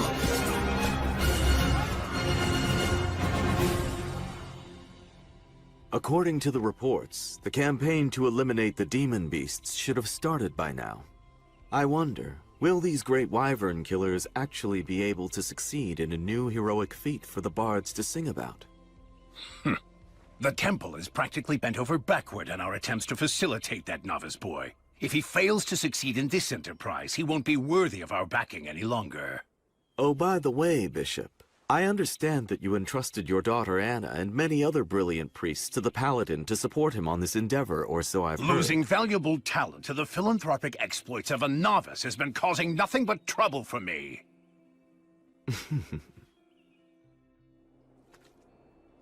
What's this? The remains of an abandoned monastery? It looks like we're the first ones to make it here. Be careful. Watch for traps.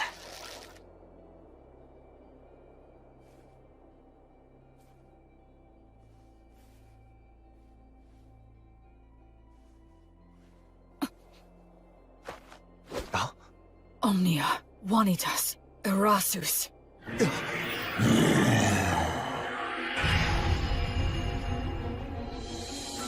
Hi there. It was laying in ambush with invisibility? Careful, Will. This thing's pretty damn smart. Do you think that maybe it's got some demon in it? You're after the High King? Oh, you know the High King's seal, do you? Are you a warrior sent by one of the gods, then? That answer, I'm certain now. Basically, this is like taking a square on a chessboard. The city of the dead, where the High King was sealed, isn't yet under control by either side. If the demons manage to take control, they'll undo the seal, and disaster will ravage the continent again. But if mankind takes control, the seal will likely become even stronger. The demons are in a position where they need to keep Beast Woods permanently devastated, and keep it in a state of chaos, destitution, and lawlessness. That's why they're commanding demon beasts to attack villages and keep the pressure on. They can't let mankind advance any farther south. They can't let people head in that direction. They can't let them think that there's hope in the south. If you consider the existence of their king, it's incredibly easy to figure out what their objective is. In the name of the goddess of flux, I will destroy all of you. Oh yeah, but wait. There seems to be some sort of mistake or perhaps a misunderstanding. A misunderstanding, huh? That's right. That's the truth.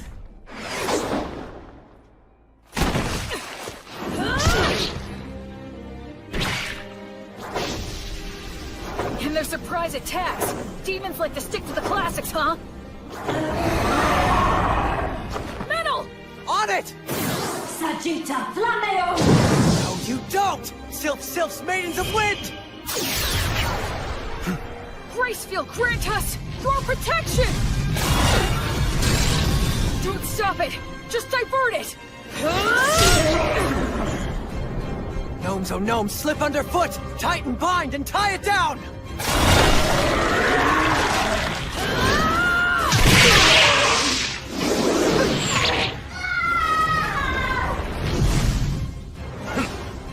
It has 3 separate heads. If each one reacts differently, they're bound to end up becoming confused. This demon beast is unnatural. It shouldn't exist! I don't need to score a clean victory in one strike. I just need to fight it the right way and win by being better. I don't need to use a flashy secret technique. I'll just use all 3 of their teachings and do what it takes to win! That's the fighting style that works best for me! Maidens of Wind! Bless this arrow with your kiss!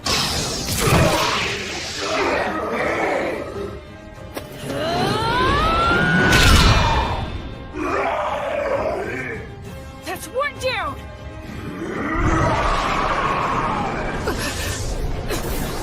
You give me no choice. Although I detest this dragon's power, I must use it! Dragon? one too? Metal, step back and give me a little room. I'll strike it down now. I was raised on Mary's bread, and my arms bear Mater's stigma, which means poisons don't work on me. I'm sure you'd like some glory of your own too, huh?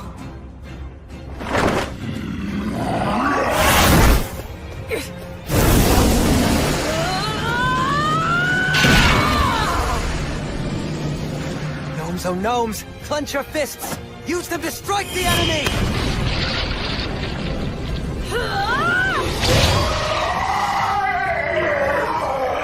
Nowhere to run now! Acceleratio!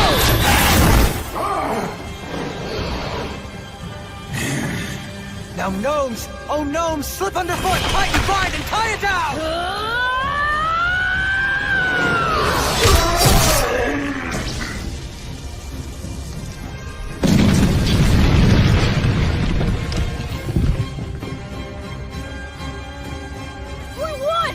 All right!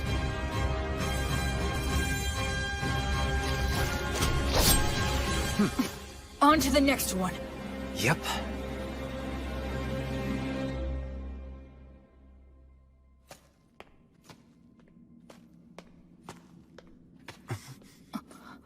Took you long enough. Raystov?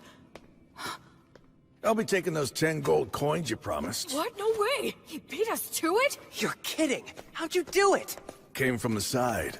Since you two guys were busy taking care of the Chimera for me, it was actually pretty easy.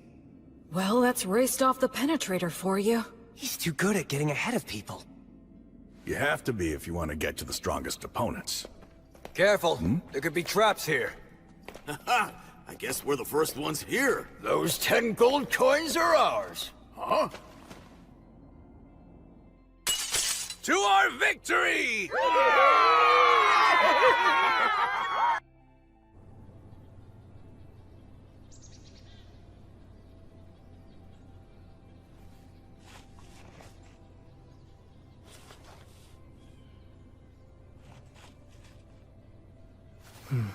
You're awfully cheery about a little stack of papers, Will. You could tell, huh? Yeah, you're grinning and caressing that paper the same way that someone might touch a woman's body. Is that the stuff those craftsmen gave you? They said they were the best of the trial sheets they made. You really are happy, huh? Well, the way I see it, these are the future of this town.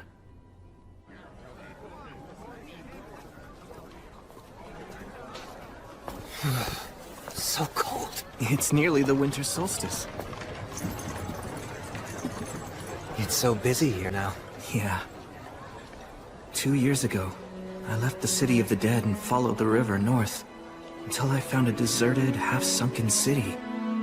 Now, 2 years after rebuilding began, people have given this place the name Torchport, the Port of Light.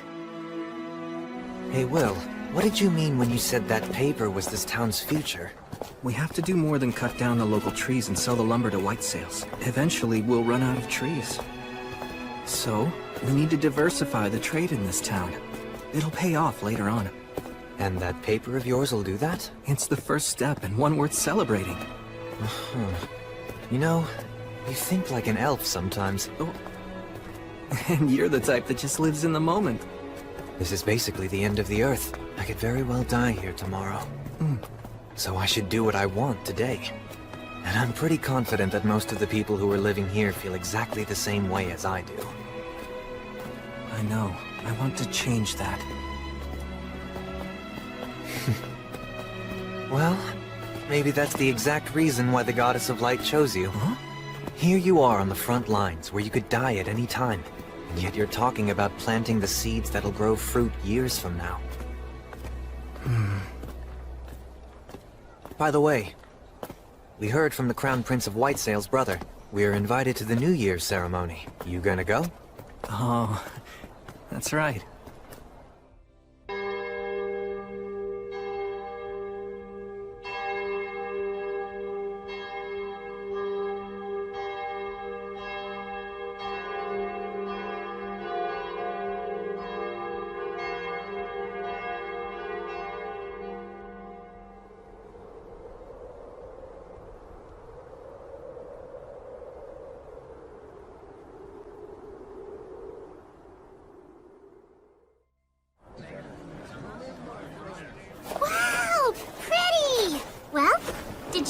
Winter Solstice Festival?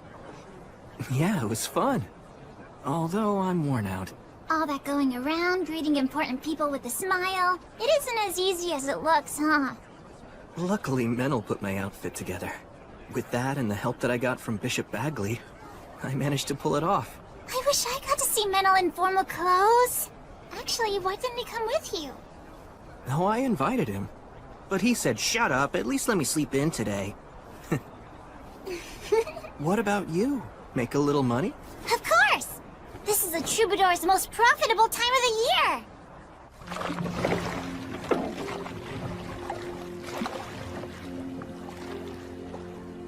What's the matter?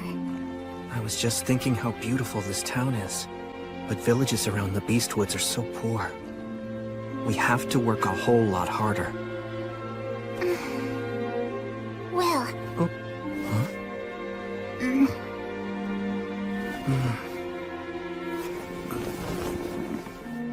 Huh? You worry too much. B.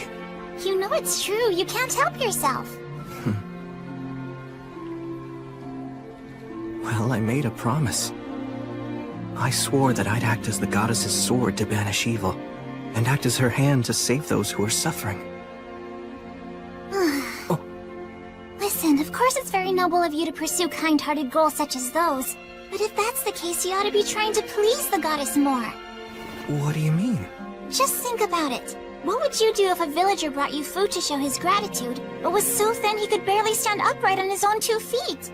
I'd tell him that he should eat it himself. Don't you think the goddess would feel the same about you? Yeah. Thank you, B. To show my appreciation, I'll take you anywhere you want to go. Oh wow, that's an offer I can't turn down! Let's go! B, you sure about this? Yeah, absolutely! There's something I want to see. But unfortunately, it isn't the kind of place a lowly troubadour can get into just by asking nicely. You could sneak in though, right? Because on top of being a warrior priest, you're a great sorcerer. A school tucked away in the woods of a forbidden land where sorcerers study the words of creation. The Academy. Well, let's go then! Wait, Oh! hold on a sec. This is Maze Alley magic. And there are several signs here, too. Warning. Paralysis. Sleep.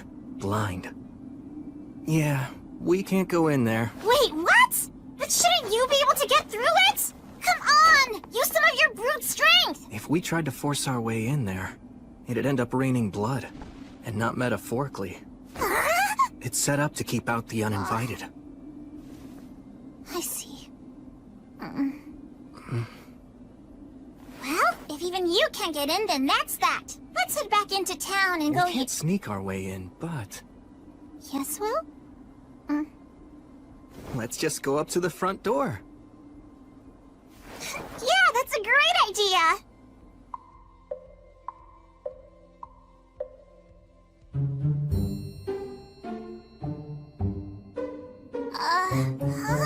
Do you remember how we got to this spot in the first place? I mean, I know in my head where we came from, but... It's okay. Just keep holding my hand.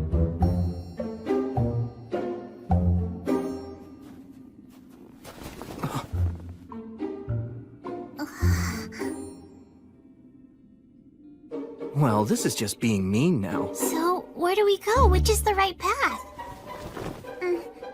Ne, fronti crede.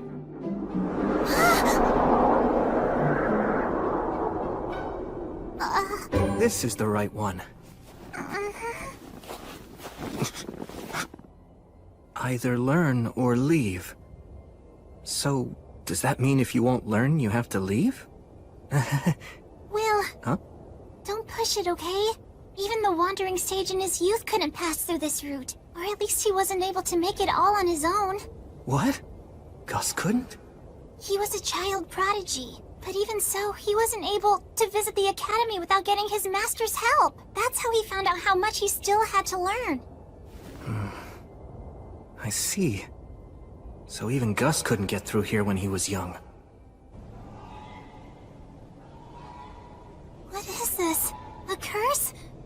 Looking at it makes me feel really uneasy. I can't sense any mana at work here. But doesn't that make it even more suspicious? Setting a trap in something that's obviously questionable is a classic move! You're right. There's a sign carved in it that makes you feel uneasy. Man, talk about super twisted. I could write a song about this alone!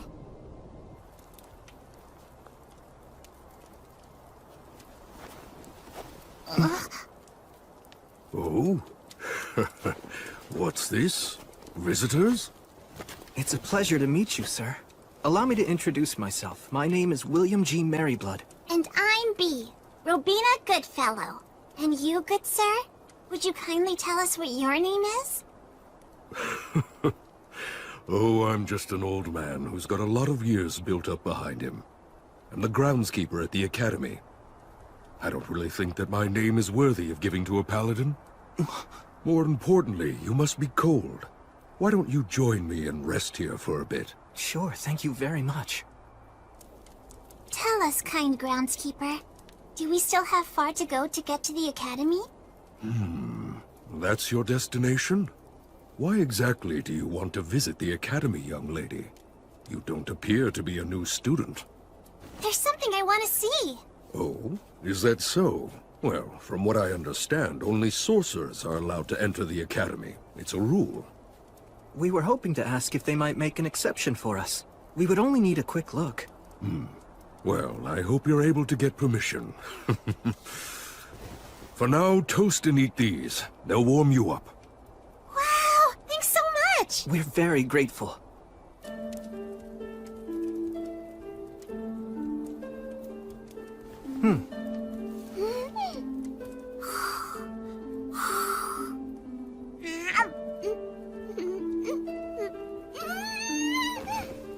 It's just so tasty!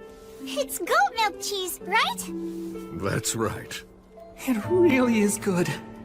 Incidentally, I've heard that the faraway paladin knows how to do magic.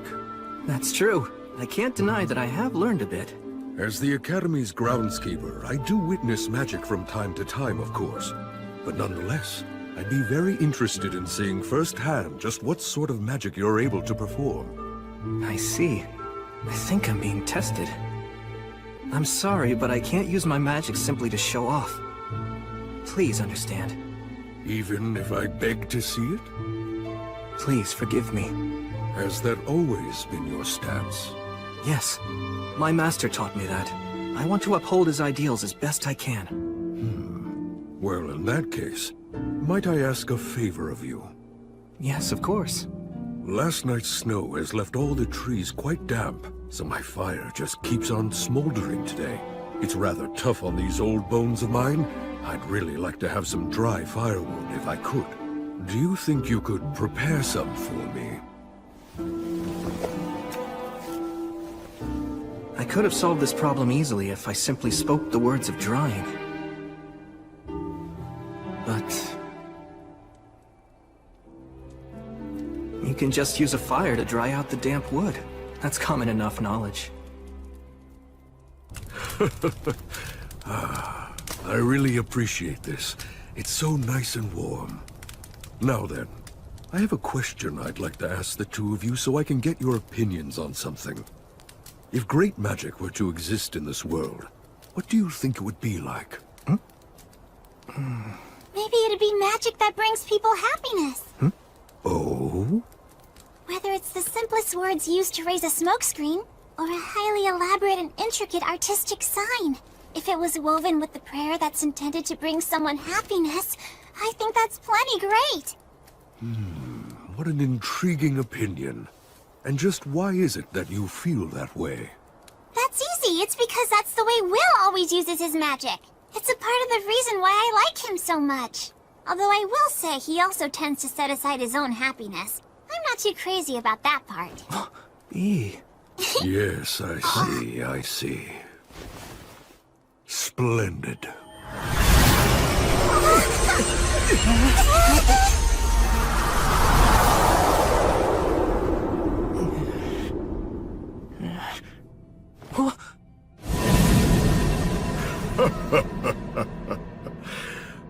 Allow me to properly introduce myself. My name is Hiram. I am a professor at the Academy, and I'm also the Master of the Woods. And I serve as groundskeeper as well. Groundskeeper? I'll have to make a bit of a special exception, but I'll assume the responsibility and allow you to tour the Academy. Now then, young lady, what part of the Academy was it you wished to see exactly? Oh, well. Yes, I see. Of course. In that case, let's go.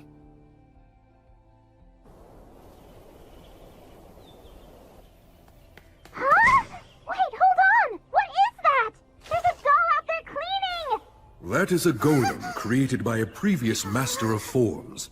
It's quite a handy thing to have. Incredible. It moves so gracefully. Even if the mana here is very stable, I can't imagine the amount of work that must have gone into it.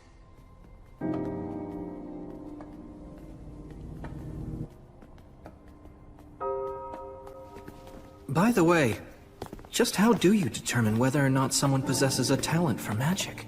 The words of those with magical talent have power behind them. Although both our words of creation and the everyday words that we use in simple conversation have the same roots. The words of a child who possesses true talent just naturally make things happen. I know about that.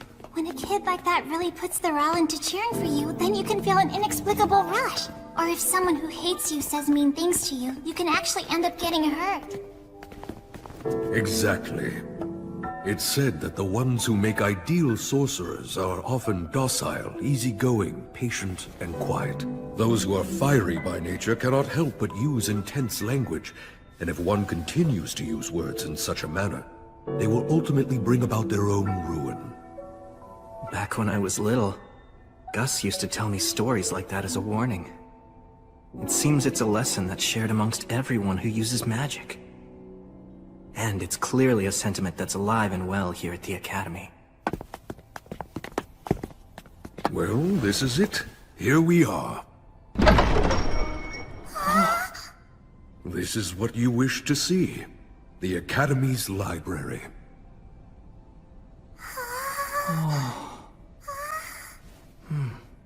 I personally authorize you to browse anywhere you might wish, except for the forbidden shelves downstairs. I know my request to come here was unorthodox, but thanks for allowing it. Very well then, I shall be waiting for you out in the courtyard.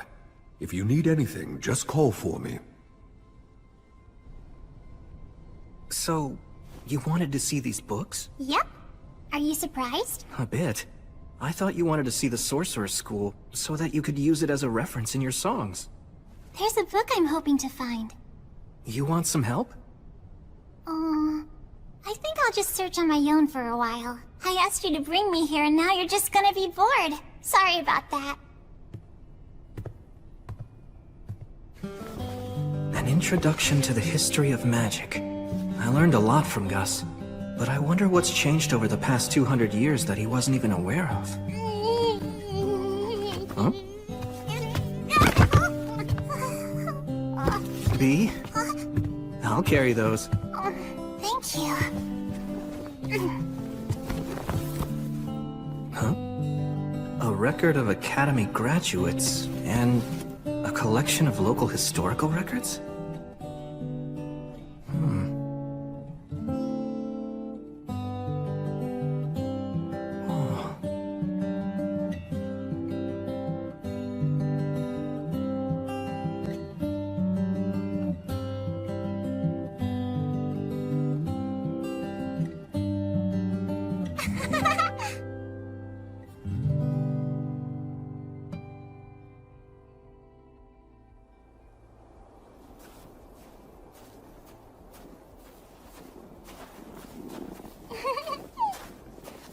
Hey, B.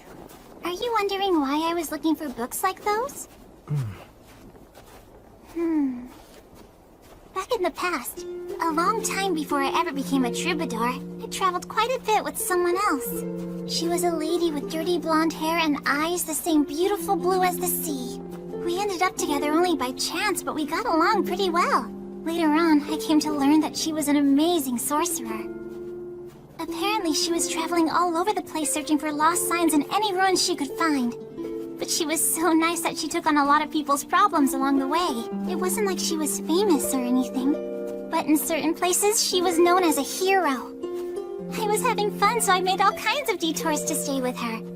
When it was time for us to go our separate ways, we waved at each other and said, "See you later." But then, she died not long after we parted. I heard she died fighting to protect the town from a group of specters.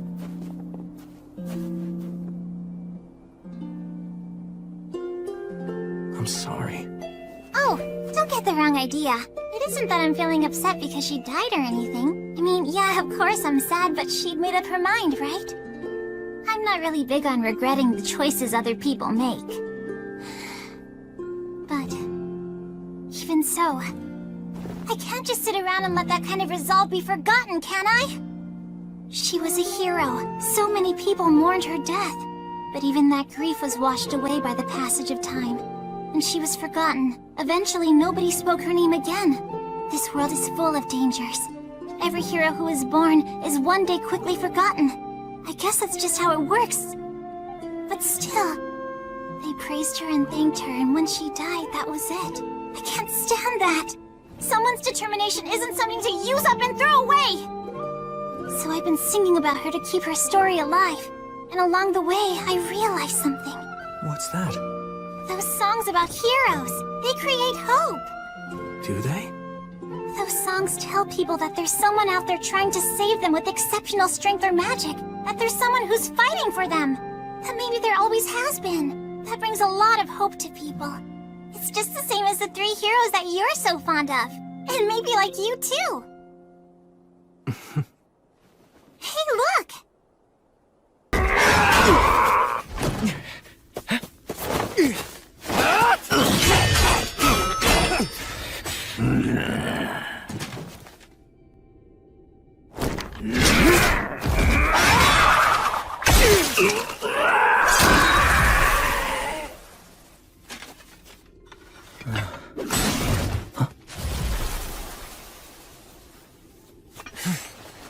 Got a new sword out of it.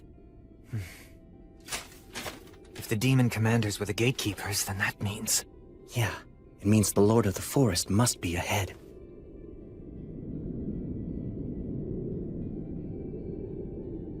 Let's go. Yeah, got it.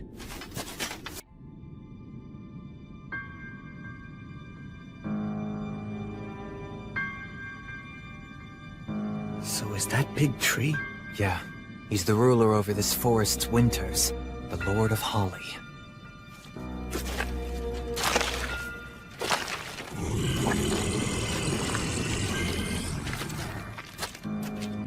Are those words of creation? No, actually. That's a curse. Those are blasphemous words. What's happened to my gatekeepers? What do you think happened? I see. Let me guess. You're the faraway paladin, Sir William. And you are the one called Menaldor of Swift Wings. And you must be General Carnunos. If you 2 celebrated heroes have come here, we don't need to waste any time. I'll see to it that you die right here and now. A few days ago, on the summer solstice, I saw snowdrops that were blooming out of season. And that's where it all started. Crown Prince Ethel of White Sails asked me to find out why it was happening, so we came here to look into it. And that's what we found.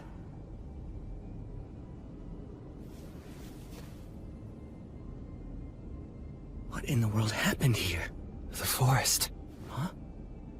The forest has gone completely mad.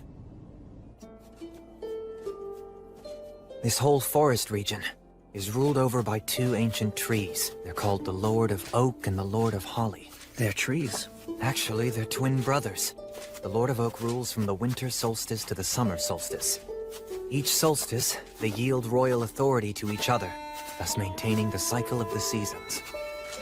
Then... It seems this time the transfer of royal authority may not have occurred for some reason. It was disrupted on the summer solstice, so it must have been the Lord of Oak. Great Lord of Oak, ruler of the forest, why won't you give the Lord of Holly the royal authority? Nay, children of man, you have it the wrong way around. It is the Lord of Holly who will not accept the transfer of power. Why not? That I do not know. My communication with the Lord of Holly was severed, so the transfer of power cannot be performed. The royal authority is powerful and far-reaching. If it does not lie with the correct owner, it will only foster the spread of evil. It may only be a short time now before this forest suffers a fatal collapse. All right then, will you give it to me? What, Menel? Hear me, Lord of Oak. Please entrust your royal authority to me. I cannot.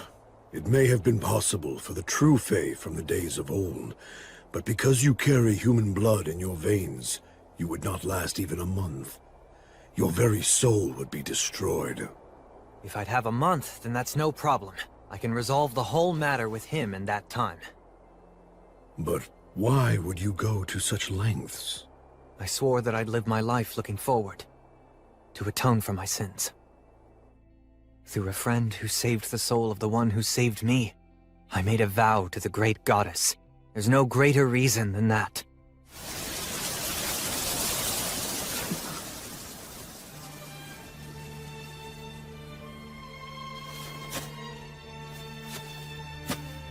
That path leads to a trial, a secret rite known only to this forest. I'm afraid that you, agent of the Goddess of Light, do not have the right to participate in it. Yes, I realize that. I'll wait, however long it takes. Rest assured I'll be back soon. So don't you worry.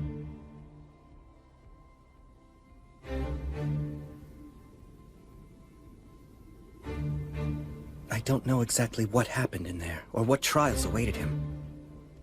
I'm not sure what hardships Menel experienced or what he overcame. But...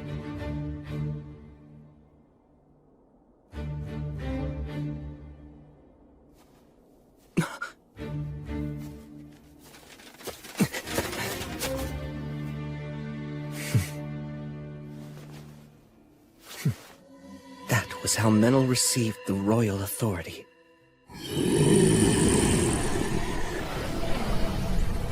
Menel, you ready? You bet. You take him. Hear me, O Lord of Holly, twin brother who rules from the summer solstice to the winter solstice. I bestow to thee the power from your brother, the Lord of Oak, the power that makes a king!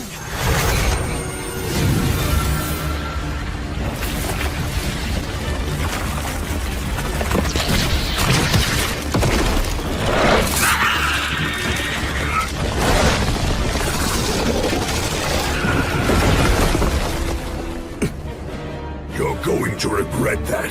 I can't believe that you have already won over the Lord of Oak! You're done. And now for the forest! By Gracefiel's light! By the goddess of the cycle of death and rebirth!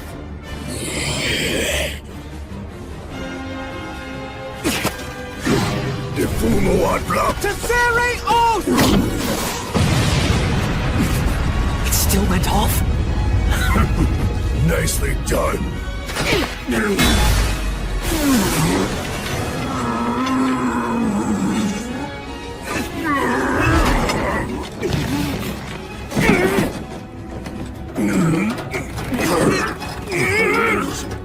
Are you really human?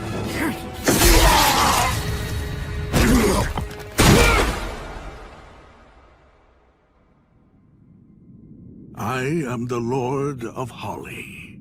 For your bravery and valor in eliminating those insolent invaders, and for performing the transfer of the royal authority, I commend you and thank you. I must restore order to this maddened forest.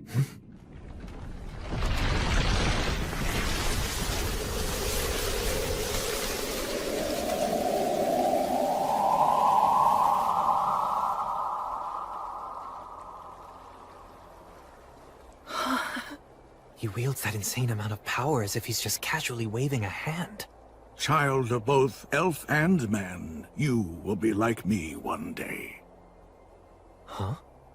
You forged a contract with my brother, the Lord of Oak, after all. Though only briefly, you held the authority to rule the forest. Your human and Fey blood, along with the power within you, is already inclining toward Fey, bringing you closer to being a suitable vessel for a Lord of the Forest. Huh? I had zero intention of doing any of that. That is what it means to entrust the royal authority to another, young Sprout. Worry not. This does not mean that you will transform right away. So long as you do not neglect your training, then it might well be over 100 years before you become a new Lord of the Forest. Can I refuse? It is possible. If you wish it, you may still die as a child of man. Make sure you give it plenty of thought. And you, child of man, disciple of light. Yes, sir. There is something that I must tell you. Do you know of the mountain range to the west whose rocks have turned red? The Rust Mountains? Is that what you mean? I'm afraid that in a future that is not so distant, the fire of Black Calamity will break out in the Rust Mountains. The flames will spread and may even consume this land in its entirety. What are you saying? Those demon beasts came here from the Rust Mountains. That whole land is now a nest of demons. It's a land where the enormous Lord of Hellfire and Miasma sleeps, making his bed from the riches of the mountain people. The Lord of Hellfire and Miasma? Whether you choose to fight it or accept it, be prepared. That day is not far off now. This is both a warning and an act born out of duty. Child of man and young Sprout, I promise you will have a bountiful harvest this autumn. The fire of Black Calamity. I truly asked too much of you this time. Although, I guess I should add again. You got that right. You send us every damn time something happens. Well, keep in mind that the Paladin here is a retainer of mine, after all. And if I send for Sir William, I get a fine hero like you along with him. It's really quite a bargain. I'm not some market stall bonus. Perhaps not, but you are the Paladin's friend. Just as a person might fight for a friend, a knight fights for the people and also for his lord. Am I mistaken? Service, devotion, loyalty. That all sounds nice on the surface, but what's the reality? Overburdening someone breeds discontent. What if the next time you need them, they don't want to help? Yes, that is true. I wouldn't want the Paladin to run away from me. So I have to make certain to compensate him very generously to ensure that he sticks around. Exactly. That's just the kind of attitude that you need. It's important. I'm sure that it makes him feel good about demonstrating his loyalty. I'll give you money and whatever goods you may want later on. Leave it to Menel. That aside, Sir William. Yes? What is it, sir? I have a big favor to ask of you. It's about Meneldor here. Would you agree to give him to me? What? He's a very talented fairy user as well as a masterful hunter. Plus, he's a half-elf who doesn't age, and he doesn't mince words with me. So, yes, I want him. I truly do. But, Menel isn't property, Your Highness. Apologies, Your Highness, for making you wait. Thanks for coming, Bagley. Good to see you again, Bishop Bagley. Ha! Victorious yet again, I suppose. My word, hero. After all the flattery for your peerless acts of valor, I thought you'd have become reckless and lost at least once by now. Moving on now. Why don't you give us your report on this incident, Will? The fire of Black Calamity will break out in the Rust Mountains. The flames will spread, and may even consume this land in its entirety. That's what the Lord of Holly warned us of earlier. I thought the matter of the demons and demon beasts had settled down. Now there's the fire of Black Calamity, and the Lord of Hellfire and Miasma. I have other concerns, too. There's also that story you told me about the demon's High King sealed in the City of the Dead. It's simply one issue after another, isn't it? Honestly, never a dull moment here. Tell me, Hunter, this Lord of the Forest, Exactly what sort of power does he possess? Can we actually put our trust in this prophecy of his? Call me by my name, old man. You're in no position to talk! Could you two please try to get along? With this insolent brat? Oh, please, spare me your jokes. Give me a break. I hate pompous oafs like him. But even so, he does make a fine business partner, doesn't he? Well, I do admit that he is quite talented. I wouldn't be sitting here with you otherwise.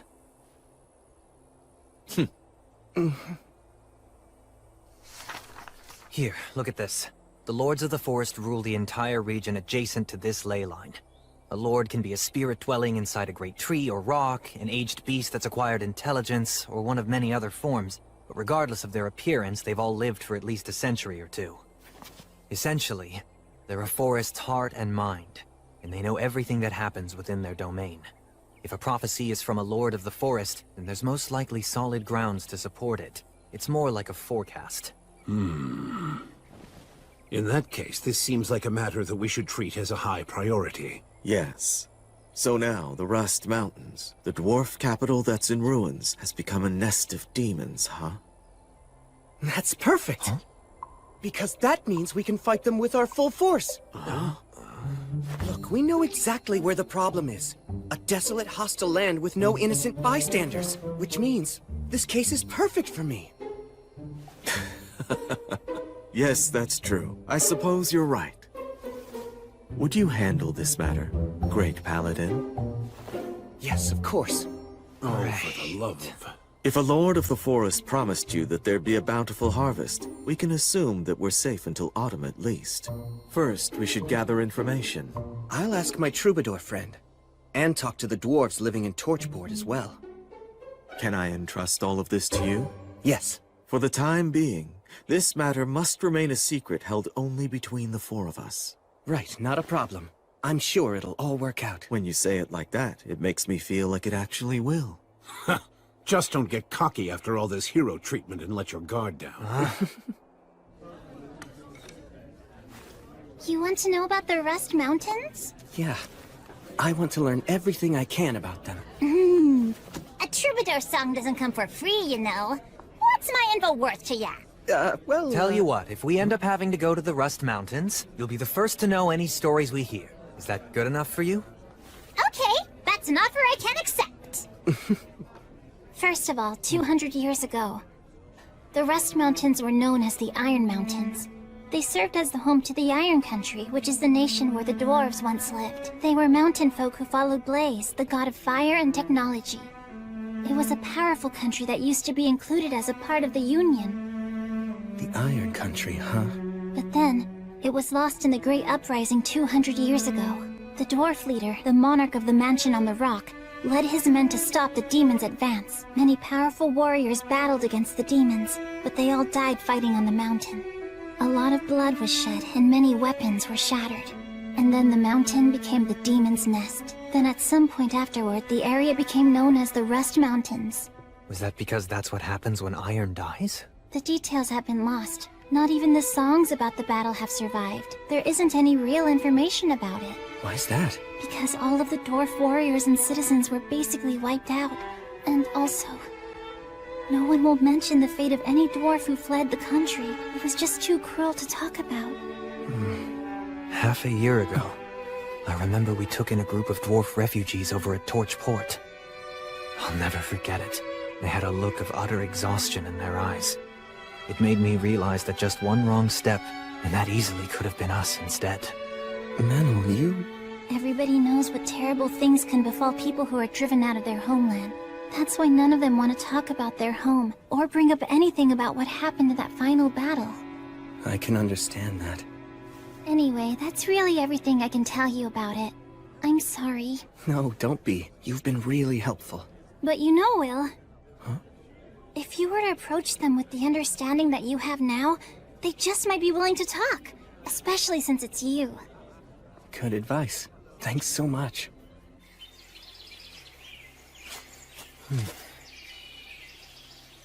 This way.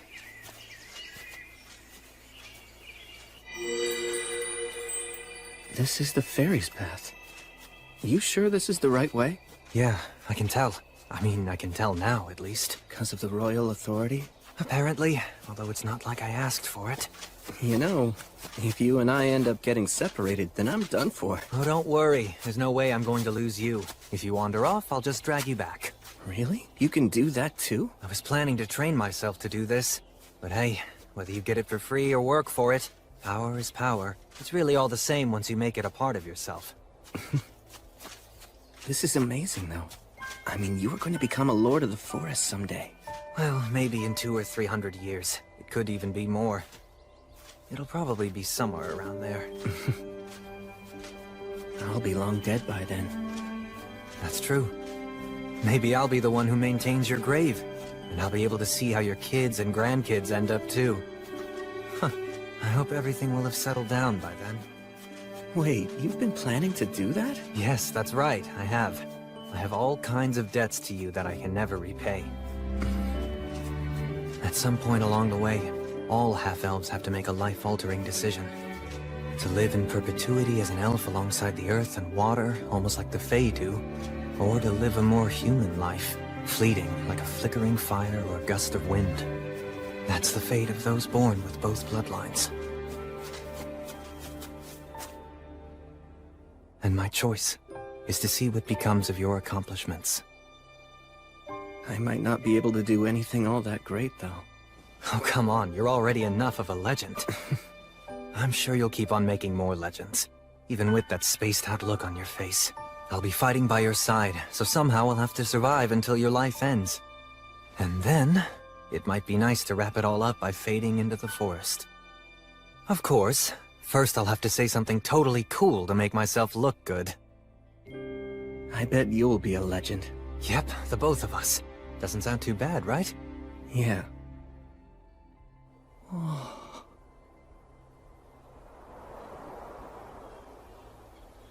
Amazing. It should have taken days to get this far. Pretty handy, huh? It's kind of scary how easily you use that power, though.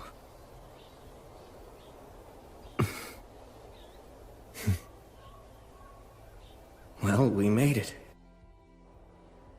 If you notice any... Huh? Hey, Will! Menel! The Rust Mountains, huh? It sounds to me like things have gotten awfully troublesome. We were hoping the dwarves might know something useful that could help us out. So, I know that some new immigrants have arrived recently. How are they doing?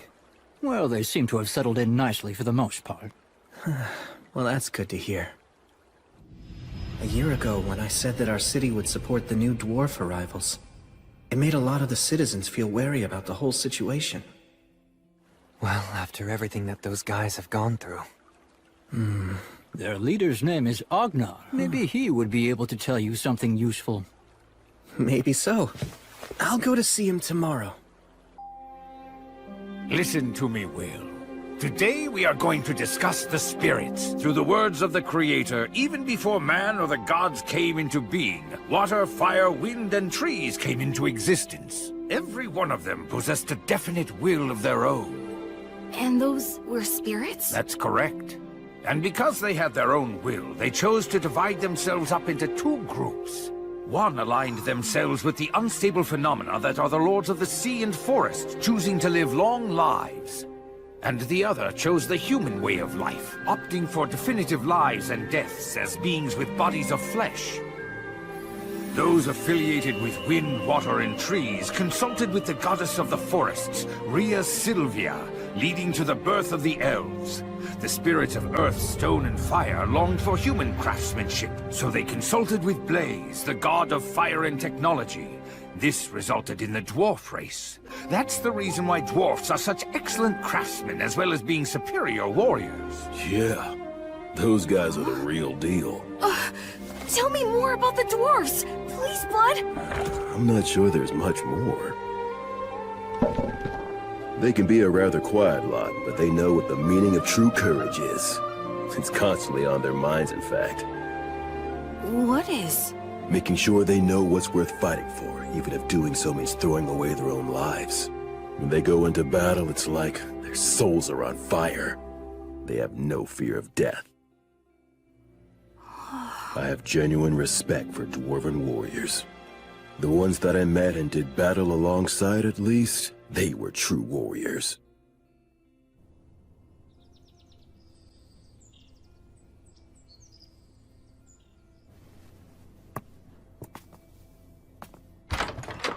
Hello there, good morning. Young master, good morning. I'm heading out soon to do some training. That's quite some bedhead you've got there.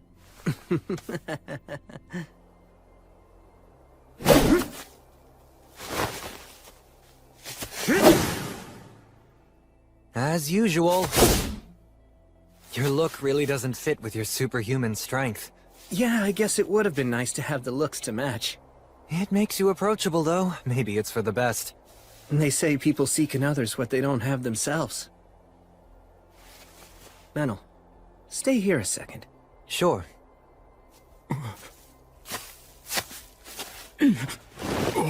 Hey there, good morning.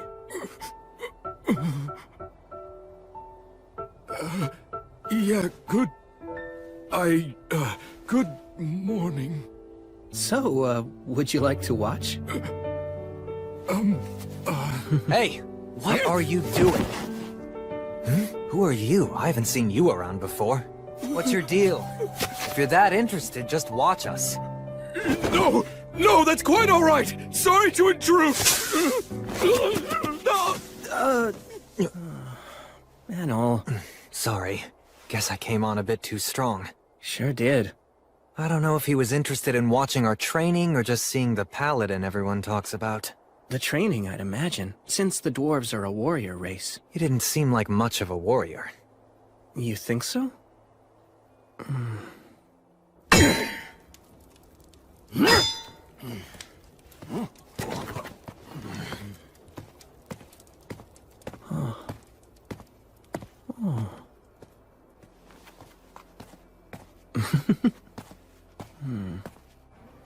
Welcome! Thank you for coming here to see me. I'm sorry for visiting you on such short notice. Oh no, it's no problem at all. Besides, there's someone that I wanted to introduce you to. He represents the immigrants who've recently arrived in this city. He's actually my granduncle. His name is Grendir. At your service.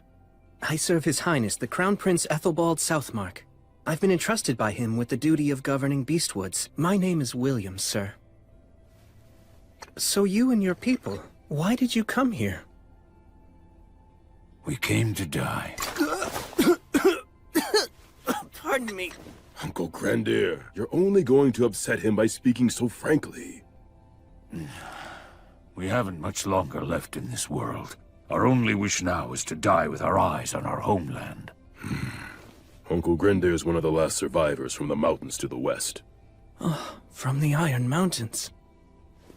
I gaze at those mountains from this great distance, dreaming of the day when we can reclaim them, and hoping such a thing is even possible. I know that I'd be able to die happy if that dream would only come to pass. While I realize that this may cause you some inconvenience, I would be willing to do any kind of work if you could just allow me to stay in some little corner of the city that... Please just rest at ease. I'll do everything that I can.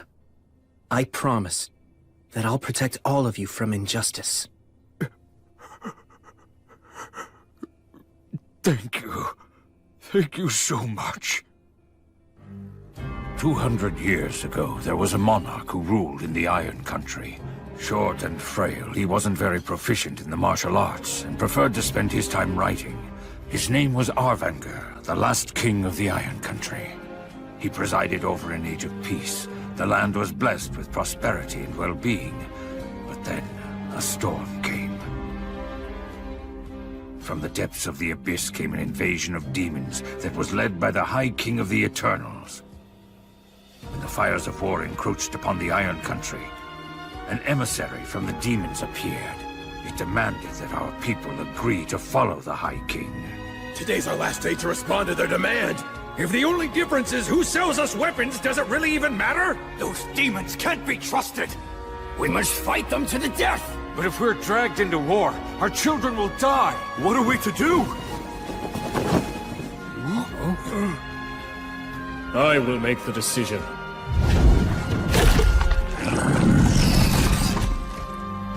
What is your answer? This. This is the iron you and your brethren wanted. Come and take it! The dragon is coming! Alakirka will destroy everything!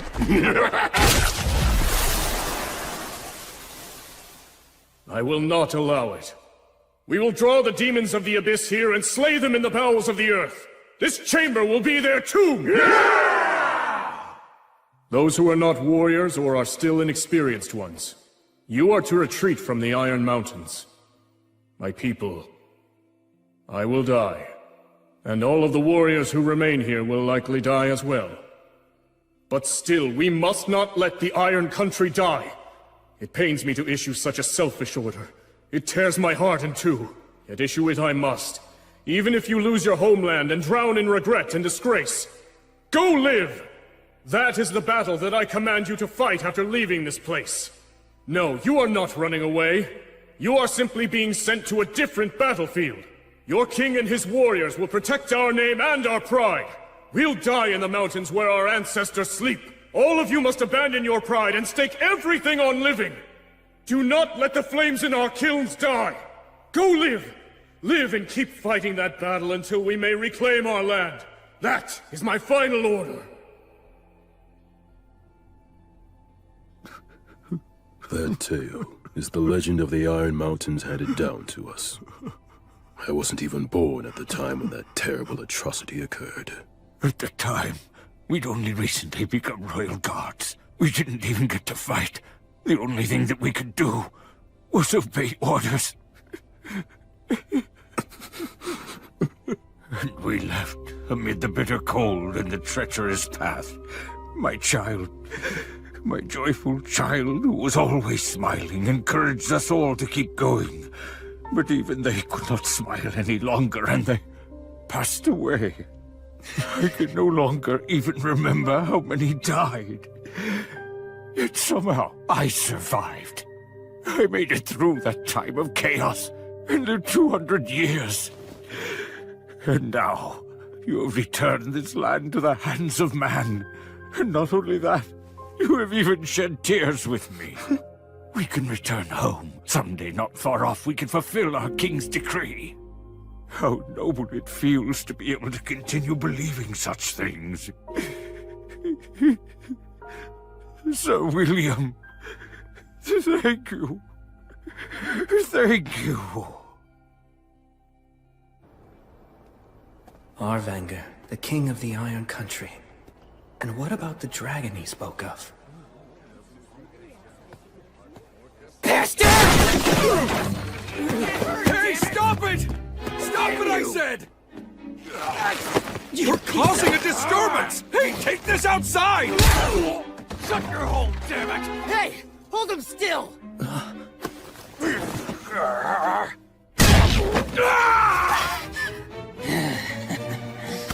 That's enough. Huh? Shut up! What the hell? I won't let you take this any further. You two have just had a bit too much to drink, right? Sorry for the disturbance! Take this and spare us!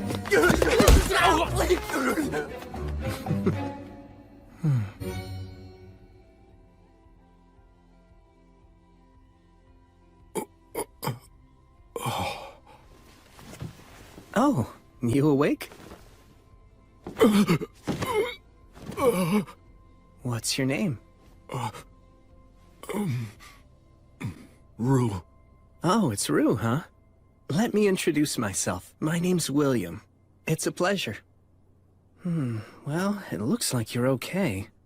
It's amazing you didn't even get a scratch after taking such a beating.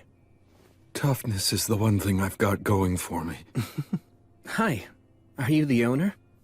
Allow me to apologize for all the commotion earlier. My father's laid up right now, sick in bed. When those men started fighting, there was nothing I could do to stop them. May I examine him? What? I could never ask that of you. I really don't mind. Besides, I can't just sit here doing nothing if I know someone's ill. The goddess would be furious with me. Okay, I'll be back in a little, Rue. Please rest here a while. Right.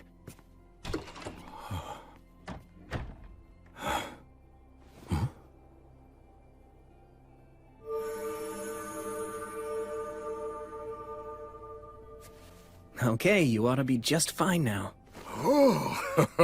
Thank you so much. I received this healing power from the Goddess of Light, so you should thank her. Yes, of course. Oh, wait. I have an idea. Please let us provide a nice meal for you. Yes, please. That would be great. To tell you the truth, I actually forgot to have dinner tonight. Huh? What are you doing? Oh, wow, amazing. It's really nothing. Not compared to what you can do. You're so strong and courageous. Don't do that. Don't say things like that. You really shouldn't imply that you're weak and cowardly. It's like cursing yourself. Be your own biggest supporter. You should try that approach instead. I will!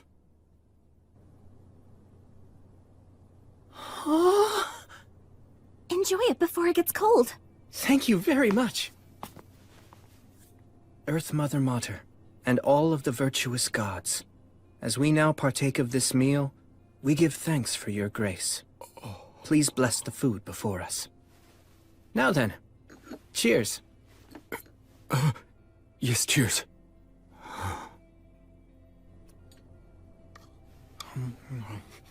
Tasty. Yeah. Tell me, why were you here anyway? Well, you see, I just migrated here, and I guess I kinda wanted to get my bearings. So I was sort of exploring. There's nothing unusual about wanting to look around. Yeah, but all the other people in my clan have been keeping busy. You're talking about Grender? You don't need to worry about that. Actually, I just happened to come from speaking with him in Agnar. You are remarkable. You're just so strong and dependable. I'm afraid I'm nothing like you. Then, why don't you give it a try too? You can get a certain degree of strength by eating well and training. Dependability comes from good choices and habits. I believe that we met for a reason. I'll tell you what. Try considering this idea. Become a Thane. You could work for me if you want, if that's something you're interested in. Wait, really? Do you actually mean that? Just tell me what you want to do. As long as it's what your heart desires, then I want to help you achieve it. To be honest, I might just cause trouble for you, but still. Yes, please. Let me learn from you.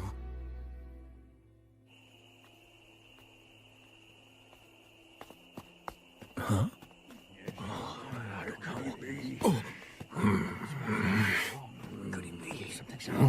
Young master! Where in the world have you been? Before you go somewhere, you must tell us! Regardless, I'm glad you're safe. I'm very sorry. We were so... Seems Rue was raised by people who really care about him. Perhaps they even care a bit too much. You get it? Could have been hurt. Huh? Listen to me. Never do something like this again. Pardon me. Hello, everyone. I'm William G. Merryblood. I must apologize. Rue and I met by chance and we got to talking. We hit it off and I didn't realize what time it was. No apologies, please. That's the paladin? He's dreadfully strong. He's more than just strong. He could crush us all, if he wished to do so. My name is Gelreese. I appreciate your apology, and I will gladly accept it. You have my humble thanks. Now then, what brings you here? It's about Rue. I would like him to become my Thane. You want to make the young master a Thane? That means that he'd have to accompany you on beast hunts. Being the paladin's Thane is too dangerous. You have to give this more thought. What do you want to do?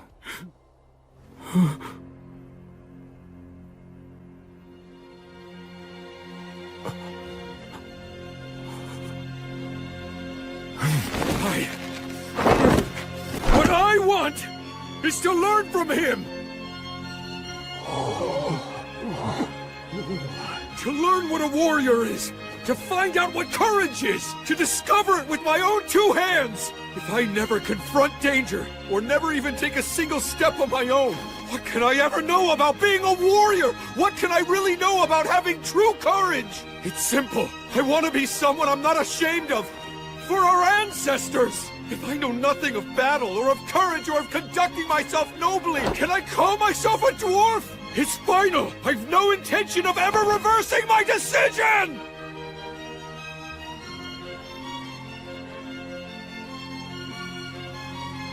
Wow. Sir Will! I beg of you, accept me as your Thane right here and now!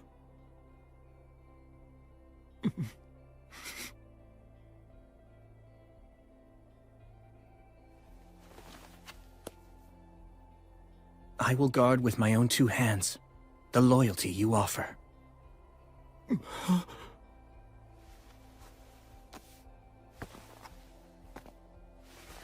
As you just heard, Rue's given me his oath as a Thane. And so, as the knight that he now serves, I will gladly listen to what you have to say. Our young master will be the faraway paladin's Thane. So be it. You're agreeing to this? He's never asked for selfish favors. He's always respected the predicament we have lived in. And as he just said, this is what he wants. All right. I will explain the situation to Grendir, young master. Oh, thanks so much. But still, know this. From this day on, you can consider yourself to be like a dead man to me. But why? Since you've entrusted your loyalty to a great warrior, you must never value your life above his. Serve him faithfully, prepared to die for him without hesitation if it ever becomes necessary. You understand? Yes, I understand! Grendir and I will check in later to see how things are going. Take good care of our young master. Of course, I most certainly will.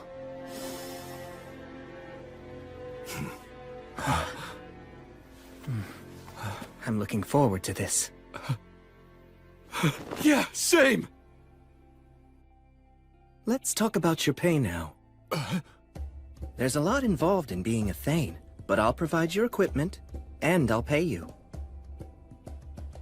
Oh, I'm just happy merely to be serving you. That's not enough. I had someone tell me many, many times about how important money was. Right. If I don't compensate you fairly, it'll look bad. Some may say I don't value your work or loyalty. Granted, it may be in bad taste to put a price on everything, but money is almost always the clearest indicator of value. You're so mature for your age. Well, that's the goal at least. I'm trying my hardest.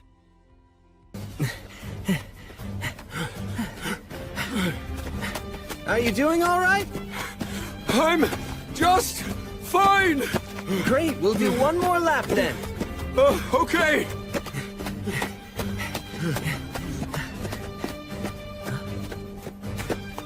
Blood, Mary, and Gus must have worked so hard to figure out how to teach me everything I needed to know. How'd they train me so efficiently? Last lap, full speed! All right! Well, all I can do is keep trying my best, and maybe I'll reach their level someday.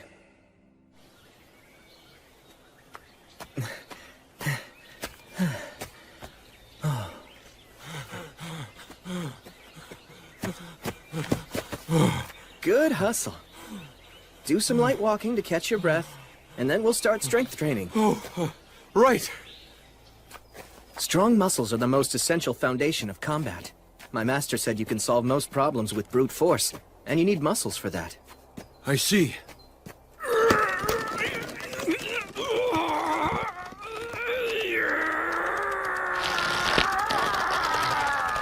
Okay, that's good. That's enough strength training for now. Will we do this every day? Yep, we worked on your arms this morning, but we'll alternate our training. We'll focus on different muscles on different days. Yeah, I guess that makes sense. Actually, later on, I'd like to do some practice swings with you to check your footwork and how you move your body. Uh-huh. But first... I think you guys met before, but let me introduce my friend, Menel. Hey. Oh, yes, hello. So, I guess I should say I'm sorry for scaring you the other day. Oh, that's okay. So from this point forward, Menel will join your training sessions. Also, I'll be asking him to work with you whenever I'm away or unavailable. Right! I appreciate your guidance. Sure thing. I need to go and attend an assembly. After that, I'm going to go check on the people who we treated earlier. I'll let you take over now. Fine. Okay, let's start with practice swings. Right! Okay, I'm counting on you then. No problem. I'll take care of it. Oh, hey! It's our lord! Ah, well, good to see you.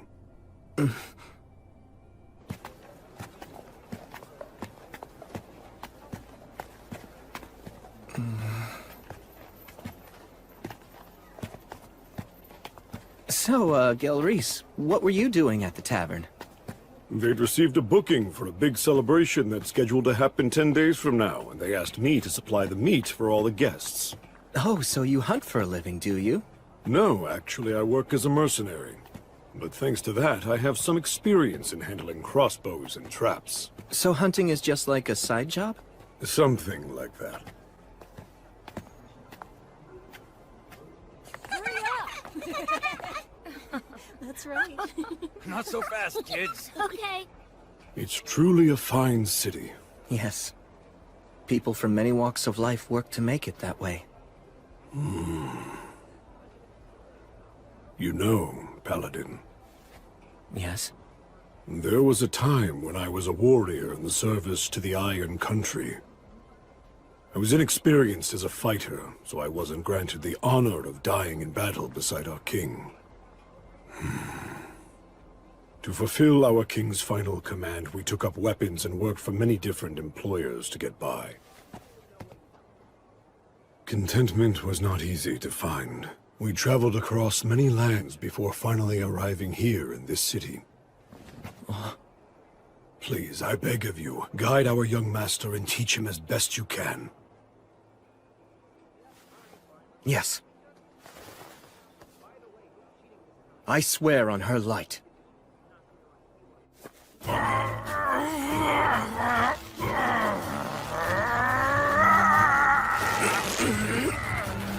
Tell me, is this your full strength rule?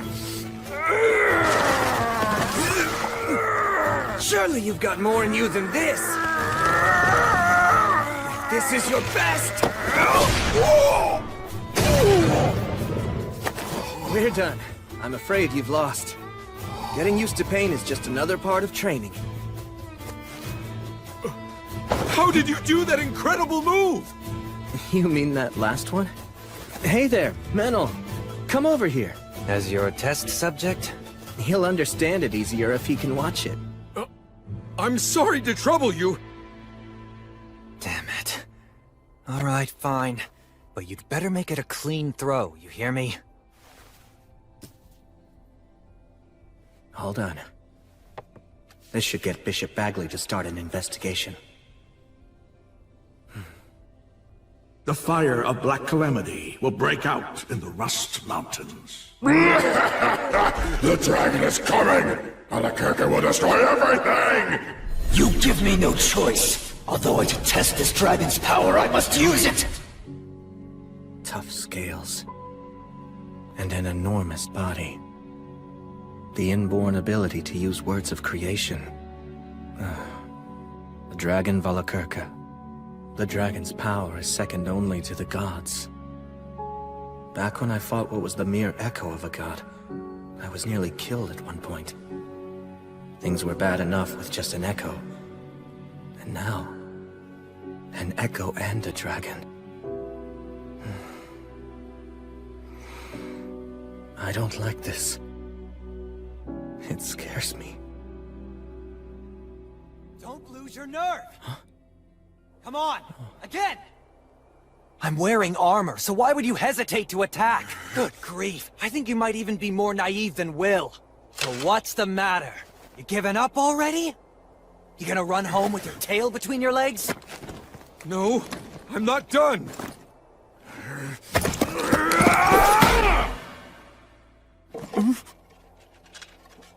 Right on my head and I barely felt it.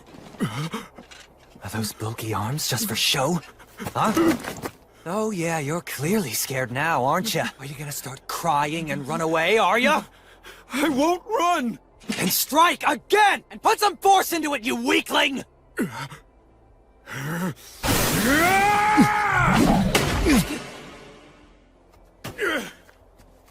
Always reliable, that Menno.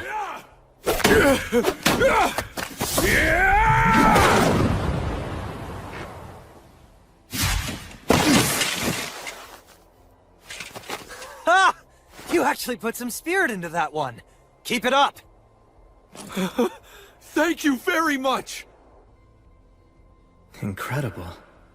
Rue gets stronger with each sparring session. Hey, Blood. Was this what you were feeling? Back when you were training me?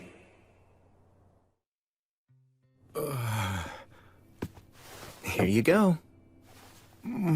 I don't know. I don't think I can eat all this. Then your training will go to waste. Force it down if you must. You need to replenish all the energy you burned up when you exercised. You can eat it slowly, but please, eat it all. Okay.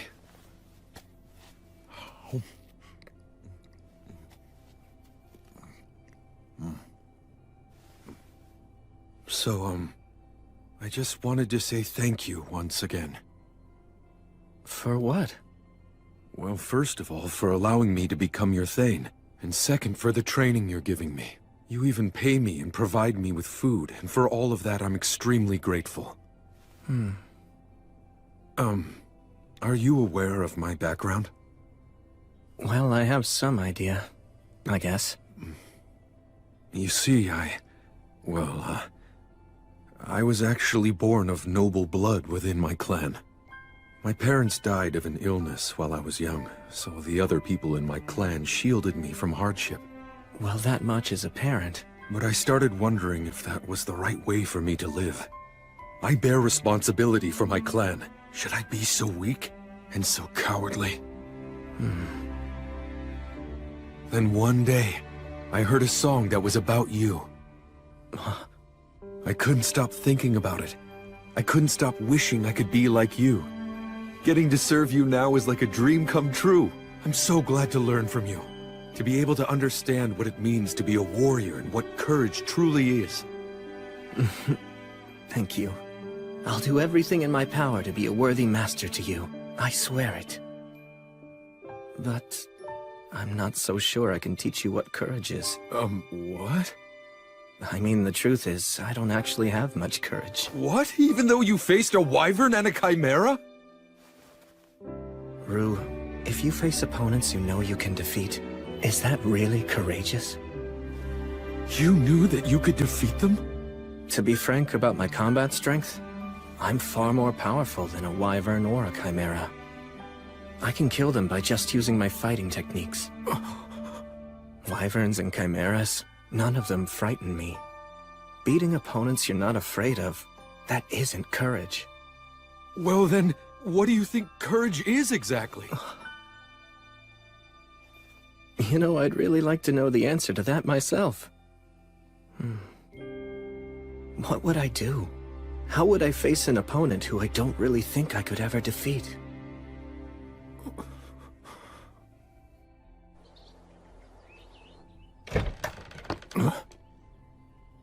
I have returned. Oh, Raistov! I'm glad that you're back. How'd it go? Nothing seemed especially out of place. Should I go see Anna and report my findings to her as usual? Yes, please. Thanks, Restov.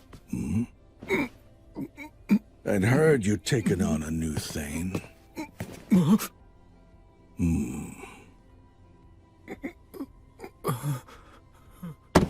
too hunched over.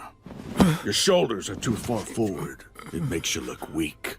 Pull in your chin, straighten your back, clench your teeth together. Don't let your eyes dart around. Look someone in the eyes or look at their mouth when you're talking to them. Right! That's good. Or at least it's a little better. My name is Restov. What do they call you? Rue. I see. And what do you think of William? I respect him! Then make sure you don't do anything to damage his reputation as your master. Keep your eyes facing forward, and always stand up straight. Right! When you speak, do so with confidence, and choose your words carefully. If you can't do that, stay silent. Got it? Yes! Was that okay? Of course. I was actually planning to ask you for your input. Good then. You said your name was Rue? Well, be prepared. I'll be butting into your training. Right! Oh, that's right. Hey, Restov. What is it? Let me ask you, what do you think courage is? I don't know what's been going through your head, but as long as you keep thinking like that, you'll never know. I guess you're right. I kept an eye on the Rust Mountains for a while, but throughout the summer and fall, they were as peaceful as could be. Just as the Lord of Holly promised, the forest was plentiful, which made everyone happy. When the time was right, the city even held a festival for the wheat harvest. The third winter that I'd spent in Torchport was drawing ever closer.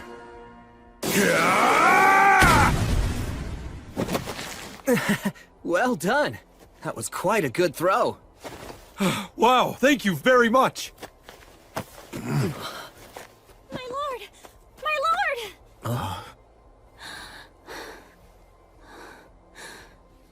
Sightings of undead were reported. Sorry it happened again. It's fine. If undead are involved, then I need to make it a top priority. So what should we do this time? Good question.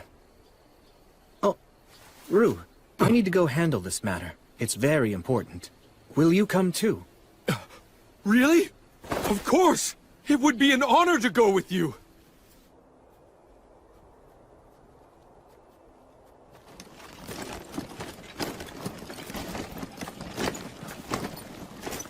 And one more thing. I've heard that dwarves can see in the dark, but don't rely just on your sight. Yes, understood. Quick quiz. Where are we headed to? To the west, towards Pillar Mound. Is that right? That's where the most recent sighting was reported. But it's deep in the forest, so it hasn't been fully explored yet. Right. The main reason is the fog, although no one knows why it's so thick. Whether it's the geography or a magical barrier. Let's remain cautious. Yes, sir.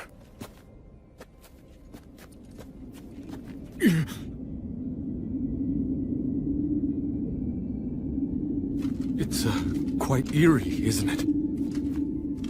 But still, magnificent. Oh.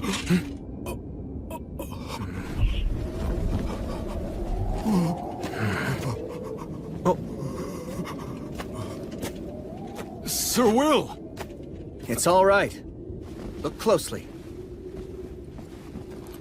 What is that thing? A gravekeeper, I think. A gravekeeper? This place is a burial site. Really? It is? This figure is probably here to scare off any potential grave robbers, and the fog is likely either a magical barrier or the result of a contract with the land spirits. I imagine the reason this place was created was to be a resting place for loved ones who'd passed on. And so... may everyone here please rest in peace.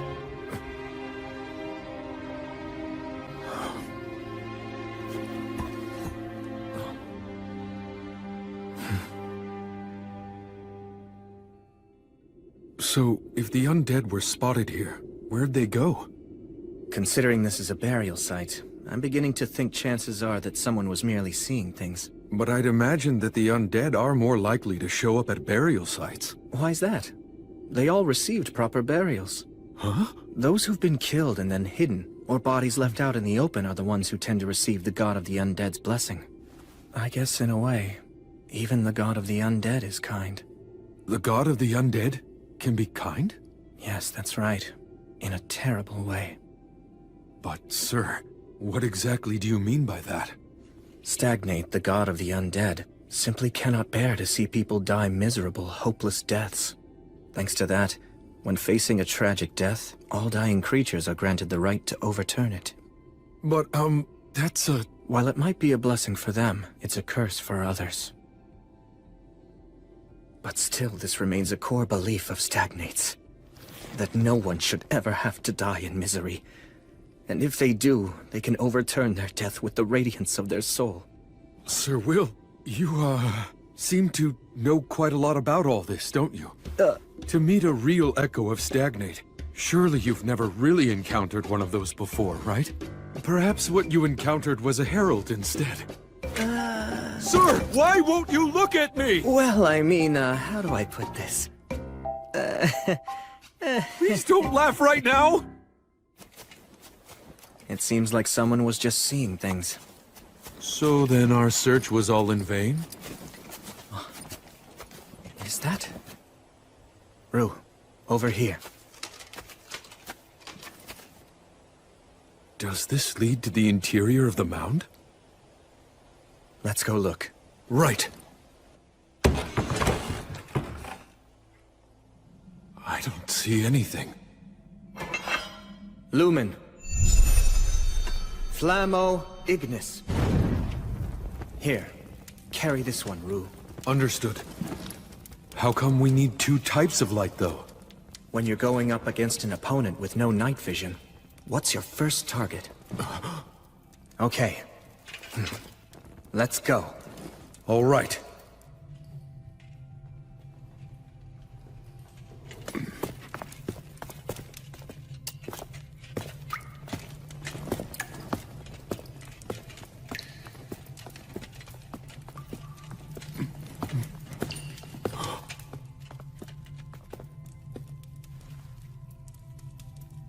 Does this lead to the innermost chamber, then? Yes, it's through here.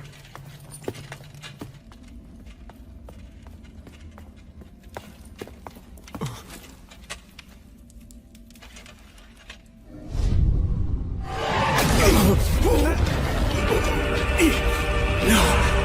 This is...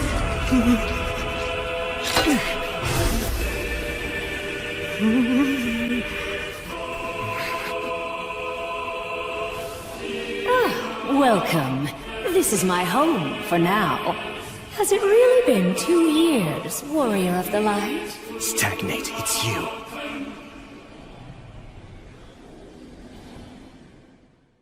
Warrior of the Light. Has it really been 2 years? It's you, Stagnate. The god of the undead? Defense isn't an option here. So we have Now to... hold on just a minute. If you two intend to fight me, you will win. The form that you see here today isn't an echo after all. A herald. Very astute. The last time we faced, you gave me an utter thrashing. Thanks to that, it's unlikely I'll be able to send an echo to this world for quite some time, no matter how hard I try. Heralds. Messengers of the gods that convey their will. I had no choice but to send a herald this time around. You doing some fishing? Again, you're very astute. You're just as sharp as you ever were, I see. They knew that if they tossed enough rumors of the undead around here as bait, there was a good chance that I'd bite. How despicable. Regular fishing is despicable as well, at least from the fish's point of view. But then, that's just how gods are.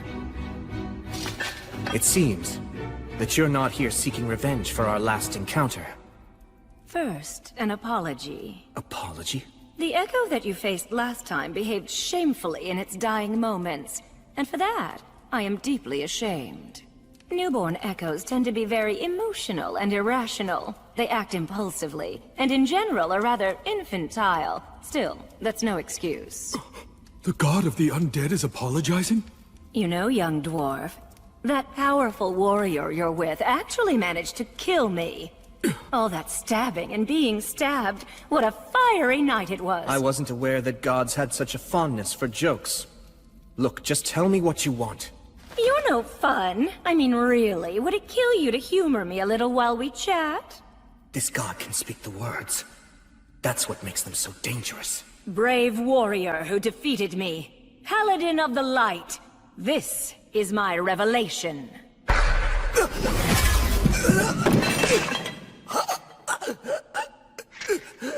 Sir Will! William, armed with the blessing of light, you will face the dragon, and you will die in defeat. If you don't wish to die in vain, don't fight the god's sickle. Don't face the evil dragon Valakirka.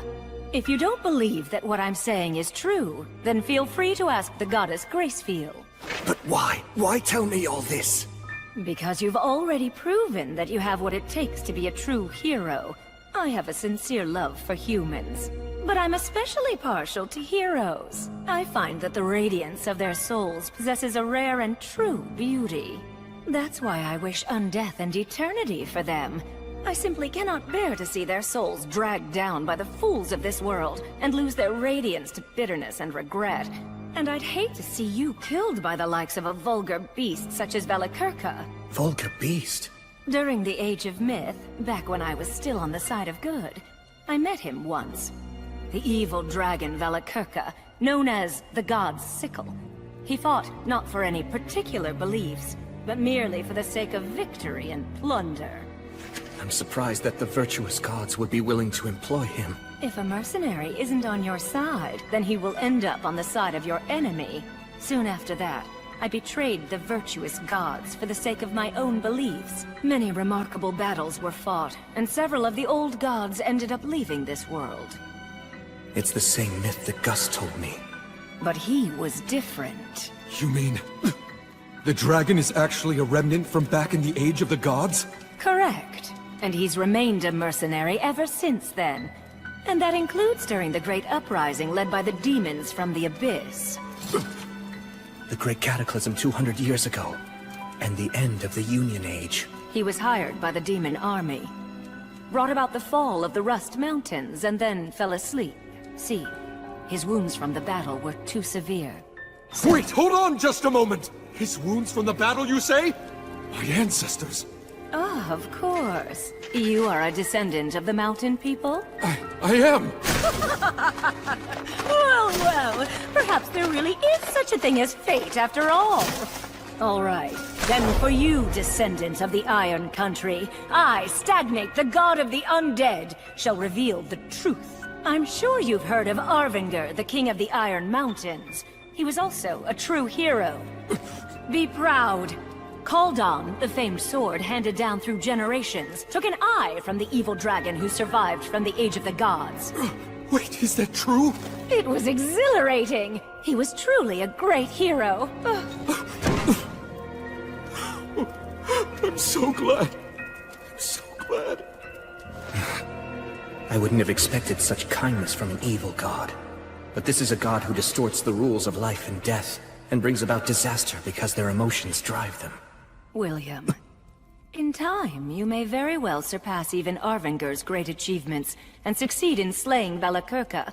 But now is not that time, I'm afraid.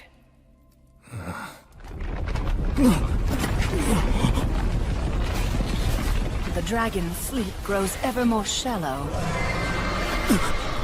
The dragon's giving us a show of his power. Return home at once. Chaos is imminent.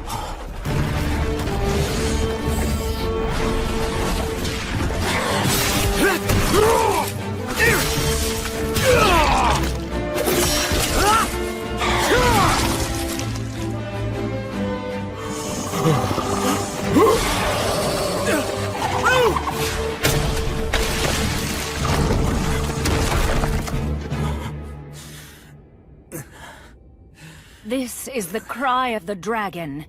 It also goes by the name, the Dragon Roar. The overwhelming might of a ruler, which strikes fear into every living thing.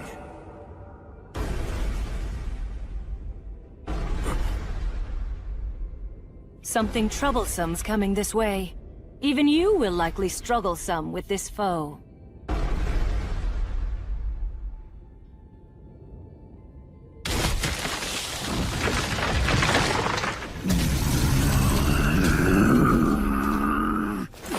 It's a giant? That's a forest giant. They're normally a mild-mannered race. He's been hit by the dragon roar. He's not in his right mind. What now? Will you kill him? Of course not. You can solve most any problem with just brute force, but that isn't the only way to solve things. Sir Will!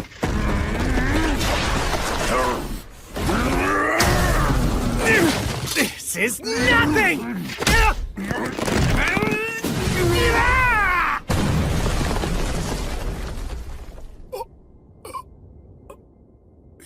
Just... Through a giant. Yes. Shine the light of reason upon the fog of confusion. I'm awfully sorry about my behavior just now. Can you make it home? I think so.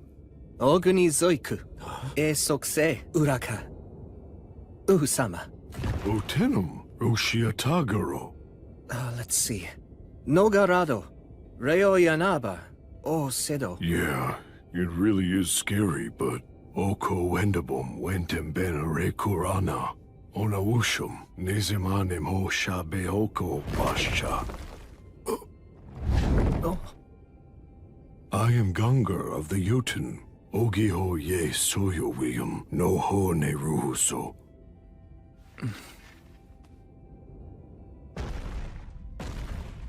Wow, I've never even seen a giant before. Yeah, me neither.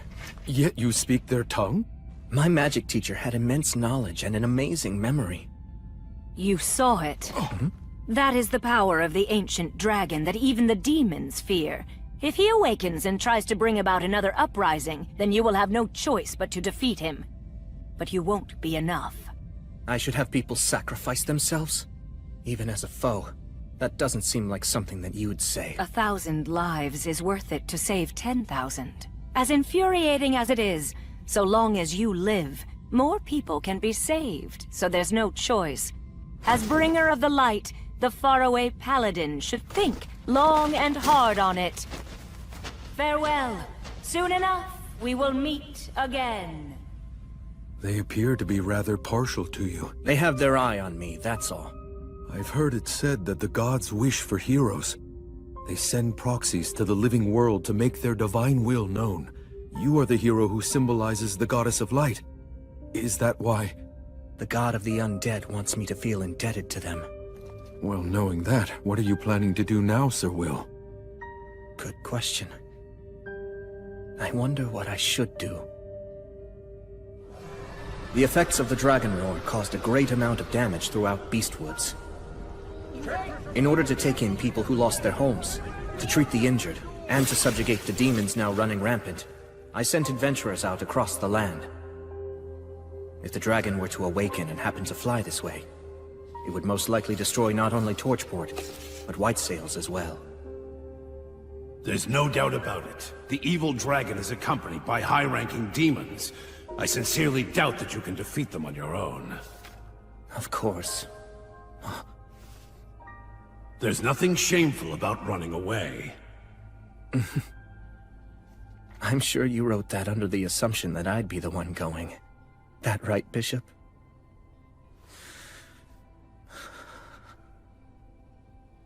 Goddess.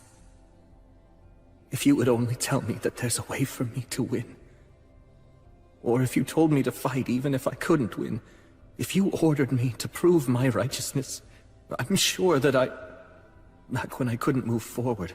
When I was mired in frustration. When time was just passing me by as I sat idle. I was reborn. Raised with love. Respected and acknowledged. And regarded as the central figure among my peers. I'm coming in. Wrestling with yourself again, huh? Yeah. So that's why you didn't notice. Take a look outside. We've got a bit of trouble. Huh?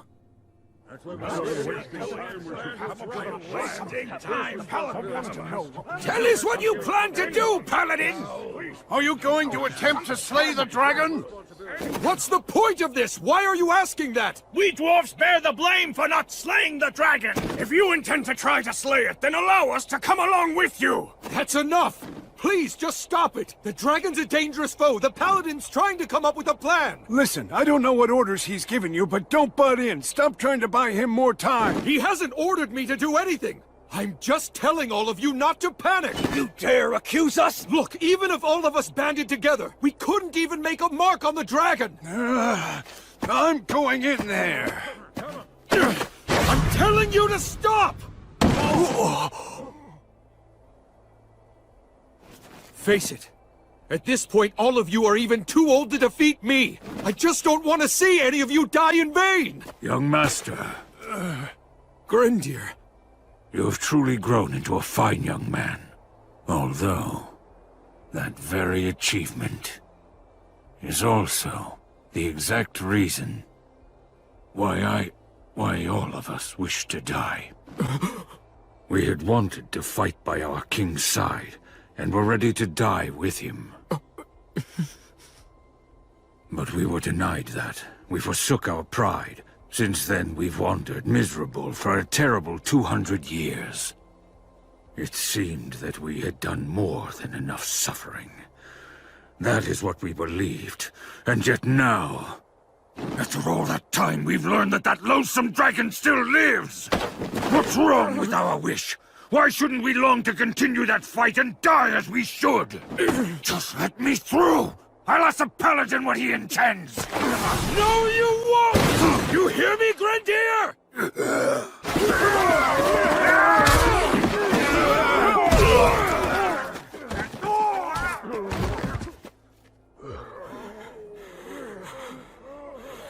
You want to know what's so wrong with your wish, Grendir?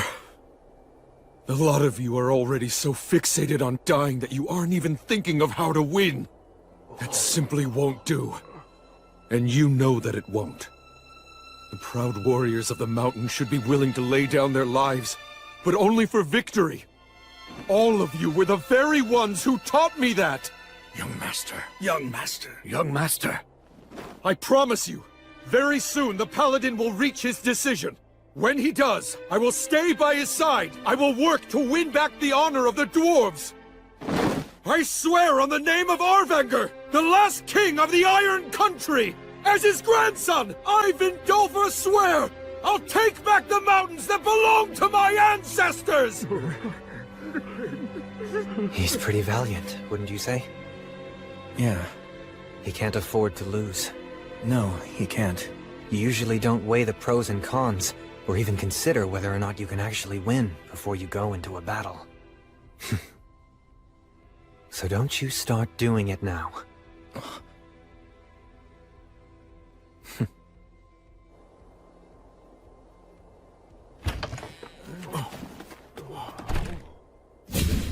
I will slay the dragon! I've made up my mind, that's what I'll do. Rue, Vindolfur, I commend your vow to reclaim your ancestors' mountains. Will you come with me? I had hoped you'd ask me that. I had faith that you would. With pleasure. Are you sure you want to say yes so quickly? There you go asking that, when I know you have every intention of following him yourself. Hey, guess you've grown a spine. But we're up against a dragon. Numbers aren't going to help. And we can't spare many of the city's defenses. So it's only you and me, and Will. We'll also need a guide who knew the mountains 200 years ago. I will. No! I will go. This is no job for one who wants to die. Besides, you have a standing commitment to keep our people united. I shall act as your guide. Thank you, Gelreese. I appreciate it. Count me in, too. Raistolf! I came over here to see just what this big crowd was all about. It seems you're as sharp as ever. So that makes us 5 men picking a fight with demons and an evil dragon. Do we stand any chance? I doubt it. There isn't a surefire method for killing a dragon. We're at a disadvantage. Are you still willing to come along with me? Yes! That is right where glory and honor lie. That's what a warrior's true worth is. I'm already used to having to go along with your crazy ideas. Then let's go slay a dragon and take back the mountains!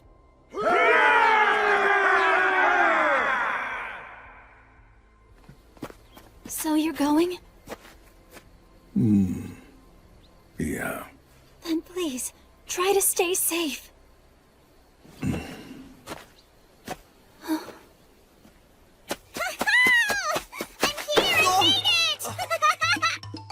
Bee! You're going to slay a dragon, right? Yeah. Well, then I get to write a song about it just like I promised I would, right? Yes, of course! Woohoo! I get to write a new dragon-slaying saga! It's a troubadour's dream! First, I'll spread a prequel song around. That'll help, right, Will? Yes, absolutely. Thank you. But don't give me a sad ending, you hear? I'll try my best not to, believe me. Yeah, make sure you do. Nobody likes tragic twists anymore. Don't leave me behind like that. Sorry about that. Anyway, I managed to secure the supplies that I figured you were going to need. You're saying you already knew that I'd be going? Of course, although I was still anxious that I might not reach you before you left. I was just procrastinating a bit. I'll write in your song that you were just waiting for the right time. That sounds cooler, right? You're always exaggerating. That's why people seem to think Sir William is some kind of incredible strategist. I hesitate and have doubts, like everyone. I don't want to die, and I don't like pain. But you're still going, right? Yes. The vow I made to the goddess is far too important. Just so you know, I'll be using that line in my song. Pious warrior, the hero of light, ever devoted to his goddess. May the winds of fortune forevermore be at your back! Listen, Will, I won't tell you not to go or to be cautious. I know that this has to be done now. If you need any other supplies, please just let me know. You know, now that you mention it, there's one big thing I'd like to ask for.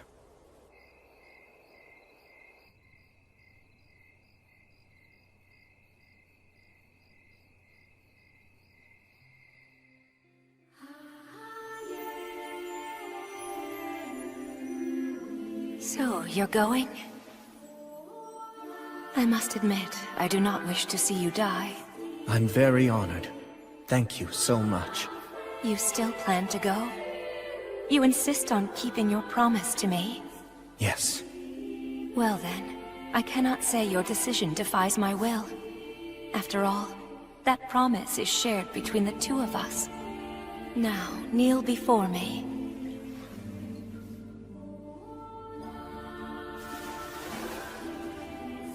William, I command you. Do not be afraid. I am right there beside you at all times. Always remember that I am your goddess, and as such I will strengthen you, render aid unto you, and protect you. Go, as my knight, go slay the dragon, and fulfill your promise.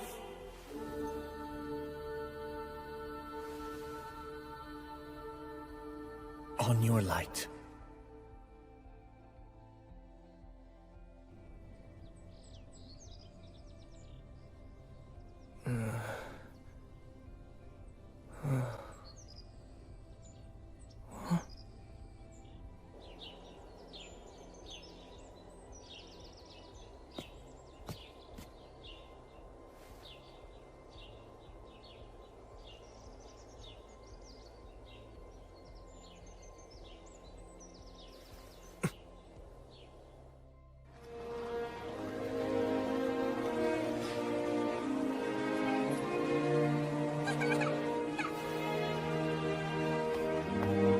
Will, it's all set. I've made all the arrangements you asked for.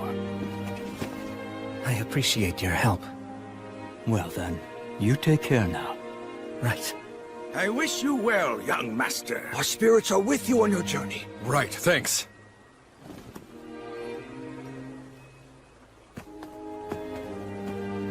Come back soon. I'll be waiting here. Come on, can't you even be a little sociable at a time like this? Well, you know, just think of the stories I'll bring back. All right, here we go! Yeah! Time for the heroes to depart!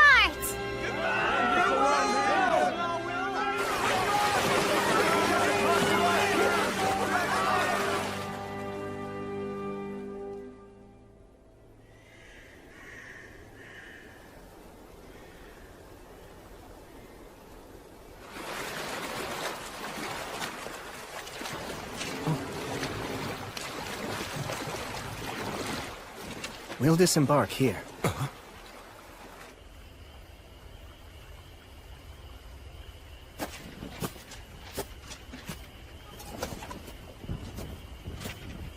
Okay, we can take it from here on out. Right. Please carry out the plan as we discussed. You bet. We'll be counting on your continued favor after this, too. Of course.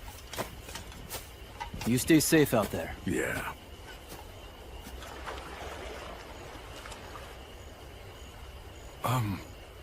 Who were they? Also, what's the reason for us getting off the boat here? Should we not have gone at least a little farther? We've had a great start to our voyage downriver so far, but the demons will be on the move too. Marcus and his group will act as our body doubles to confuse them. Meanwhile, we'll head upriver. When did you arrange all this? I had Tonio put everything together for us. Marcus and his group also helped. So that's what you were up to. I checked with the dwarves too.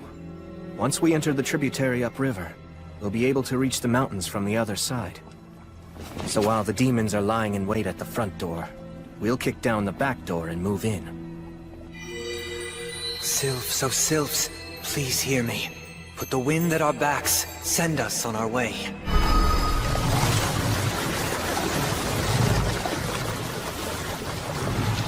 I put conceal and silence on us to make sure that we won't be easy to find. Moving at this speed, we should be there by morning.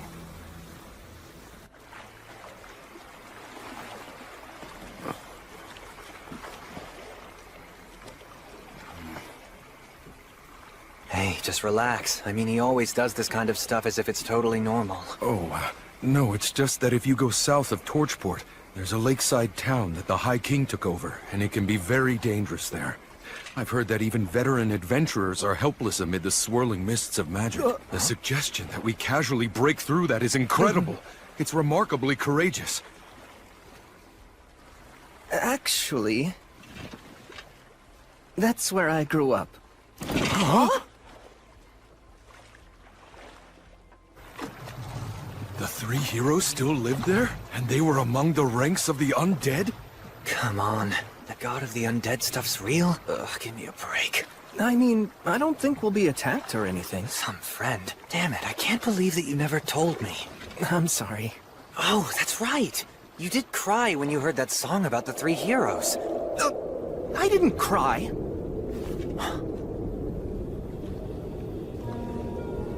The maze fog. That's what this is, right? Yes. It's grandfather's magic. Like the maze alley magic? This is the higher version of what protects the Academy? I heard rumors, but never seen it. That makes it top-ranked magic, then. A human who'll only live a few decades can actually learn and use this? Really? Yes, really. And he'll even whip out the words of obliteration in battle. What? Hang on, I'll create a path through this for us. That's so like Gus.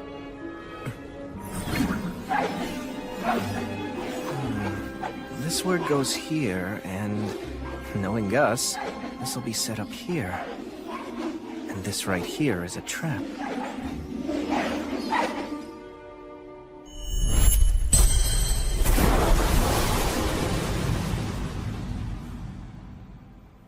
All right, let's go.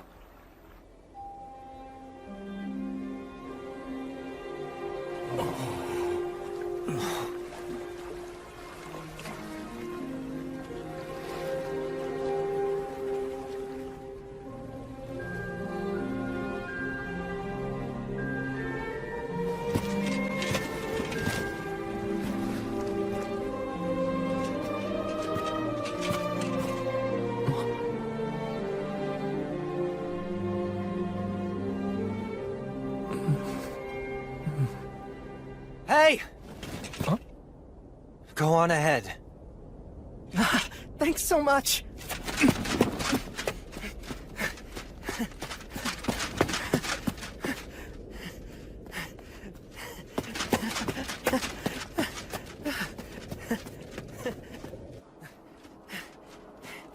Blood!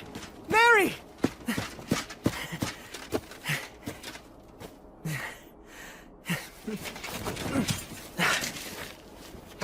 I've come home. And I brought my friends and companions. I'll be back later, okay?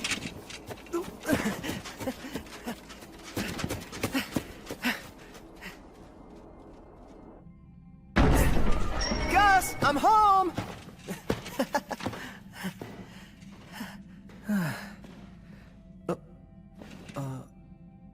Gus?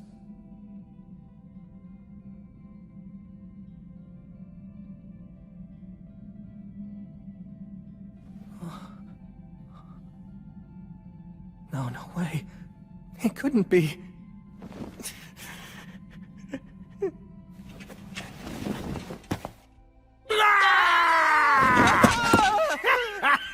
Carelessness is the greatest enemy.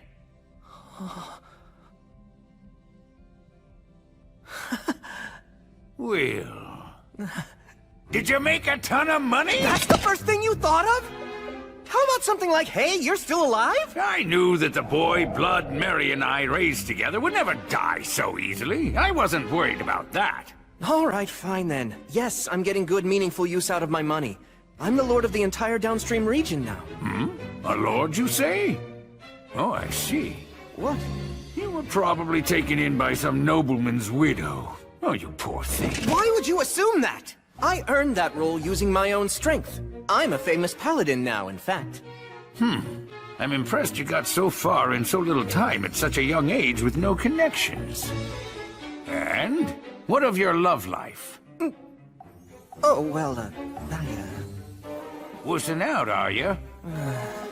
Oh, how sad. And I so wanted to meet my great-grandchild before I moved on in the cycle. Why'd my grandson have to be a wuss who can't get a single woman? Hey, I'm not a wuss! Aren't there any opportunities when you're out adventuring? Like you save a bandit and find out she's a strong-willed girl in disguise? Or you help a peddler girl who's running from some guards? What's that look for? Done both. But they were all guys.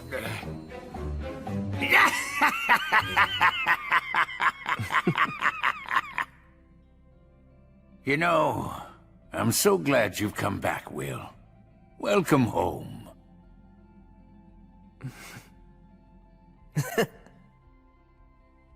What, the dragon? You intend to fight Calamity's sickle? It's the only way. Are you at least going to try to finagle him? Finagle him? The gods hired Valakirka to work for them, didn't they? Which means there's a chance you'll simply be able to resolve everything with money in the exchange of goods. Yeah, I recall someone else talking like that before. My, what a coincidence, Sir Menno. I remember that too. I'm only saying that there's no need to limit yourself to just one possible solution. You always have to be flexible with your ideas. Don't let your focus get too narrow. Okay. Now then, friends of my grandson, allow me to extend my warmest welcome. So please, I hope that you'll make yourselves at home while you're staying here. I never thought I would see you again. Indeed? And where exactly have we met before? 200 years ago, I was the soldier that the three of you saved after I fled from the mountains. I had no idea back then that you were the renowned wandering sage. Oh, you're that inexperienced injured soldier? Oh my word, you have really aged. Yes, indeed. I've grown old. Thanks to your help, I survived. I came to serve a new ruler. Now I'm able to walk the same path as your grandson, Sir William. How serendipitous.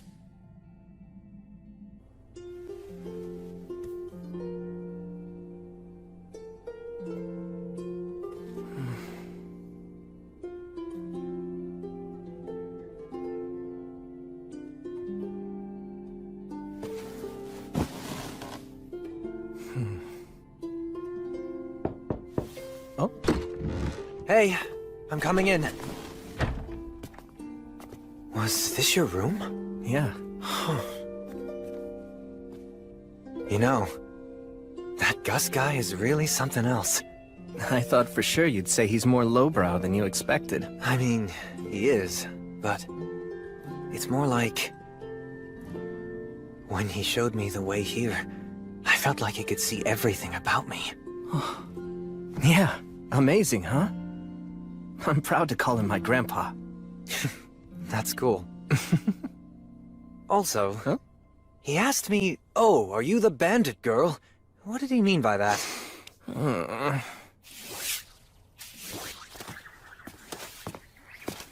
Gus, got a minute? Huh? You want to know about Valakirka? Yeah. The evil dragon Valakirka. I've never seen him with my own two eyes either. I would have liked to have tried bargaining with him if I'd ever had the chance. If the demons hadn't been the ones to employ him as a mercenary, then all those heroic lives would never have been lost. If you really do intend to fight him, you're going to want to aim for his old wounds. Dragon scales are very tough. I doubt that even blood would be able to cut through them and reach the dragon's flesh. What about the words of obliteration? Only if they land right. I thought so.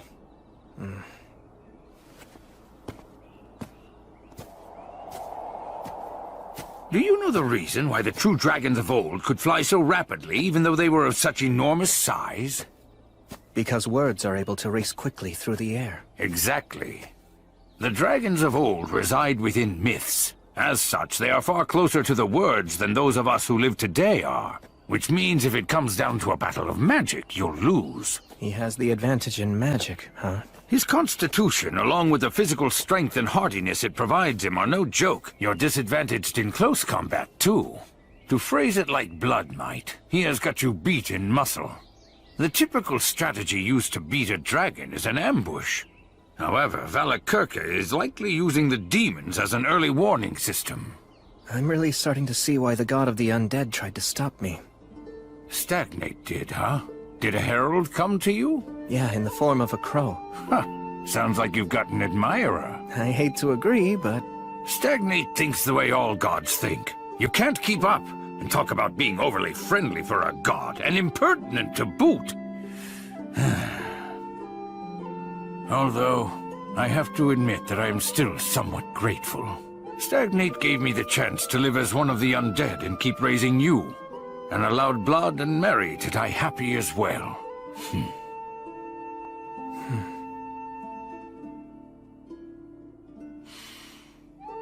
So, tell me, do you know?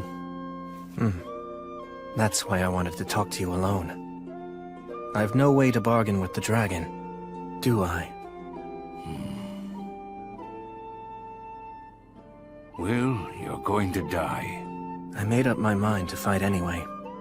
If the dragon is left unchecked, there'll be chaos. Couldn't you just run away? Gus, you know being alive and not being dead aren't the same thing.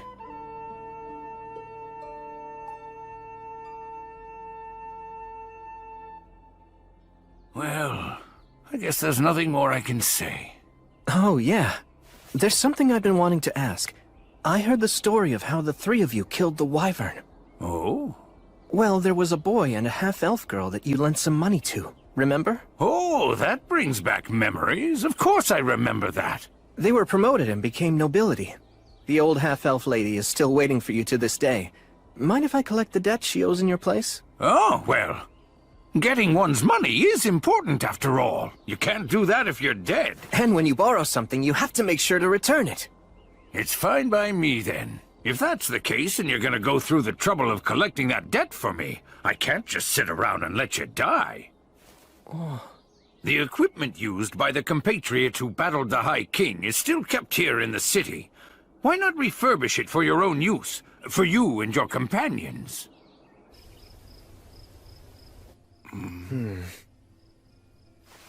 In here? Erasis. Delusion magic? I never knew that there was a door here. We couldn't very well let a child like you find out about this place. After all, you took matters to the extreme with Mary as it was. No way! This place was built to store alcohol. That's why it has a basement. Look around and take whichever pieces you like. I'm sure the previous owners would permit it. A great shield? Yeah, to protect against the dragon's breath. This armory's well kept. Was blood responsible for that? Yes. And everything contained within it belonged to the warriors who battled the High King with us. Are you done already? Yeah, I don't need anything. It's certainly a fine sight to see, but no matter how well a weapon performs, I can't put my trust in one I'm not used to. That said, Gus the Sage, I'd like to borrow your talent for signs. Oh? Please engrave some words onto this that won't detract from its usability. I should be able to master a change that small within a few days. Ah, I understand. Very well, give it here. Although nameless, this is a fine sword. It's clearly long been used with care. I'm sure one day, it'll be honored in song as the Sword of Restov. Yes, maybe. Or so I hope. Hey! Gus the Sage. You can just call me Gus. Okay, old Gus. Whose bow was this? That belonged to Telperion the Silver String. I see. Are you perchance from the great forest of Heron too? Yeah, same as him. That silver hair of yours. Are you related to Telperion? Distantly, but yeah. Okay, I'll take this. Are you certain that you'll be able to use it? They say that if one who is unworthy uses a mithril bowstring, he'll lose his fingers. Not a problem.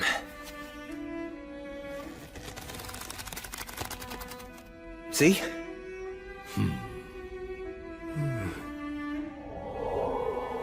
What about these?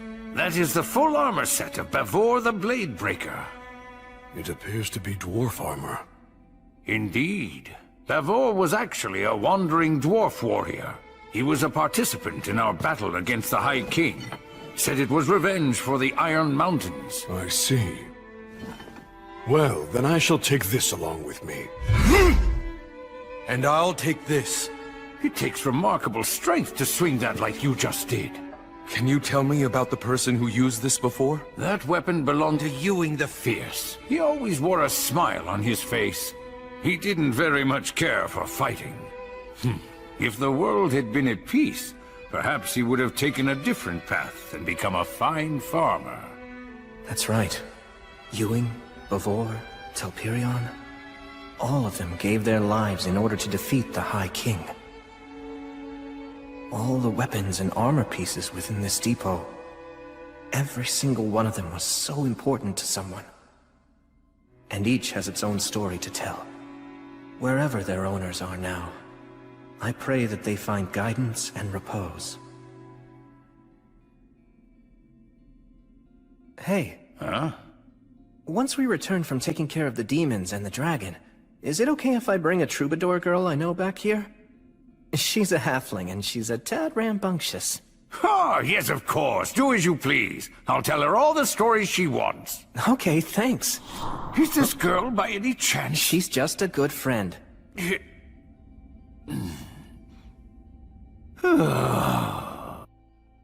Al, take this. Huh? What's up with that dagger? Is the hook on the wrong side? Yes, you're right. The design's unusual. It's a right-handed stiletto. The halberd is strong, but it's unwieldy. Whose was it? Who did this dagger belong to? It was my father's. I can't take this! I mean, it's a memento, right? Yes, but still. I feel like it's better off in your hands. It's right somehow. It's okay. He gave me plenty. He gave me many valuable things. All right. Let's finish this before the others come back with the food. You could have just let me take care of all this myself. It'll go faster if we work together. Besides, you're royalty, aren't you? Well, only a name. Honestly, I've often wondered why I couldn't have been born to another family who ran something simple, like a workshop. Although if you'd been born to a family like that, you'd probably say to yourself, maybe I'm actually a prince descended from the royalty of some fallen nation, and it's my duty and destiny to rebuild my kingdom. I wish I could tell that version of myself that trying to rebuild a kingdom isn't as great as it sounds. Even so, you'll still do it, right? Yes, I will. In truth, all of my people long for their homeland. If putting my life on the line will inspire them, I'm happy to do it. I think that would be truly wonderful. But I feel like I've dragged you into my own problems. You haven't. I always knew that I'd have to fight too. If I abandoned this place now, I'd never be able to face my parents or Gus again. Besides, I want to do something I'm proud of. When I return to the Goddess of Light's side one day, I want to be able to tell her I lived my life the best I could, and show off a little, you know? So I won't run. I'll fight the dragon. It's because of you that I made that decision. So thank you. I ought to be the one who's thanking you. I swear on your father's dagger, no matter how this may end, I won't regret anything. I'm counting on you, and I trust in you. All right. You guys!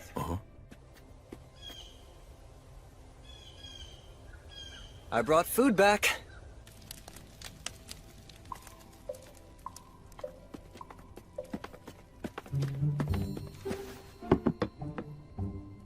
Hey, it's fine you didn't catch fish. Just a fluke, yeah.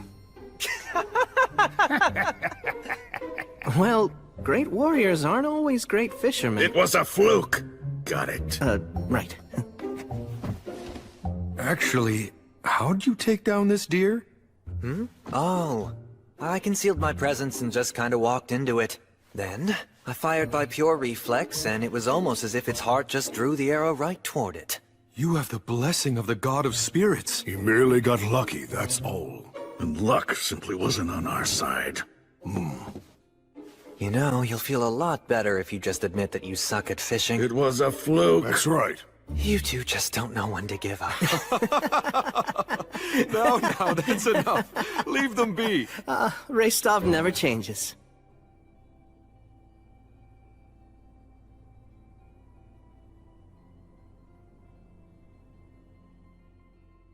Will, are you afraid of me? No way. Of course not. Listen close.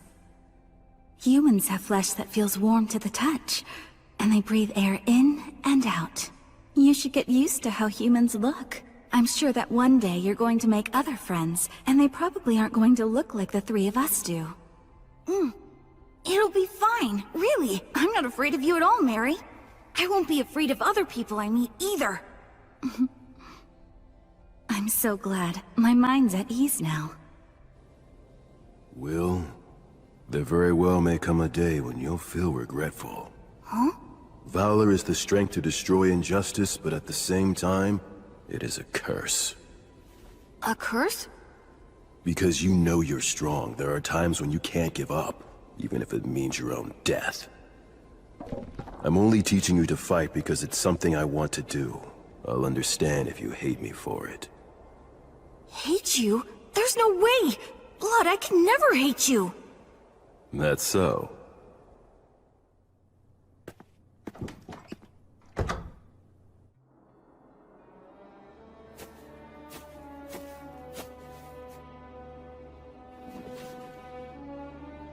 I've come home.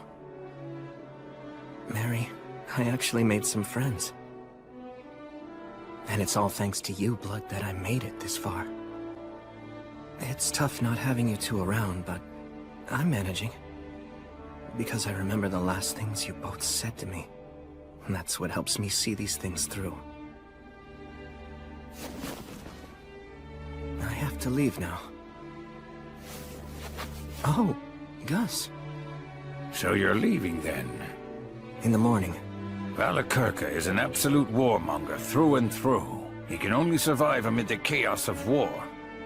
It's unlikely that you can avoid a fight. And besides, the only one who's even capable of posing a threat to him right now is you. Not true. The fact is, I'm not strong enough. At this point, a dragon could easily defeat me without using its full power. Chances are that you're going to die. Both you and your friends. And even if you somehow manage to survive, that doesn't mean someone else won't die. It seems this place is your last stop. You could run away. If I threw it all away to survive, it'd just mean I wasn't dead. In this life and my past one, I learned that that's simply not good enough. I'm pretty sure that all the others feel the same way. Al, Menel, Raistov, and Gelreese, they've all come prepared. Maybe even more so than me. Besides, in spite of the odds, we don't intend to die. Honestly, it's mystifying. Just who do you take after? Good question. Then you should attack the dragon as soon as possible, before his body has had a chance to fully heal. The wound to the eye that King Arvanger gave him. You have no idea of just how deeply I wish that I could go along with you and help you out. But yet, when it matters the most, I'm of no use to you at all. Honestly, just hearing you say that is enough. It's okay. You can stay here. Please watch over Blood and Mary. I'll be waiting.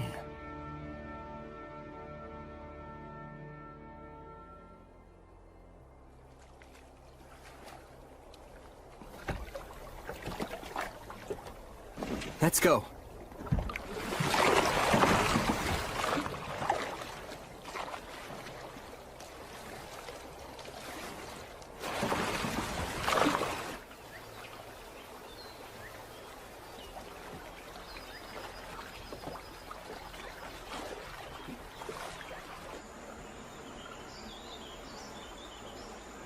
We need to take this tributary, don't we? So the map says. Any changes in the terrain and we turn back. All right. Sylphs, oh sylphs, please hear me. Put the wind at our backs and send us on our way.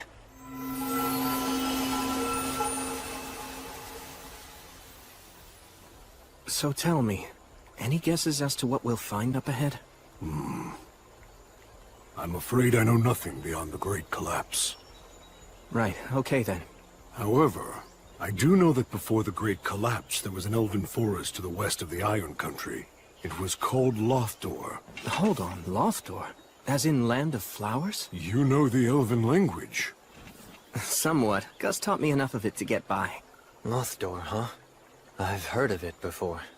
Pass beyond the Iron Country, where dwarfs dwell within caves. Cross the shining rainbow bridge, and there is where you shall find Lothdor. Lyres of silver and flutes of gold sing the song of Remirath. What was that? A travel song from my homeland. That brings back memories. Although in truth, the Iron Country didn't have a very good relationship with the elves of Lothdor. Oh, because of the logging? You know the history well.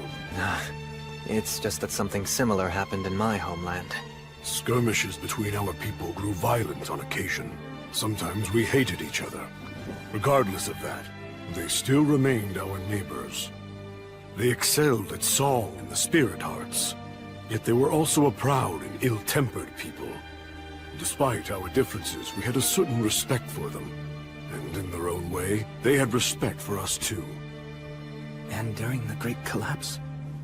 I only know they withdrew into the forest and kept resisting. They absolutely would not give up no matter what.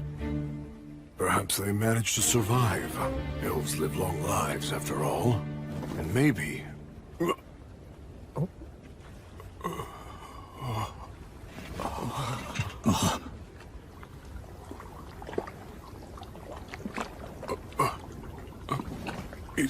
Is there no one here at all? I don't see a soul.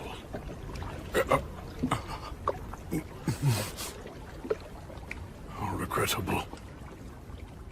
Looks like in 200 years, the flow of the river has changed. In know, this landscape looks rather familiar. Words of taboo. Yeah. If the elves really did sequester themselves in the forest, then there wouldn't be anything that anyone could do to discover them. So demons cursed the forest with rot. We must destroy them. You said it. We can't let them live. But first... Yeah.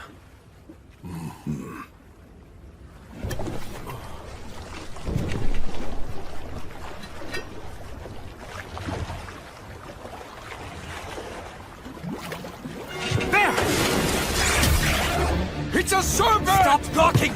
More are coming!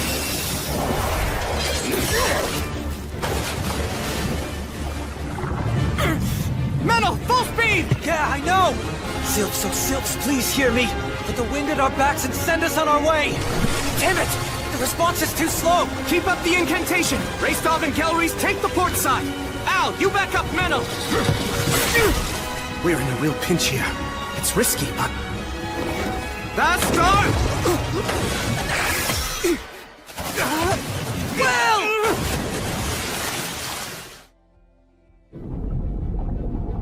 I can't see a thing. In which case...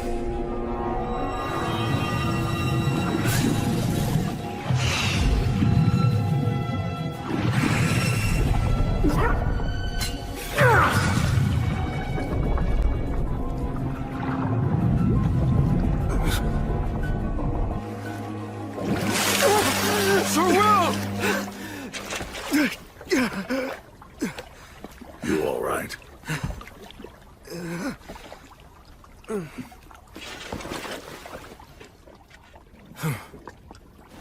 Now, Vastare!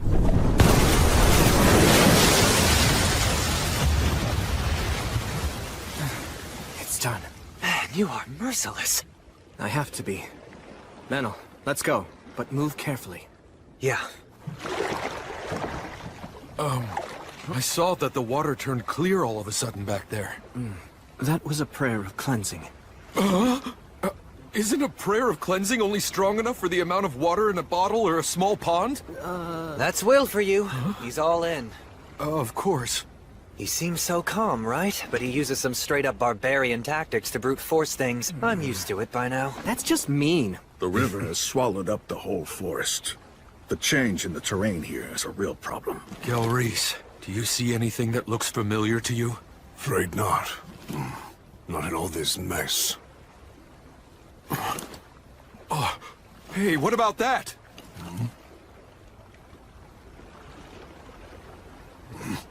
Going by that style of architecture, it's definitely elven workmanship. Where are we on the map now? I'd say right about here.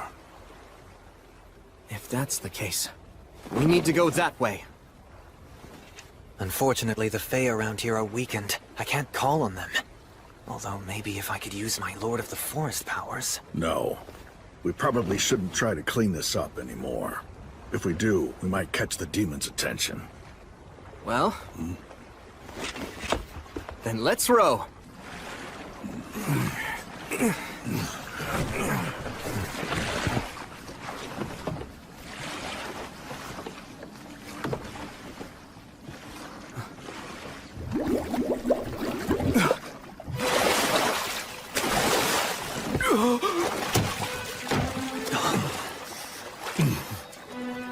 Enemies?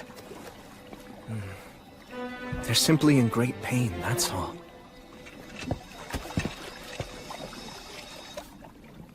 It's okay. Everything is all right. After this, none of you will curse anyone anymore. You won't haunt or torment.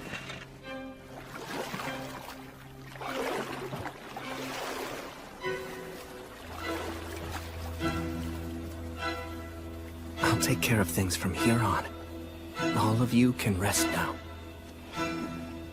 Hear me, Gracefield, goddess of light. Grant them peace and guidance.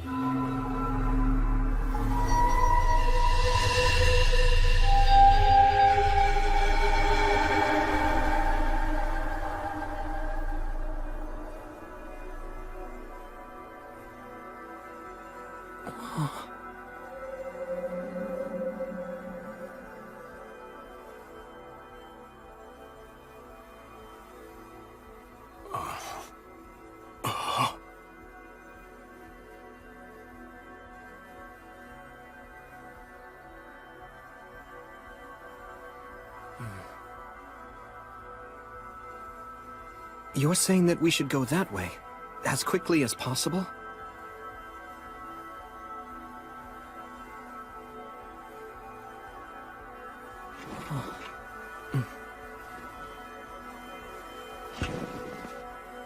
Then please, grant us the blessing of your light.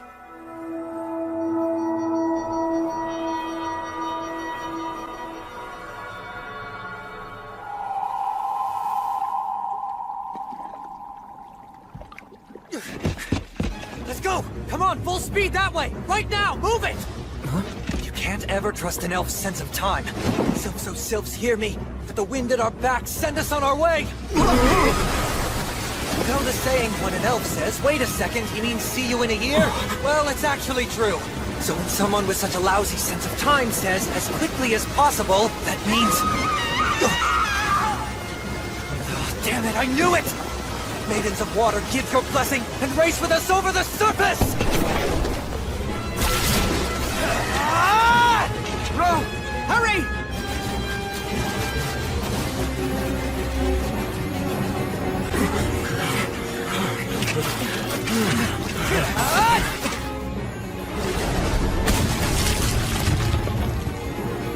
Metal! Is she okay? She's not dead!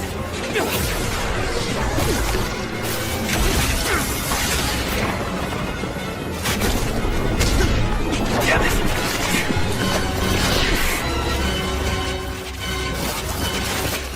Brace yourselves, it's coming!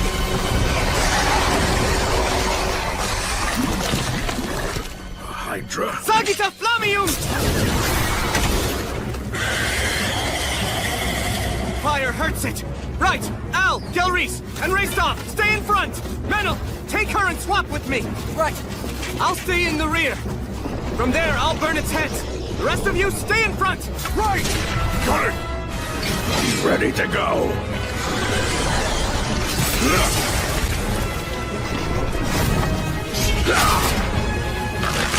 Sagita Flamium! Go now, young master! It's over. Well, looks like I'm not needed here anymore. Fine, I don't want to waste my arrows.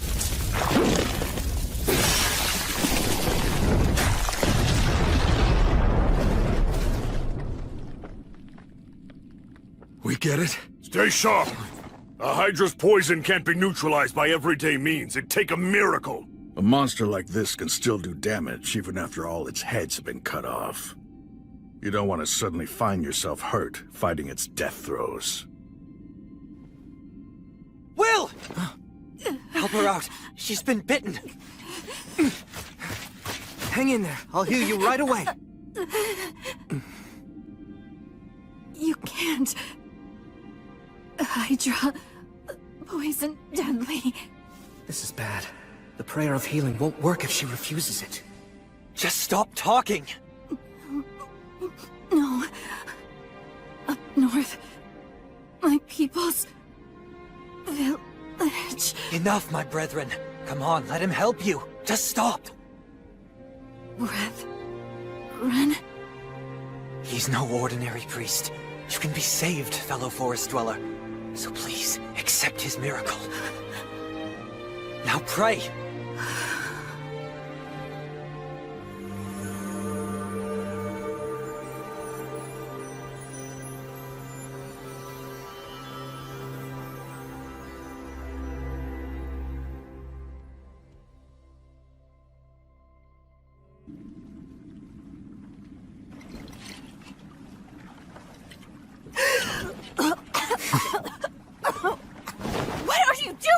I was simply waking you up with an intense kiss. How's your head? Feel like puking? Any other symptoms we should know about, fellow forest dweller? Why, you! Such impertinence! Sounds like you're feeling fine. Wait, when you said kiss, don't you dare tell me you... Just relax. It was a wine bottle.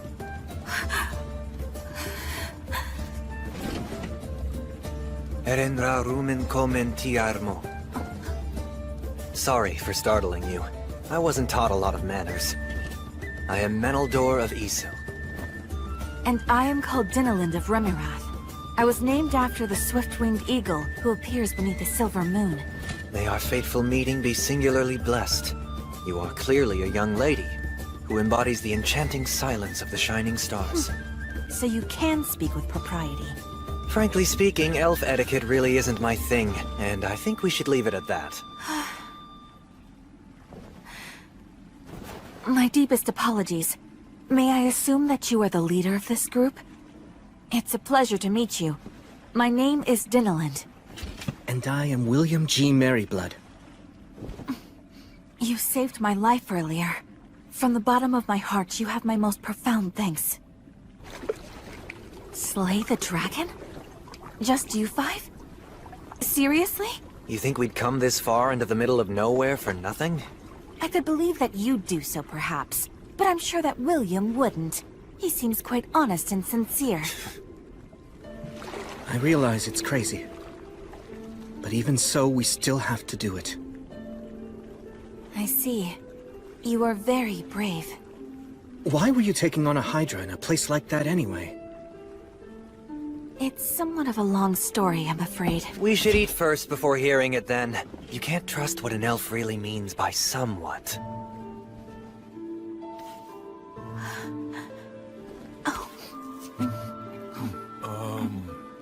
Is that okay? I just mean, I thought that elves didn't eat meat. Only some elves don't eat meat. The ones who don't have undergone a great deal of training to enhance their spirit qualities. This is delicious. You look like you haven't eaten in ages. Do you really not know what I was doing in that place? Don't you have even some small inkling? It's a proud elf's duty. They cannot abandon the weak. Isn't that right? Yes. They keep their numbers low that way. Even when there's not enough food, and not everyone can eat, elves would never dream of casting the sick or elderly aside. The young, healthy ones who can fight end up voluntarily leaving their own communities instead.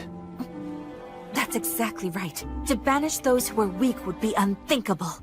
You're truly an elf through and through. What's that mean? You're mocking me? It's a compliment. Good grief.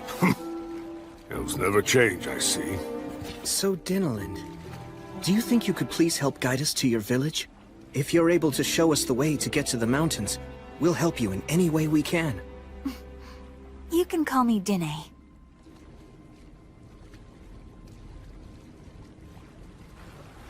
This all looks pretty bad. There's more than only the demon's words of taboo at work here. That's true. It's the evil dragon's miasma. The evil dragon? It defiles the forest, degrading it year after year, killing it bit by bit. And there are more and more strange beasts. All of this fog and mire. It blocks contact between our clans. The mountains, our only true landmark, are now the dragon and demon's den.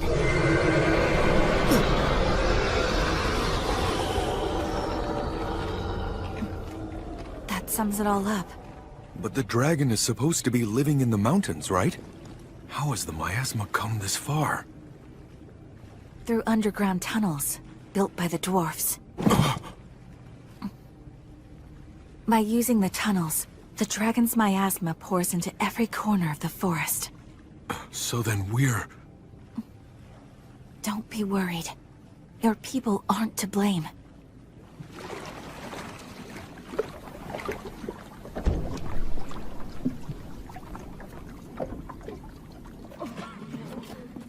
The powers of the Fae have weakened throughout this entire region.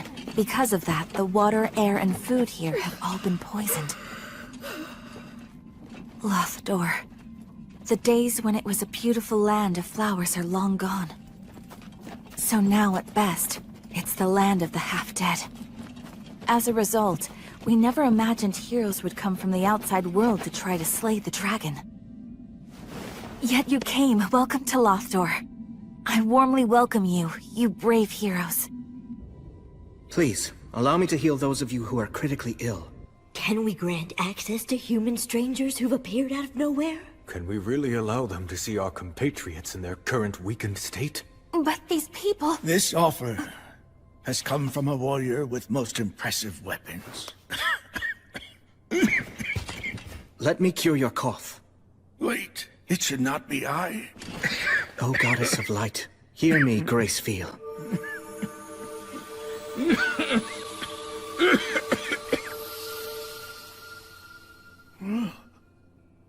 Oh, my cough. It's gone. Gather all those with the most severe symptoms. If there's anyone too critical to move, then I'll go to them. Oh, but healing through blessings takes a great toll on one's vitality and on their ability to concentrate. If you heal so many... If it's just 100 or two, it won't be a problem. I can heal them all.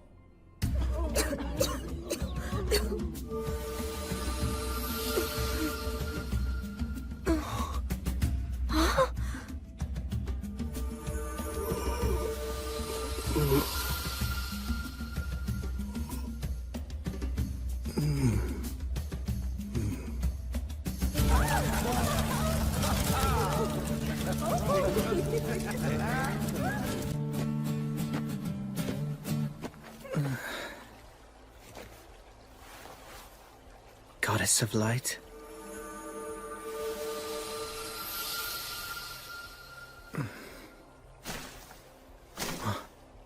You're using a poison-neutralizing blessing to sober yourself up? How tasteless. This is enemy territory. I can't relax. Is your journey going well so far? It is for now, at least. A little warning from Gracefeel, huh? I hope you're aware that Gracefeel truly does love you. Wouldn't you like me to love you as well? What do you say? Please spare me your jokes. Well, go on. What do you want? Only to deliver a warning. This will likely be the last chance for you to abandon your mission. If you continue, you'll die. Flee for now. Amass more strength. If I do that, Al and his people will die. Yes, the dwarfs will die. But when the dragon eventually fully heals, many thousands will die. Both humans and elves alike will fall. But although the evil dragon will inflict much damage, that harm will also bring more followers to you and your goddess, Gracefeel. Many brave and skilled warriors from all across the land will rise up in order to slay the dragon. Among them will surely be disciples of the virtuous gods, and you will lead them. Gracefeel will have regained her power, and you'll earn her blessing. And after that, you'll be able to reach the evil dragon's throat with your blade. Of course, while I loathe to even suggest such a thing, it would be best to permit some sacrifices. It wouldn't be cowardly. It would be an act of bravery. I can't do that. Oh? Why? Are you really so desperate to save everyone? If you die now, tens of thousands of beings will die in the future. But if you flee, only several thousand will be sacrificed now. By staying, you will endanger 10 or even 100 times as many lives. And it might be quite a long time before another warrior comparable to you shows up. I understand what you're saying. So then? I know that the moment I accept your proposal, my promise and my faith will both be broken. I'm sure you know that, which is why you've made such a sound argument. You're hoping to break my spirit, and in doing so, bring me over to your side. Am I wrong? I'm simply a weak person. I'll follow the easiest path, lose heart and quit. I know I'm only human, and just like all humans, I have a fickle heart. But the goddess taught me something important, that I can still start over. I've met family and friends that I cherish. I found things that I need to do, and things that I want to do. And that's why I'm going to see them through. Until the moment I meet my death, I'll continue to serve as her hand and her sword. I swear it on the light of Gracefeel. Rats. Seems I've failed to persuade you yet again. You're correct, you know. I realize that your soul isn't very strong. If you give up, you'll lose heart and fall. That's all your soul is worth. But despite that, you've turned my expectations on their head. You took me on and managed to defeat me. It may sound absurd, but that is why I consider you a hero. Quite a paradox. I never set out with the intention of being a hero. You acknowledge your own weakness, make it your reason not to quit. And so, even death can't deter you from what you believe in. And that's precisely what heroes do. I'm going to say it yet another time. Come over to my side and become mine, Paladin. Serve as my right hand. Together, the two of us will slay the dragon. We'll take down all heroes everywhere, destroy all the gods, and conquer this entire world. The both of us, you and I. Respectfully, I must decline. Besides, I'm aware that you don't like to see heroes fall from grace. I won't be swayed by your invitation, Stagnate. I'll continue to be your enemy. Because I respect you. Still, what a shame. You're going to die. The dragon will rip you apart. Very well then, my foolish, clever enemy. Farewell. Come on, just let me go already. I can't. I told you that I can't let you go. I see it's true that the elves of Isel have no principles. Like a let's keep it all a secret Remirath elf can talk? Oh, just a lover squabble. Wait a minute. What exactly did you just say? Listen, we have no time to waste on something like love affairs. I guess that is true. Not at a time like this. Even I have that much of a clue. But another time? Then I'd say sure. I mean, she is pretty. Look, so what if I drop a slick compliment or two whenever I see her? That's just good manners. I guess I just don't get it. You really are just Ectocaco Neragamose! Is that so? Well, I'd say that you're an Onomaknak. Excuse me? The Lord of the Forest here. That's right. I should be able to heal him at least some. Oh, right. With the new abilities you have. No, absolutely not! Okay, look. You know, Menno really can be trusted. I do put trust in what you two have to say. There's no telling just how many elves you saved last night, and for that I am grateful to you. Then why do you say no? Where the Lord of the Forest is, it's Demon Beast territory. To put it plainly, it isn't our land. Okay, then... What, we should just depend on you? You think we have the right to ask you to get involved in yet another battle when you're about to enter a different one? We should beg you to help us because we can't handle it by ourselves? And have you put off what you came here to do? No, I refuse to! I simply won't make such a shameless request of you! You see? That's an elf. Seems the elves truly haven't changed even a bit. So what do you think we should do? Do whatever you want to. All right then. Let's get started. Do you even know where the Lord is? He's pretty weak, but I can sense him. Please, Gelreese. Go round up Al and Raystop for us. And come armed. Right. Hold on a minute, what are you talking about? A demon beast extermination. But I just told you we aren't— But there's no reason to complain if we do it, right? And just so you know, a few magic beasts aren't anywhere near enough to defeat either me or him. All right, fine then! I'll go call for some of our best talents, and don't you dare leave on your own! The demon beasts who've taken over the Lord of the Forest's throne are insect types. The earwig's defensive abilities are especially troublesome. That must be one of them! This will make for good training. It's a purple moth! They attack from the sky! Right. Careful! That dust is poison! Understood. Okay, let's go.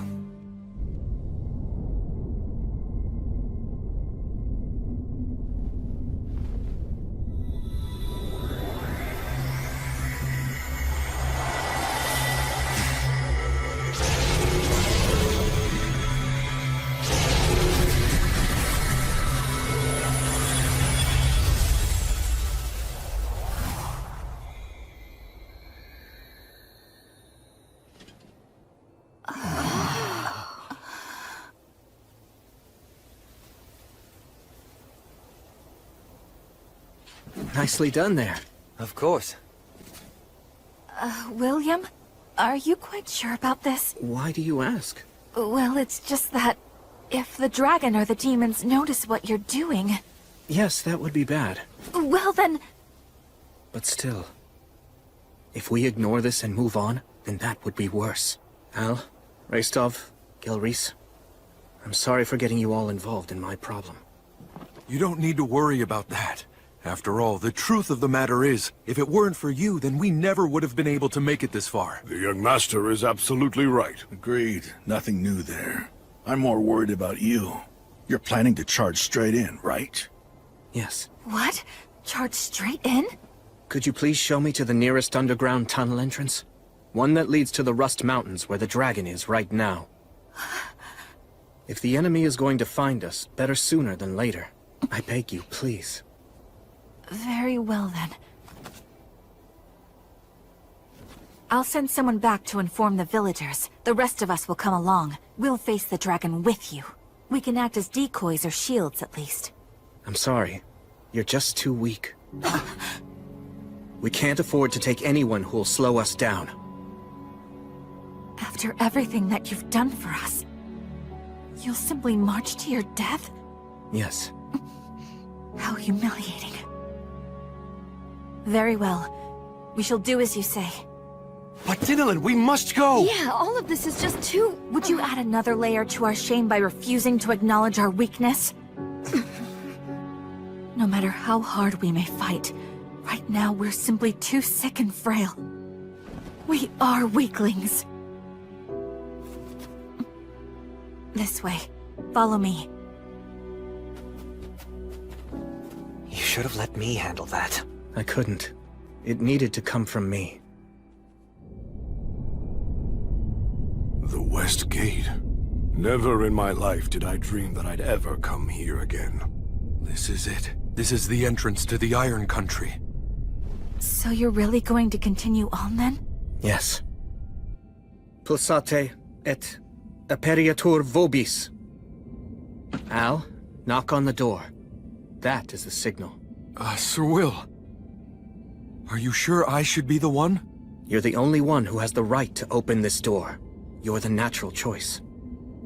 Right.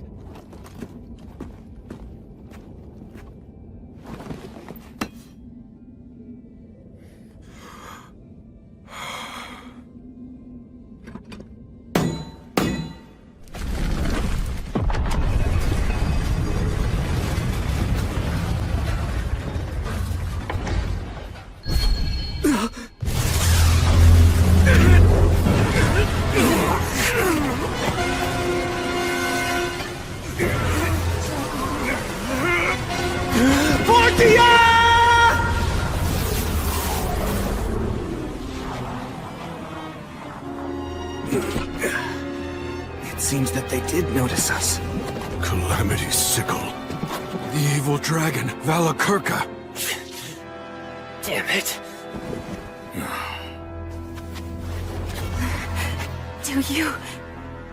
Do you really intend to go up against this? Yes. This is the reason we came. Lumen. We came here to reclaim the mountains. To reclaim peace. So we're going in. Wait! We won't forget our debt to you. We, the Elves of Lothdor, do hereby swear to our ancestral god Rhea Silvia. One day, we will return the favor that you've done for us.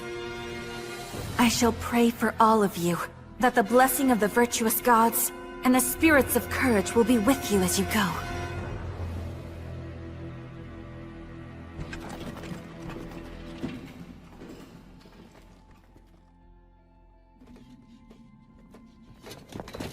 Wait! We won't forget our debt to you. We, the Elves of Lothdor, do hereby swear to our ancestral god Rhea Silvia. One day, we will return the favor that you've done for us. I shall pray for all of you, that the blessing of the virtuous gods and the spirits of courage will be with you as you go.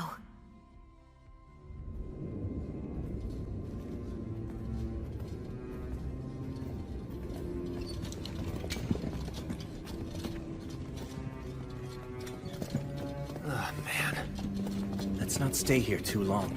We made the right choice not to use fire. The air down here is stagnant. Sir William cast a spell of poison resistance on all of us, but it feels foul here nonetheless. And the visibility is poor as well.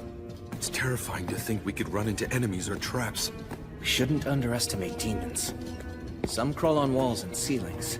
Some even have wings. You should keep that in the back of your mind, but stay focused to the front and side. We'll post a guard on rotation, and take short breaks. Got it.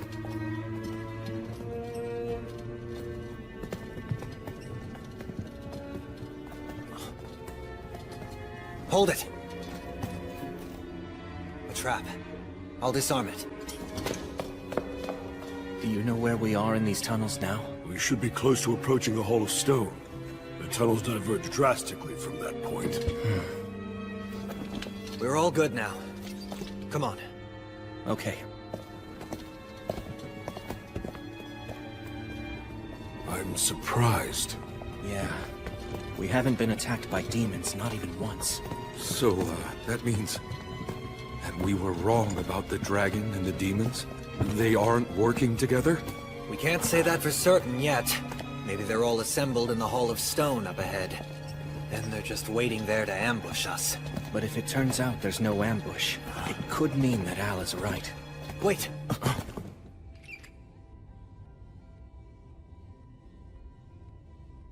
What is it? I heard something. Like the sound of clanking metal. And footsteps as well. Do you think it's an ambush? Don't know. All that I can really say for sure is that something's out there. So, then does that mean this is, Yeah. Gelreese and I will go in first with our shields up to protect everyone. Menel, back us up from the hallway. Al and Raistov, stand by. Watch for a chance to charge.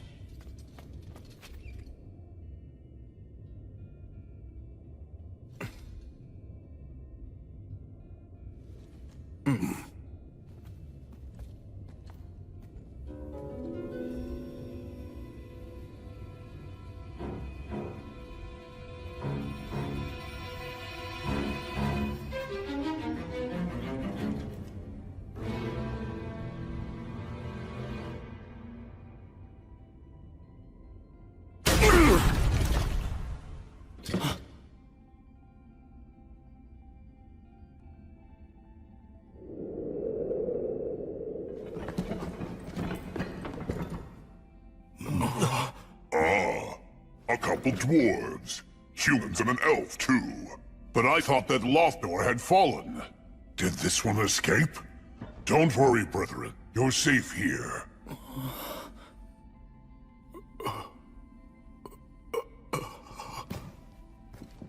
So, how goes the battle? You must have had quite a rough time. You're all here. Oh, wait. I know you. You're Gelreese. I thought that you got out. What, did you get out and then come back? That is just so like you. You've sure got guts, though. You'll add the strength of 100 to our ranks. Fight alongside us.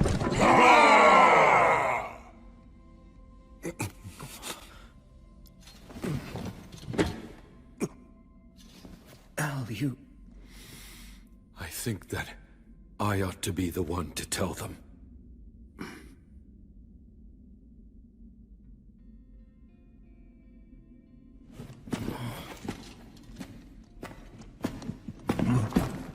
Is this King Arvinger?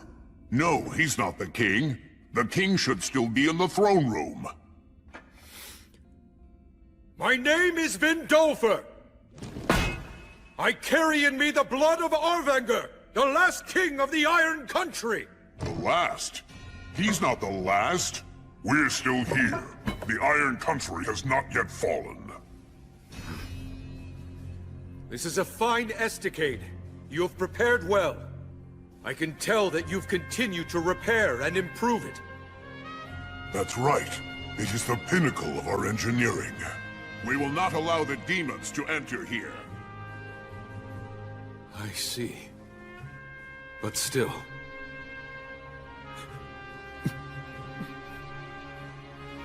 Despite all of this, the Iron Country has fallen! All of the warriors have died, and the great King Arvengar is dead! Lothdor tragically withered away, and the Iron Country is now the Rust Mountains. Demons and a dragon lurk here! No, that simply cannot be. The Iron Country. It cannot fall. You know it's true! Do not avert your eyes from the truth, brave dwarf warriors! It was my grandfather, Arvengar, who struck back at the evil dragon and took one of his eyes! A heroic act celebrated by the gods themselves! And now, I, Vindolfer, have committed to carrying on his heroism! I'm here with the heroes of the present day! It's true that the Iron Country has fallen, but I pray that all who are lost may now sit at the side of our ancestral god Blaze, as well as that of Gracefield, goddess of light. So I hereby take an oath, on the names of all the virtuous gods and our ancestral spirits, that no matter what, I will restore the Iron Country's glory. The kiln fires yet burn, and their flames will spread, burning away all the rust. Soon the Rust Mountains will be the Iron Mountains once again!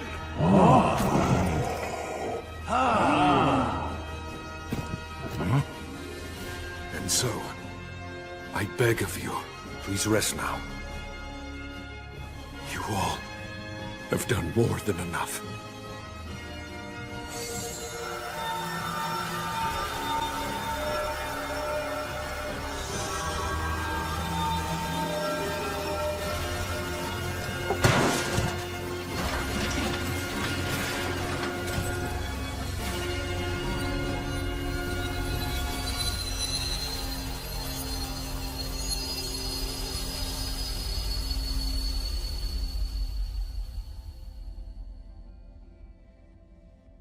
Good job. That was well said, young master. Now let's drive away the demons, and see to it you fulfill your vow. I'll make sure that I protect you even if it costs me my ancient life. I wouldn't exchange your life for anything. There's still so much that I need to learn from you. Such as about these mountains. And about how to fight. Who in their right mind makes pain-in-the-ass promises to rebuild an entire nation? Talk about dumb. Well, unlike the vows that you and Sir Will made, at least mine has an end in sight, so you know, yours is even dumber. But first we have to win, and then we have to survive. Yes. Sir Will, I'm sorry for the delay.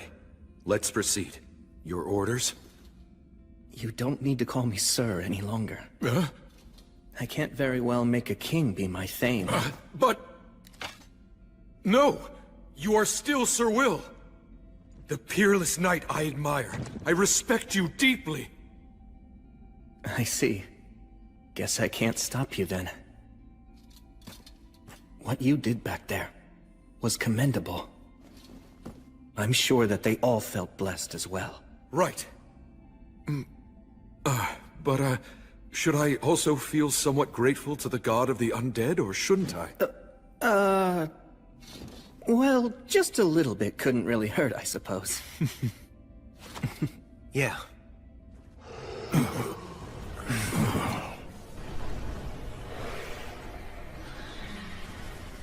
I know this had to be done, but it looks like we've lost too much time. Right, let's go. We must take back the Iron Country, the nation of the dwarfs. I swear we shall, on the light of Gracefield!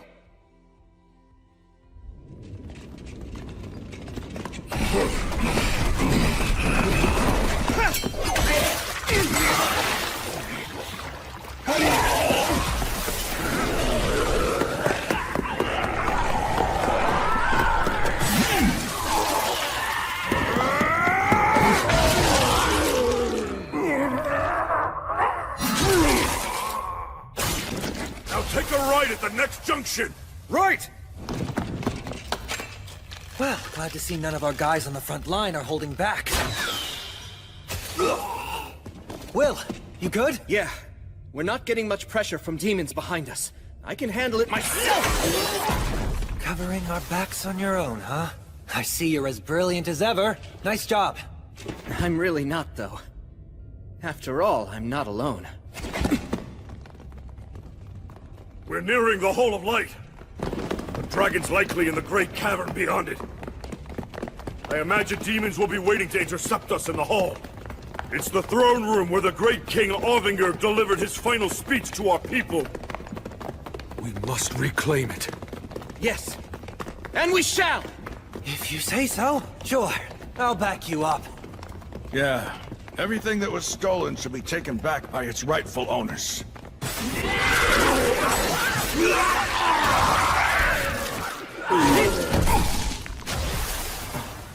Is that...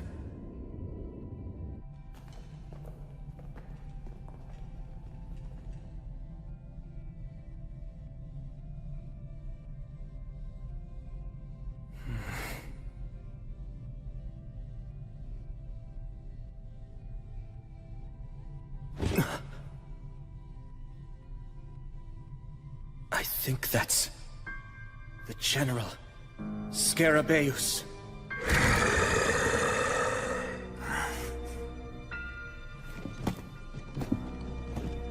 Sir Will, please let me handle him. Al. No, wait. Vindolfer. I wish you good luck. You have my thanks. Hey, wait! It's fine, Menel. Let him do this. Hang on a minute. That's a general. It's way out of his league. Still, this is Al's battle now. It's a king's battle to reclaim his throne.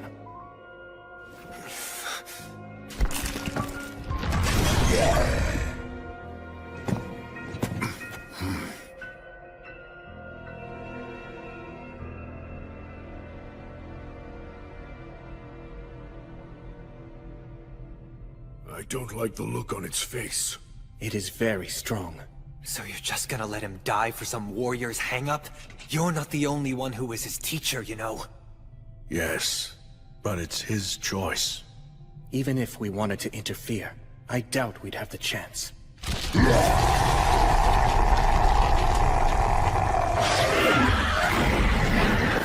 see what you mean.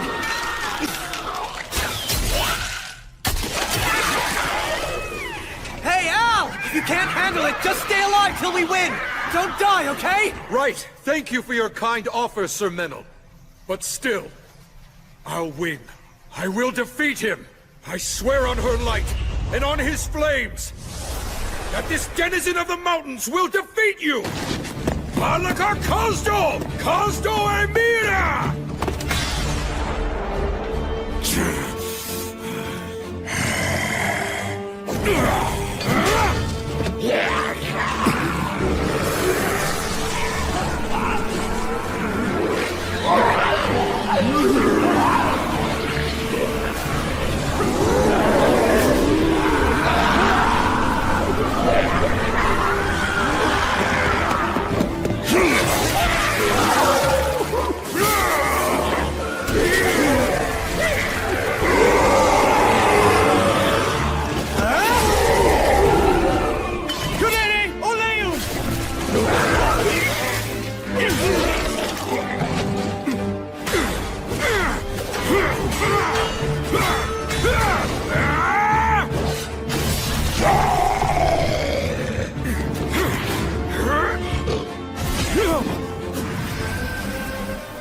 Is that a blessing?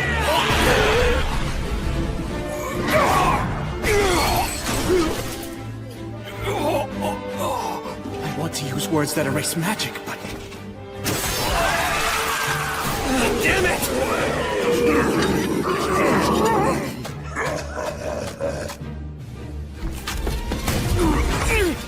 Ow! It's all right, because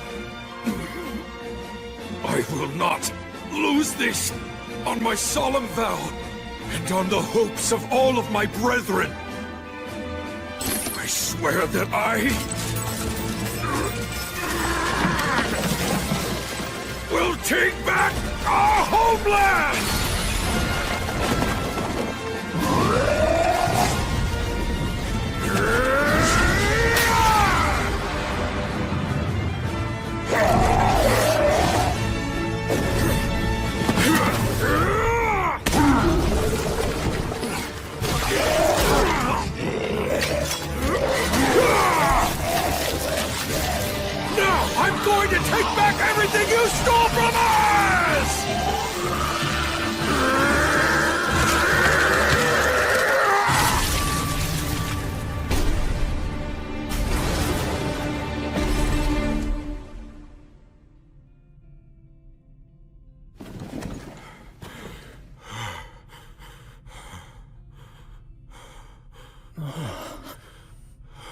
When they go into battle, it's like their souls are on fire.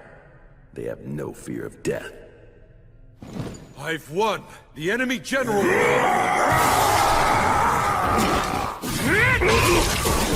It's not over yet, Al! Keep it up a little longer! Of course!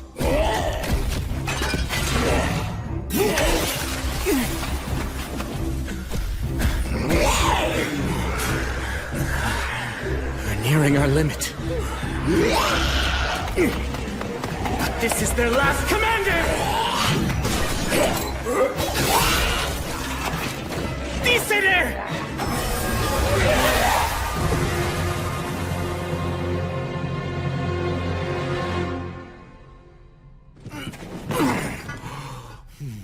Now, Gilreese, you go stand guard first. Right. Let's heal you.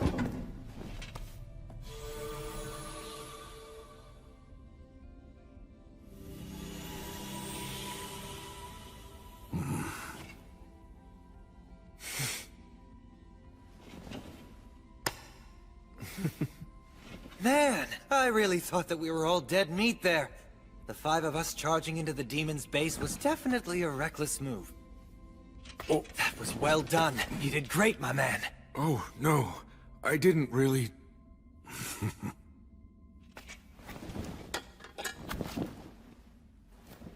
You did it. You took it all back. The mountains and the crown. Not quite. It's not done. I still haven't managed to take everything back yet, after all. Yeah, guess you're right. Although, as soon as I manage to finish things here, I would like you to be the one to put that crown on my head. Huh? Hold on, isn't that something that only high-ranking clergymen can do? You mean like you? Oh.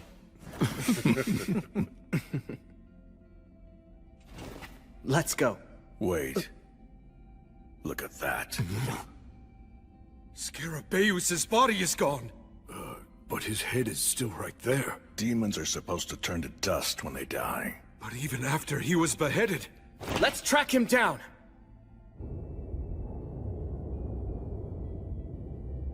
He's heading straight toward the Great Cavern. To get help from the dragon. He could just be wandering around blindly, his body moving reflexively.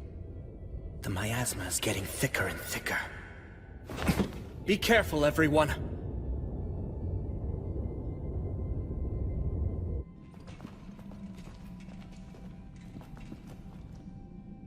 This is the Great Cavern. Look around, find him.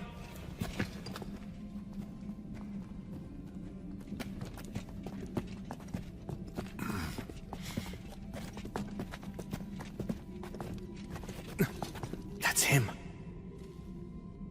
What is he doing?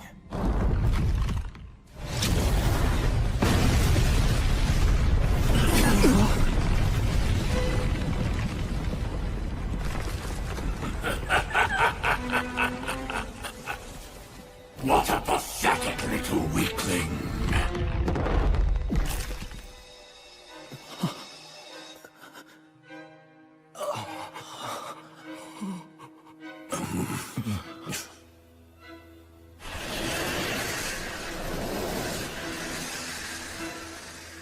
Greetings, all of you.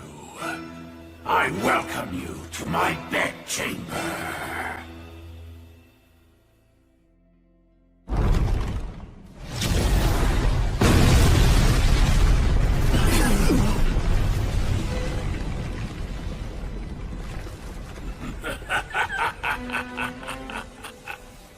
What a pathetic little weakling.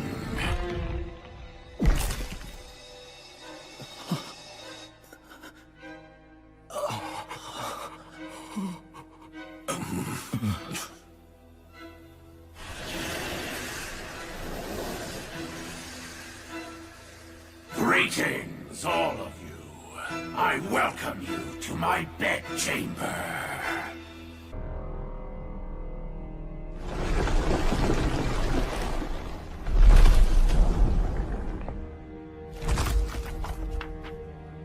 You there, weak one.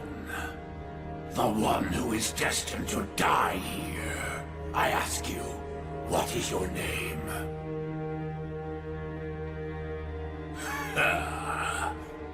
What's the matter?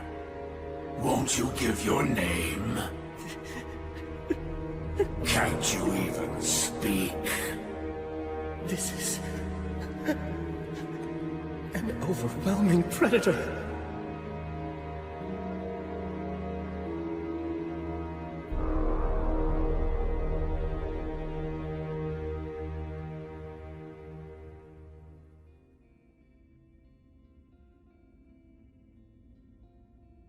You may try to deny unpleasant feelings such as fear and anxiety, but doing so won't make them go away. If you wish to be confident, pride is not what you need, just as false bravado is not what you need to be courageous. The actual truth is that everything begins with acceptance.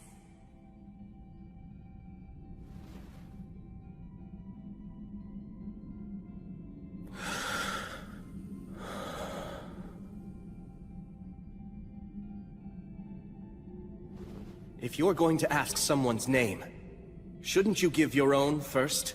Oh? It seems that you are not merely another one of the lowly rabble who are only seeking to plunder. Fine, I shall give you my name. I am the Sickle of the Gods, also called Calamity's Sickle. I was born with the last flicker of a star. My life is eternal and everlasting. I am the Lord of Miasma and Sulfur, the brother of the lava. I am Valakirka!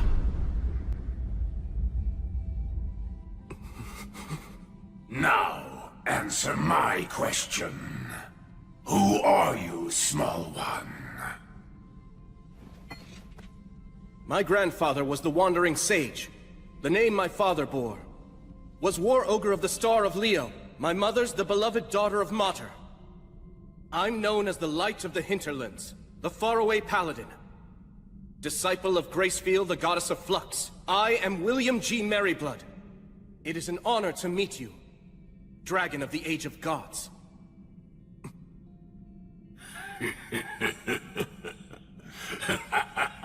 What serendipity!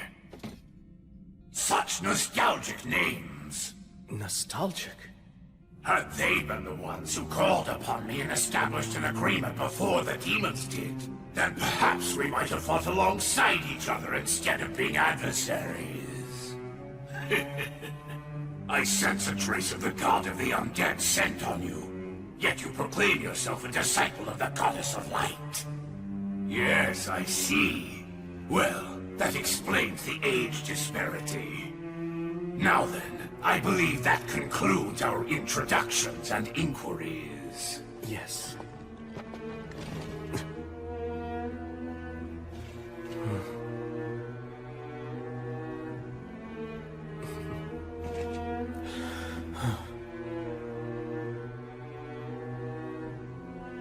Faraway Paladin. Do you wish to take me on as your servant? Why does that surprise you so? You and your companions destroyed the demons. You're a danger even to me, and that is inconvenient. Since that's the case, it's only natural that I would seek something new to depend upon for protection. Of course, I do have some ulterior motives as well. I'll have to ask for appropriate compensation.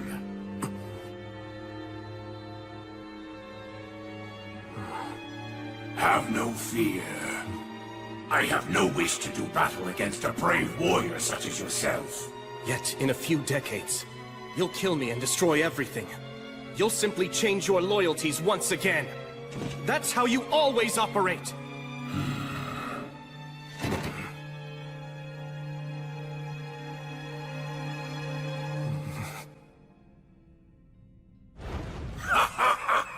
Splendid, splendid. You're completely correct.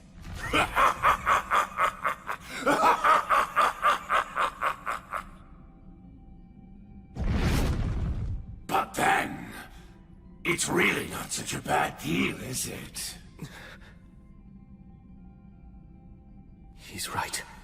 If I accept the deal, I won't have to fight a losing battle today. After all, what reason do you really have to fight me? Did you not come to me armed with spear and determination because you perceive me as a threat to innocent people?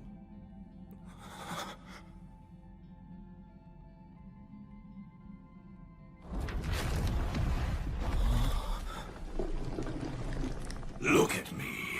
Now I am no threat at all. I've bowed my head to you.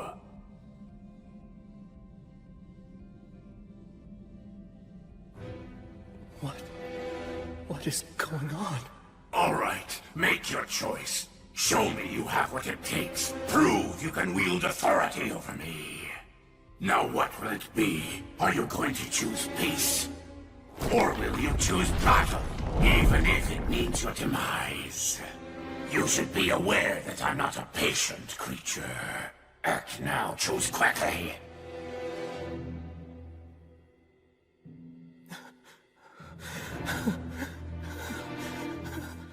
What is this? Should I refuse? No, if I do that, what should I do?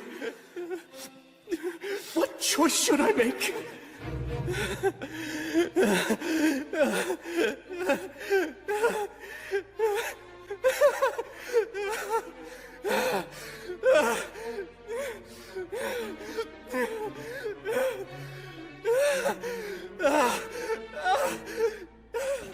Someone...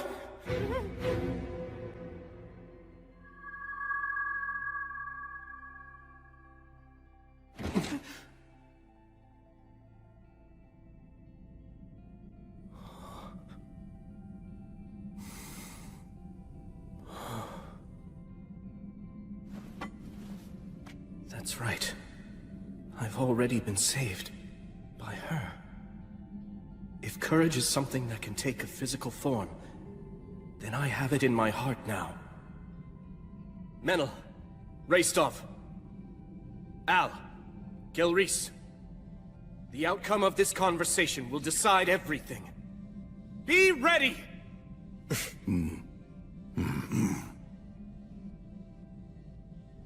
So then, have you decided? The time is upon you. You must choose, faraway paladin. Will it be peace or death? I won't choose. It's you who must decide, Valakirka. Oh? And just what is this choice? To mend your ways, or not?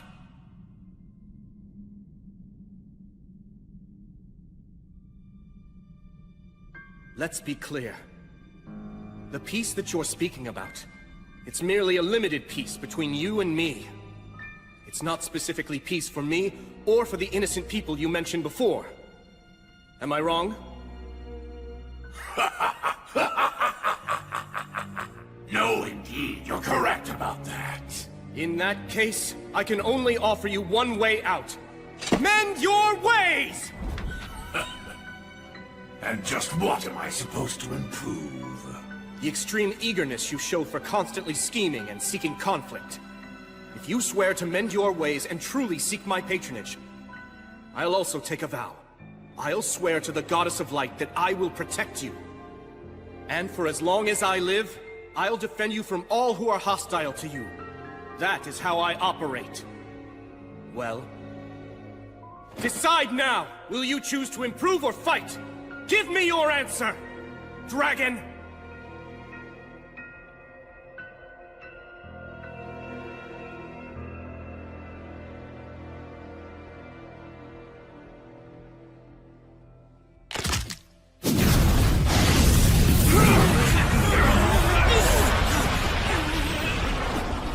Well done.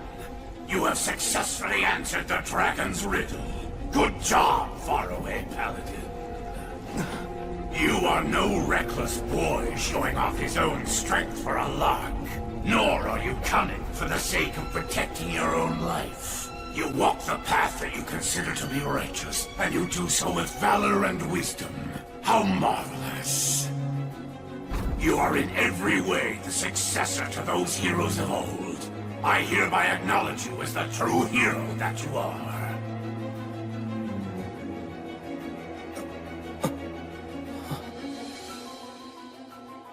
However, I refuse to meet your conditions. I won't change my ways.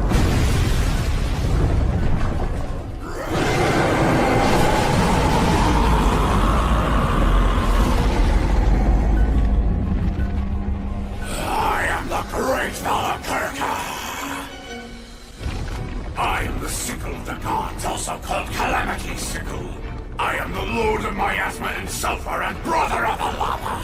I am alive because miasma poisons and kills, and because lava is boiling hot. War, disasters, feats of valor, treasure, death, sacrificial maidens, and heroes. What would a dragon be without any of these? I am Valakirka. I'm the oldest and most powerful of dragons, feared even by the gods. I am Valakirka!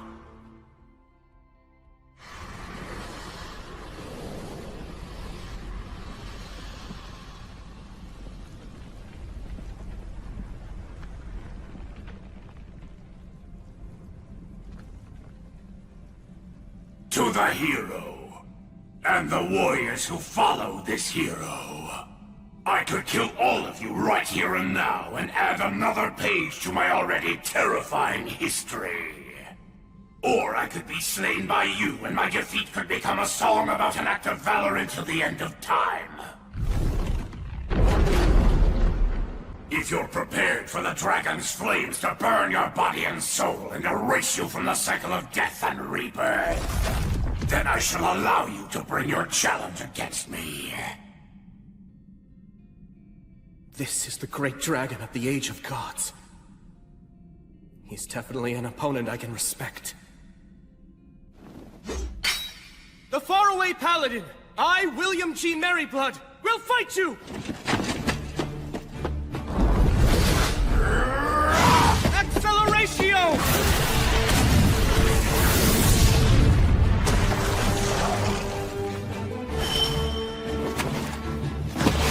Lamina!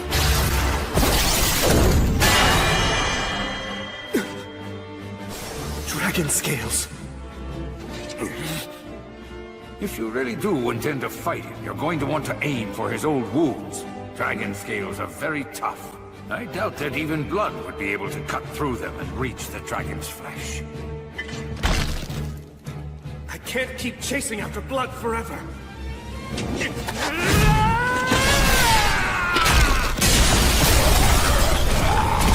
Acceleratio!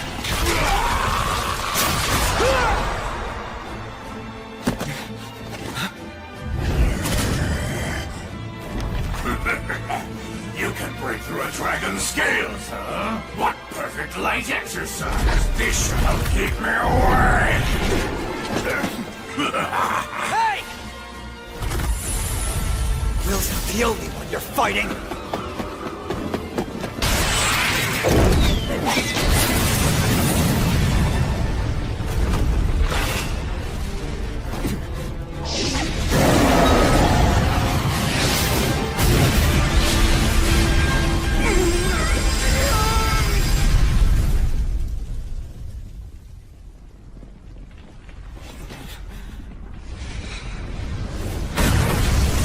Yes, I see. Very impressive teamwork!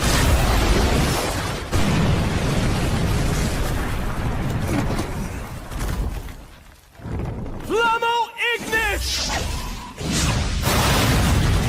Sylphs, oh sylphs, you maidens of the wind!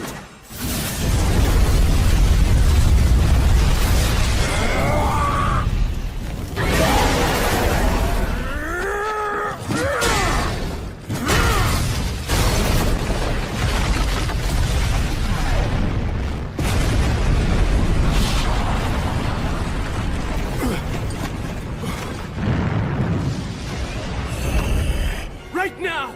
Legata! Notice! Obligatio! Conciliat Sequitur!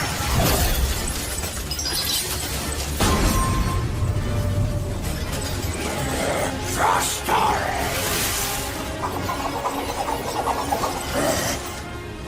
triple cast, Gus's specialty. The trump card of trump cards that I burned into my eyes that day. Halidam Mors, Equo, Usat Fede! You'd use that in a real battle! Haberum Tabernas, Regum Centures! Damnatio Memoriae!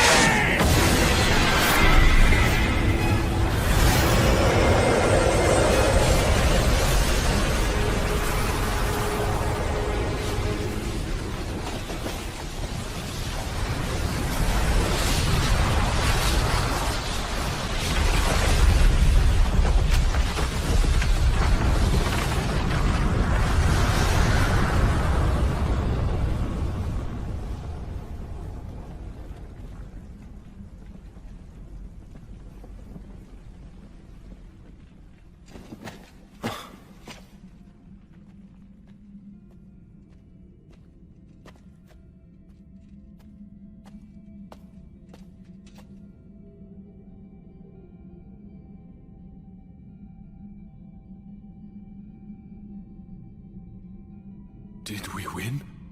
Looks like it. The moment of victory is surprisingly disappointing.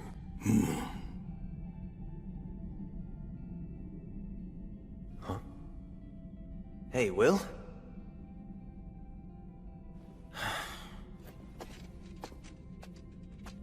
The dragon's destroyed. Isn't it? Yet, I don't feel certain of our victory. Not everything is resolved by a battle to the death. Sometimes you win by pure chance. And yet...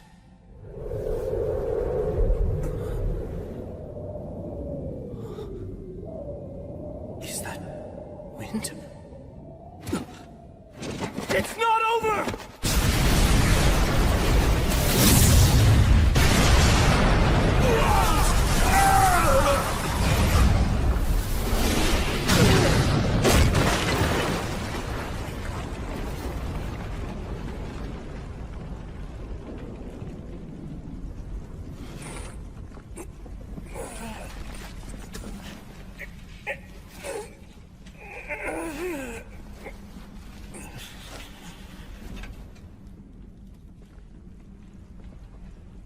He changed. Precisely.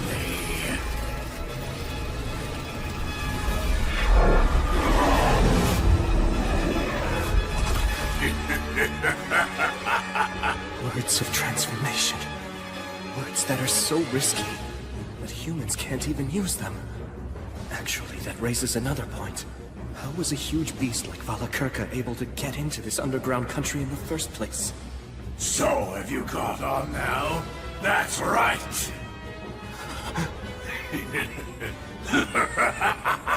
The words are all extremely well known to us dragons.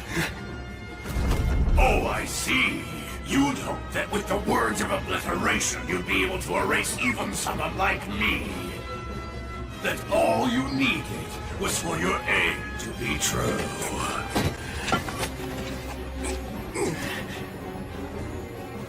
He even knows how to counter the ultimate destructive magic. No, the result would likely be the same no matter what magic I chose. This dragon has fought every kind of word on every kind of battlefield, and he's been able to defeat every last one of them. Of course he has. This is a dragon.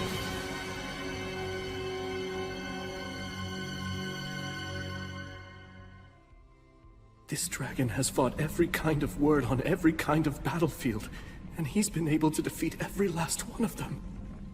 Of course he has. This is a dragon. Well now, faraway paladin. You fought bravely, and for that I commend you. Out of respect for the spirited fight that you've managed to put up thus far, I have an offer. Do you have any interest in serving me? I see that you're wise to my intentions, but I'm prepared to give you a justification. Should you refuse to accept my proposal, I'll burn your companions' flesh and bones, and even their very souls, till they're nothing but ashes. Thus threatened, you can say that you had no choice but to capitulate to the dragon to save your companions' lives. Well, it serves as a good excuse, doesn't it? I have seen many humans with that very same look in their eyes. Even if I were to threaten to burn you to ashes, I know that you won't bend or falter. I can see that you're still trying to ensure that your companions don't suffer such a fate, while you continue to search to find a way out of this predicament. But no matter how hard you might try, all of your efforts are completely in vain. Am I wrong? Although, there actually is one single way for you to avoid giving it to me. You need only kill yourself. You're loved by the goddess of flux, aren't you? So, all you have to do is simply cut off your own head. After all, the next world awaits you, right? And the next one after that as well. And the one after that, too. And even the one after that. You have an infinite number of chances, don't you? If you wish to prevent a tragedy for your friends, simply end your life. Like tossing a game board if you can't win. You can just tell yourself, not here, not now, next time. This isn't the right moment for me to fight. No way. I won't choose that. Very well, then. To be frank, if you don't place a higher value upon your own life than that, I don't want you in my service. All right, now choose. Will you side with me? Or will you fight me and in doing so, die? I can well imagine what would happen if I were to take your side. I simply cannot bow to you. Then your companions will die. We all came here prepared for that possibility. If any of us are lost, so long as just a single one of us survives to put a blade to your throat, that will be enough. But surely you see that you have no chance at all of winning this fight. Yes, I do. If I persist, use this blade, and strike you, thousands or millions of times, I'll win this battle. Am I wrong? Maybe you could, but only after thousands or millions of miracles come to pass. It doesn't matter how many thousands, millions, or even billions it takes. If I have a chance at winning, if there's even a possibility of keeping my promise, then I'll take it. So now, you'll see how stubborn I can be. Dragon Valakirka! Speak your peace, faraway paladin. I'll slay you. Right now! I'll strike you down long before you can! Fortis Vita! Acceleratio! Cadere Uranium!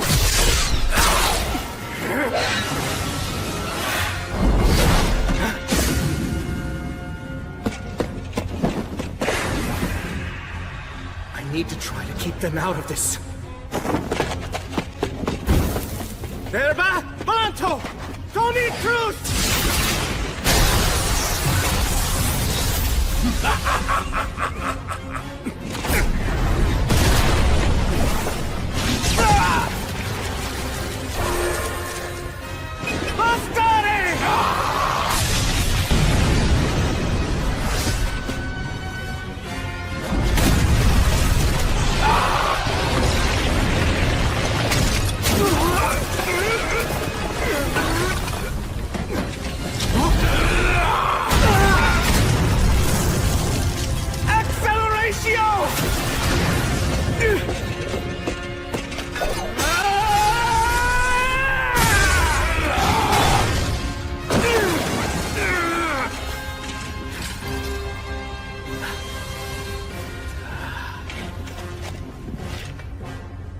Pale moon.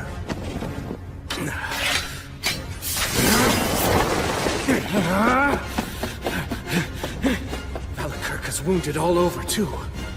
If I can just manage to stab him somewhere with Overeater and extract his life force.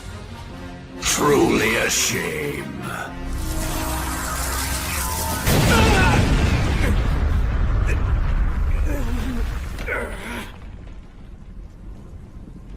I am quite familiar with that particular demon blade. I know that it's indeed a legitimate threat to me. It's said to have been forged by the hand of a demon king in times gone by. It was created in order to confront and kill the High King, who was obsessed with swords. But despite its power, if one knows how it works, it can be defeated.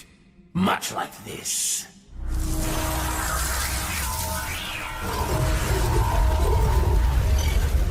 I guess he has no intention of fighting at close range anymore.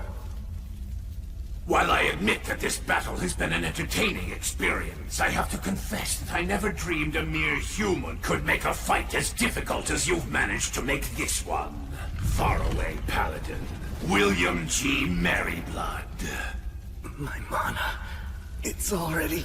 And I commend you for being able to wound me as many times as you have. Were we merely taking this opportunity to test each other's skills, I might have been tempted to place a wreath of victory on your head for putting up such a tenacious fight against a dragon. Your strength genuinely rivals that of the heroes from the Age of the Gods. You are, without a doubt, a true man of power. A hero of the present age. However, this is no mere test of skill. It's a battle to the death. I won't make you suffer. At the very least, I'll allow you to die quickly! I swore an oath. I made a vow to the goddess!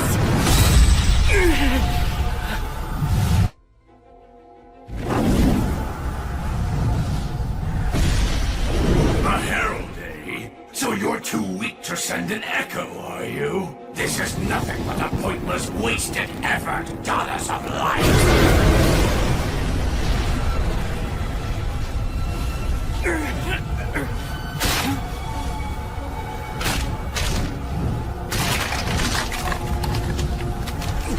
Goddess! So you value your hero's life that much, do you? But be that as it may, the intervention of a mere herald from one single god isn't enough to change anything about the outcome.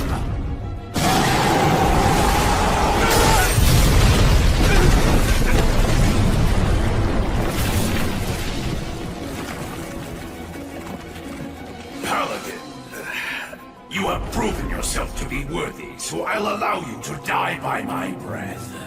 You will always remain in my memory, but as for your body and soul, I will burn it all to ash, down to the very last fiber of your being! No, I can't have that. Who goes there?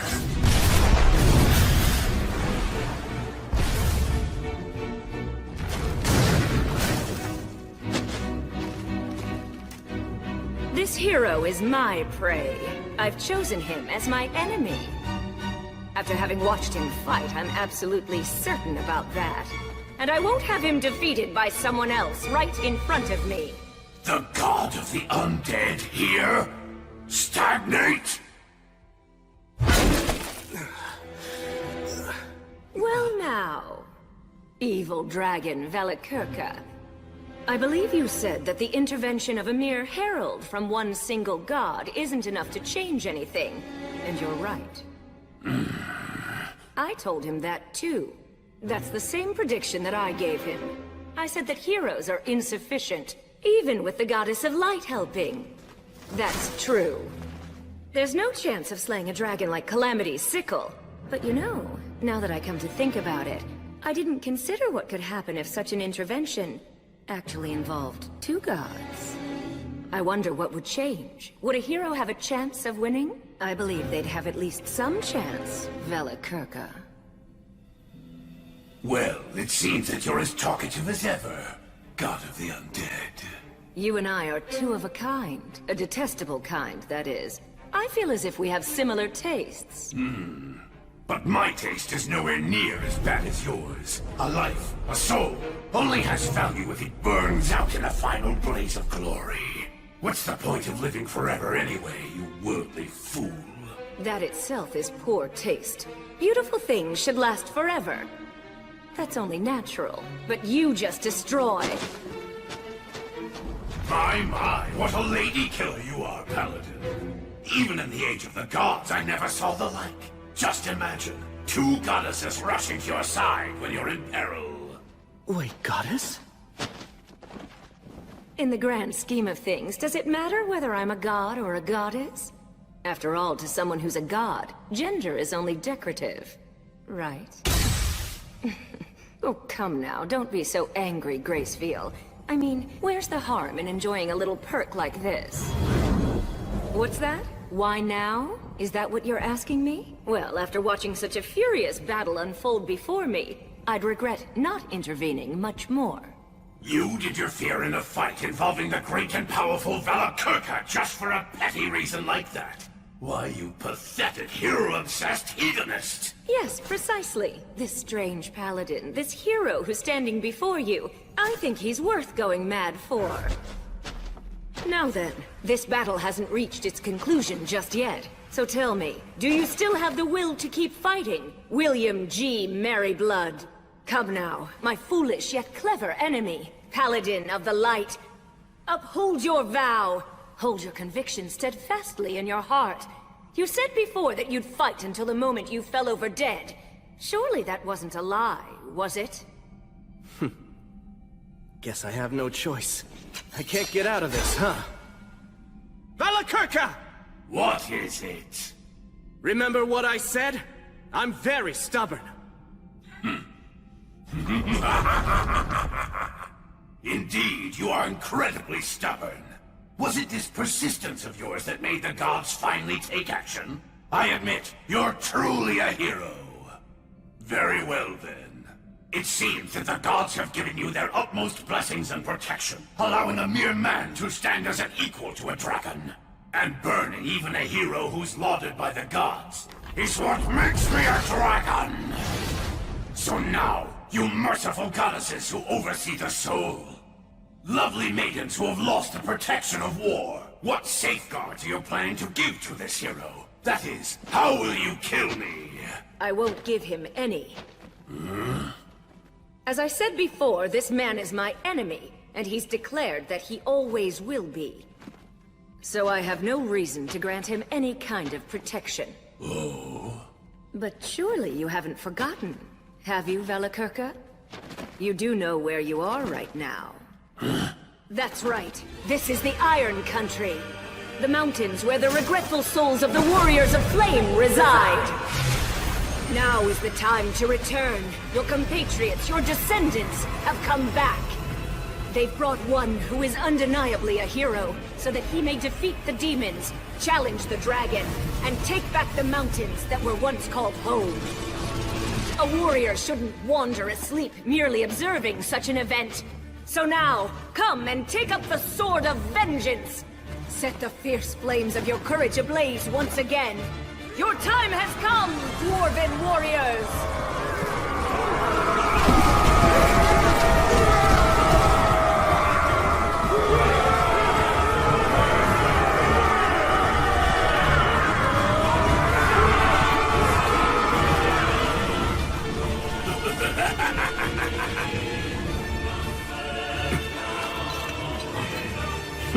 You guys haven't all become undead, have you?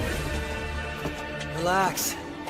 We're all still alive. That's right, as you see. We did cut it pretty close, though. That solo battle of yours kept the dragon distracted for a while. Then, with the protection of our ancestral god. Well, it took a while since I'm not used to it, but I healed us all. I see. Alan, remember when you were fighting against that demon? You were in the divine protection of Blaze, the god of fire. Indeed. So, William, what is all this? They're our allies. Reinforcements we can rely on.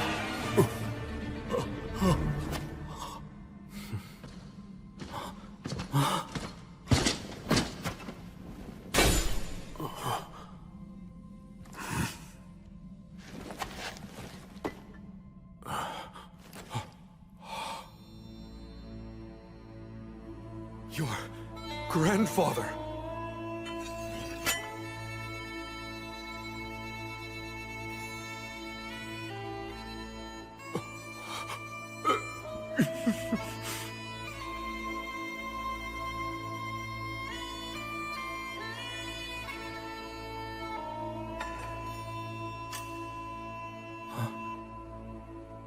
Hold on. Shouldn't you give that to Al?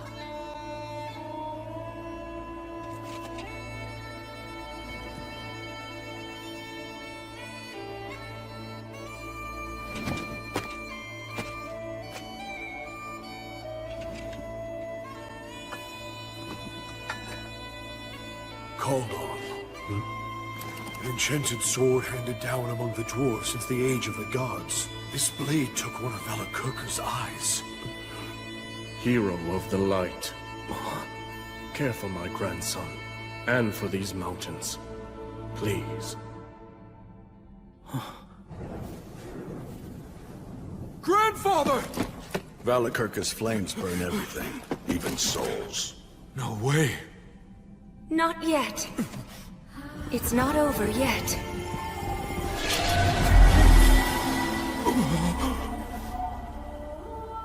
Goddess, you... Hear me, all of you who cannot preserve your souls. You who've been burned by the dragon's breath and cannot return to the cycle of rebirth. You who were born into this world, lived well, and enjoyed life to the fullest. I bestow upon you this final blessing. If, even in death, even after your souls have perished, you still wish to pursue what is good and right, I shall guide you. Standing before you are the heroes of the present day. Gather within them!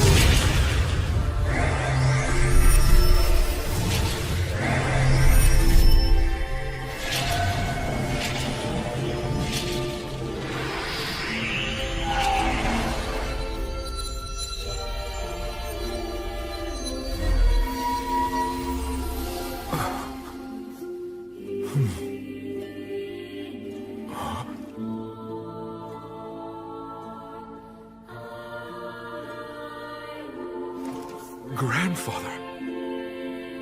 Even now, I won't apologize. But, my grandson, look after our country and people. I beg you.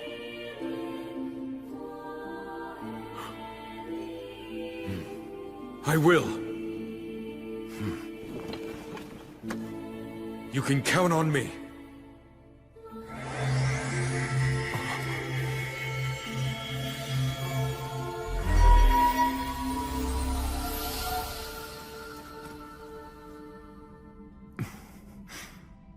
Sheesh. I guess that nothing's changed. She never could let me have all the fun.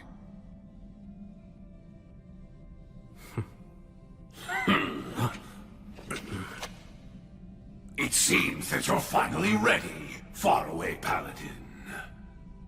You weren't just being nice, were you? Certainly not. I merely like to let my wine age a little. Now that you've prepared and gathered all you need, you, the heroes, will come for me filled with hope, and I will crush you. And when I do, right when your faces contort in despair, that moment, that glorious second, is when I feel the greatest joy! Now come on, challenge me once more, faraway paladin! Which will it be? Will I kill all of you and add a new entry to my long history of terror? Or will you slay me instead and go on to be celebrated forevermore for achieving such a tremendous feat? The time has come. Let us finish this battle! Here goes. Yes, I order you once again. Go. Slay the dragon, and keep your promise to me, my knight. On my sword, and on the light, on the souls of the warriors that now dwell within my chest, the evil dragon will die! I will slay him! Slay the dragon, and keep your promise to me, my knight. On my sword, and on the light, on the souls of the warriors that now dwell within my chest, the evil dragon will die! I will slay him!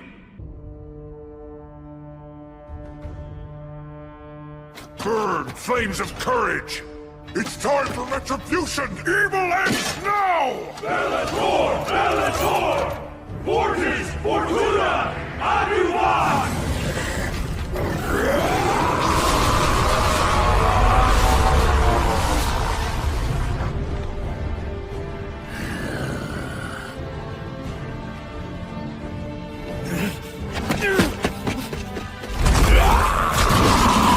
Divine protection of light!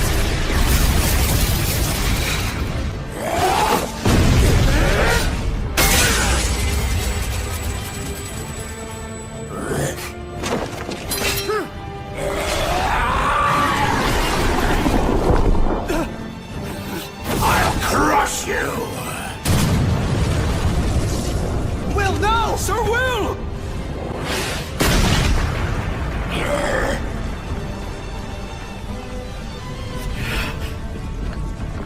I swear, Will. He's figured out the dragon's moves.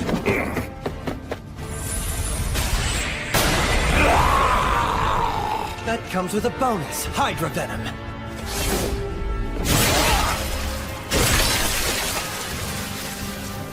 Now fire!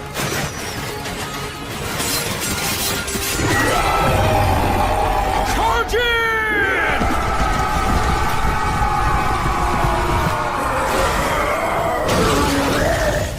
Quick, defend!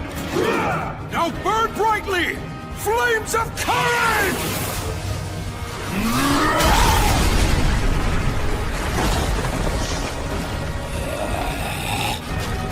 This is our homeland, and we're taking it back right now!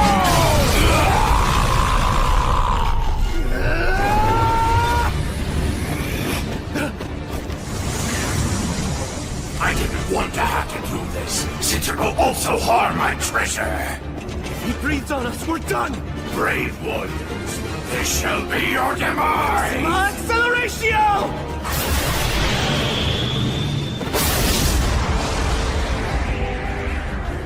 Solis Ortus!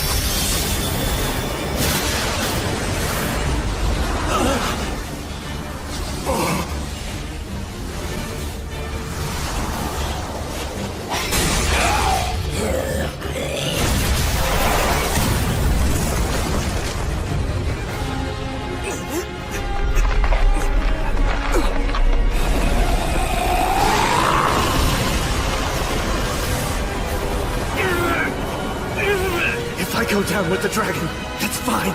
You must not give up.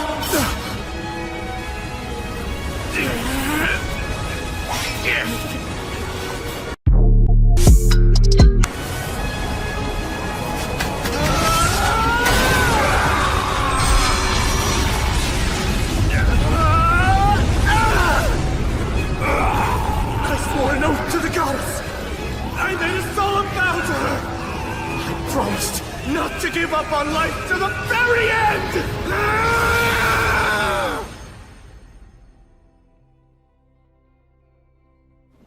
Will. Hey, Will. Please, Sir Will. Hold on. Am I? Come on, speak to me. Will, are you all right? I'm just fine. Menel. You shouldn't get up yet. I feel really good for some reason.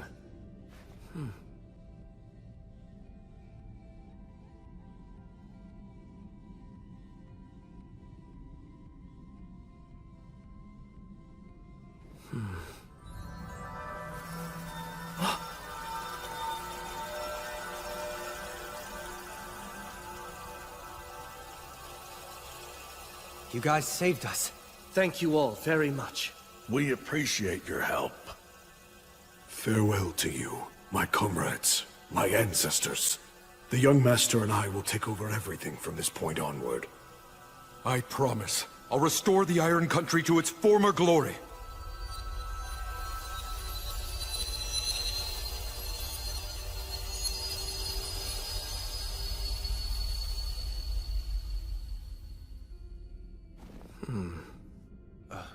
What's wrong? My body. Something feels strange. Yeah, I'm sure it does. Do you know how many times that dragon turned you to charcoal? You need to rest, Will. Oh, no. I don't mean like that. What? Huh? What's this? You absorbed the dragon's life force through that demon blade. It's obvious. The dragon's breath burned your body and soul until they were red hot. It tempered you, and then his blood hardened you, just like forged metal. What? To put it plainly, Valakirka's dragon factor has interwoven itself deeply into your body and soul. Ordinary blades will no longer be able to cut you, and weak words will feel as if they're nothing more than a light breeze on your skin. Oh, However, your new condition increases your animal nature. Don't let this power make you arrogant. Make every effort to keep the dragon factor quiet. If you don't, then it will only bring you to ruin. And to be honest, I do not wish to see you die such a pitiful death. Stagnate, you... I'm afraid I've been rather free with the use of my power. But then, since I helped you slay the dragon, you now owe me. I'd say that's not such a bad trade-off. You do feel indebted to me, don't you? Yes. Excellent. You see, when dealing with a hero such as yourself, pinning you down and forcing you to yield to me is much less effective than making you feel grateful and indebted to me. It is a shame that Gracefield guided those dwarf warriors away, but why should I bother seeking them out simply to make trouble for you? When asking for nothing and simply making you more and more indebted to me will prove more profitable later on. That's exactly what scares me about you. Then I shall go now. And farewell to you, Gracefield. I've troubled you enough for now. Stagnate, goddess of the undead, won't you consider giving up your ideals? It's not too late. Will you discard your undead powers and work with me to guide souls once again? If you would Don't finish that thought. And no, I won't. I'll always follow my own ideals. I see. Farewell, my elder sister. Yes. Farewell, my little sister. Well then, William G. Merryblood. Huh?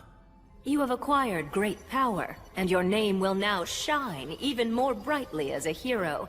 But as light grows, so too does the darkness. So try to avoid becoming a warmonger and hating people, and keep your womanizing in check. Oh dear, that's right. You don't actually have a woman, do you? Hey, mind your own business. I understand that you've devoted yourself to my sister's service, but even so, you should take at least one mate. How else will I have the pleasure of seducing your offspring? That's the worst possible reason. Actually, if I were to create a female Echo one day, would you consider siring offspring with me? Look, I'm not asking you to do it for me, but really, what harm could one single child do? Rhea Sylvia creates demigod children with heroes all the time, after all. All right, I'll let it go for now. Also, as you may recall, I once asked you if you'd like me to love you, didn't I? Well, I lied.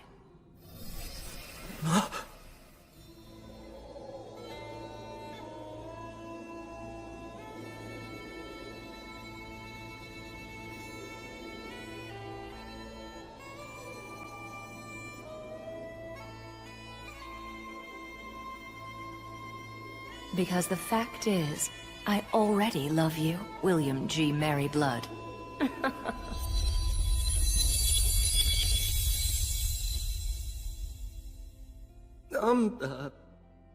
Man, goddesses sure are impetuous. Anyway, just be happy, Will. My knight, and all of you heroes, you've done well in your goal of slaying the evil dragon. Splendid work. I still can't believe we won. I shall reward your efforts. If there's anything you want, you need only speak it. A wish? If I may, please, Goddess of Light. This area is full of the dragon's miasma. Can it be expelled from the mountains and Lothdor? Now that the evil dragon is gone, this request can be granted. At least to an extent. Well, if that's the case, Then please, I beg you to purify our homeland. Yeah, I'd like to ask for that as well. Gotta think of Dina and her people. And I shall also make the same request of you for the sake of my fallen compatriots. I'm fine with that too. Just being able to fight the dragon was enough for me. Add my name too.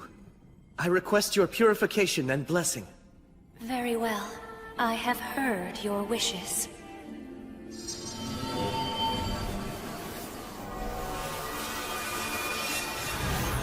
Sorrow for all those who've been lost. Blessings upon those about to be born. May there be peace, prosperity, and joy all across the land.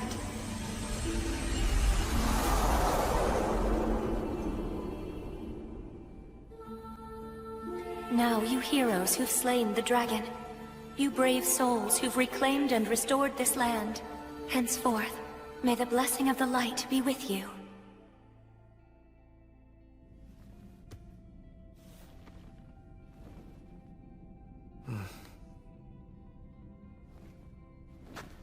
Let's clean up here and head home. Right. But you should get some rest, Sir Will. We can handle the rest. Oh no, I can't— Listen, just rest, damn it. Seriously, you're way too reckless, you know that? That's for sure. I didn't expect for you to take a swing right then. Though I will say it was a brilliant stroke. I don't think I'll ever forget that flash. It was as bright as sunlight. We must celebrate this win at home. Sounds good. We can invite the people of Lothdor and have them play music for us too. That sounds wonderful. We can have food and drink as well. You know, I bet that Tonio and Bee have the whole thing prepared already. We can celebrate all we want. Yeah, I'm really starting to look forward to this.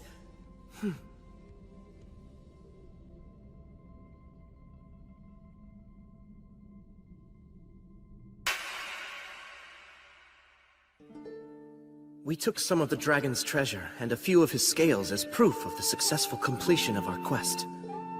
Shortly after, we headed out for town.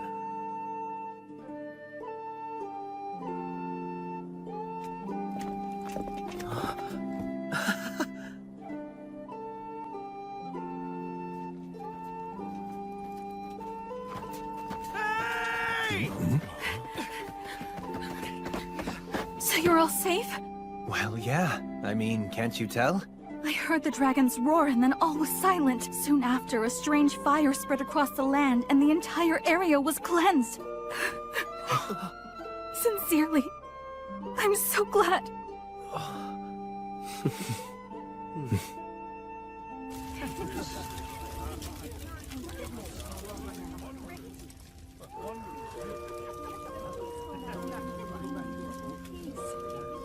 I thought there was a pretty good chance you wouldn't return.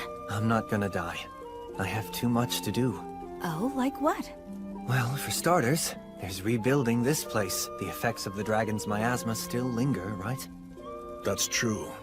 The miasma hasn't completely disappeared just yet. Some demons survived too. You're going to give some of the dragon's treasure to us? Yes, there's more than enough to go around. You can use it to help rebuild for now. Although, I fear that would be... I think we should take him up on his offer. Now that we've taken back the mountains, the former residents of the Iron Country will surely return soon. We should all work together. Let's restore our land to its former glory. But we don't want a large influx of wealth. That could throw off the balance of money and trade. Consult with Tonio first. Right.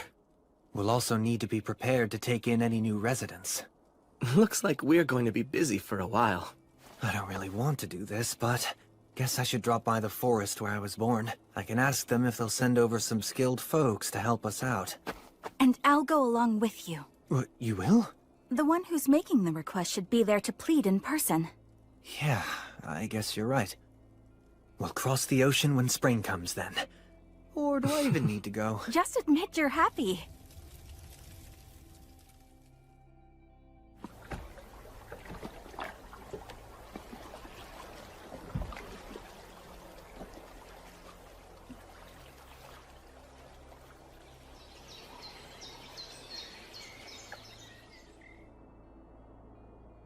Hey, Gus! Hello, wandering sage! Oh, you're all here. You mean you didn't die?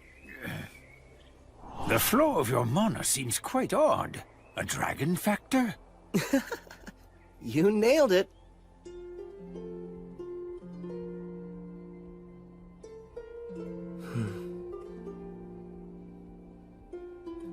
That's actually a curse, you know. Yes, I know. But I accept it. Well, just so long as you understand what you're getting into. More importantly, go on, let them know. All right.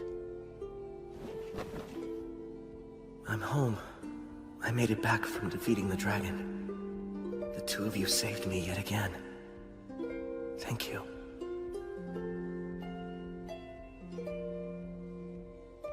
Allow me to return the weapon that you lent me. No need. Just keep it. I have no use for it. Oh, but, isn't it a memento of your beloved comrade? My, how kind. You're really quite sincere. It's precisely because it belonged to my comrade that I simply can't bring myself to let it rot away in storage. Well then, I gratefully accept it. I'm absolutely certain that there could be no greater honor for the weapon than to serve the new king of the dwarves.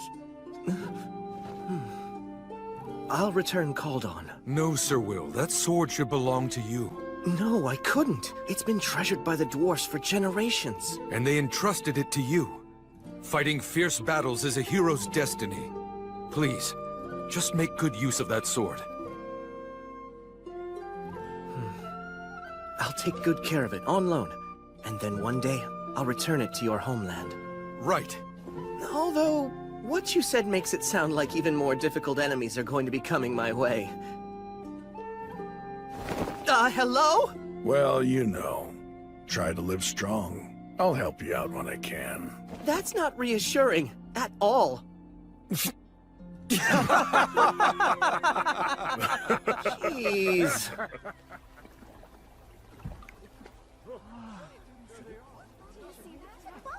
Is that them?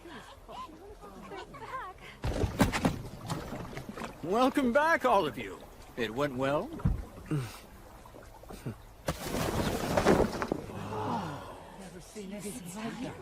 Incredible. We've slain the demons in the mountains. And as for the evil dragon Valakirka, we slayed him too! Congratulations! And everyone's okay? That's so awesome! What's that? Is that a dragon horn? Let me go see! I'm gonna write a song about it! Whoa, what's that? New equipment? Cool! Where did you get it? Young master, you've grown into quite a fine young man. There are so many things I want to tell all of you about. About our Iron Country home. About its courageous warriors. And also about our great king.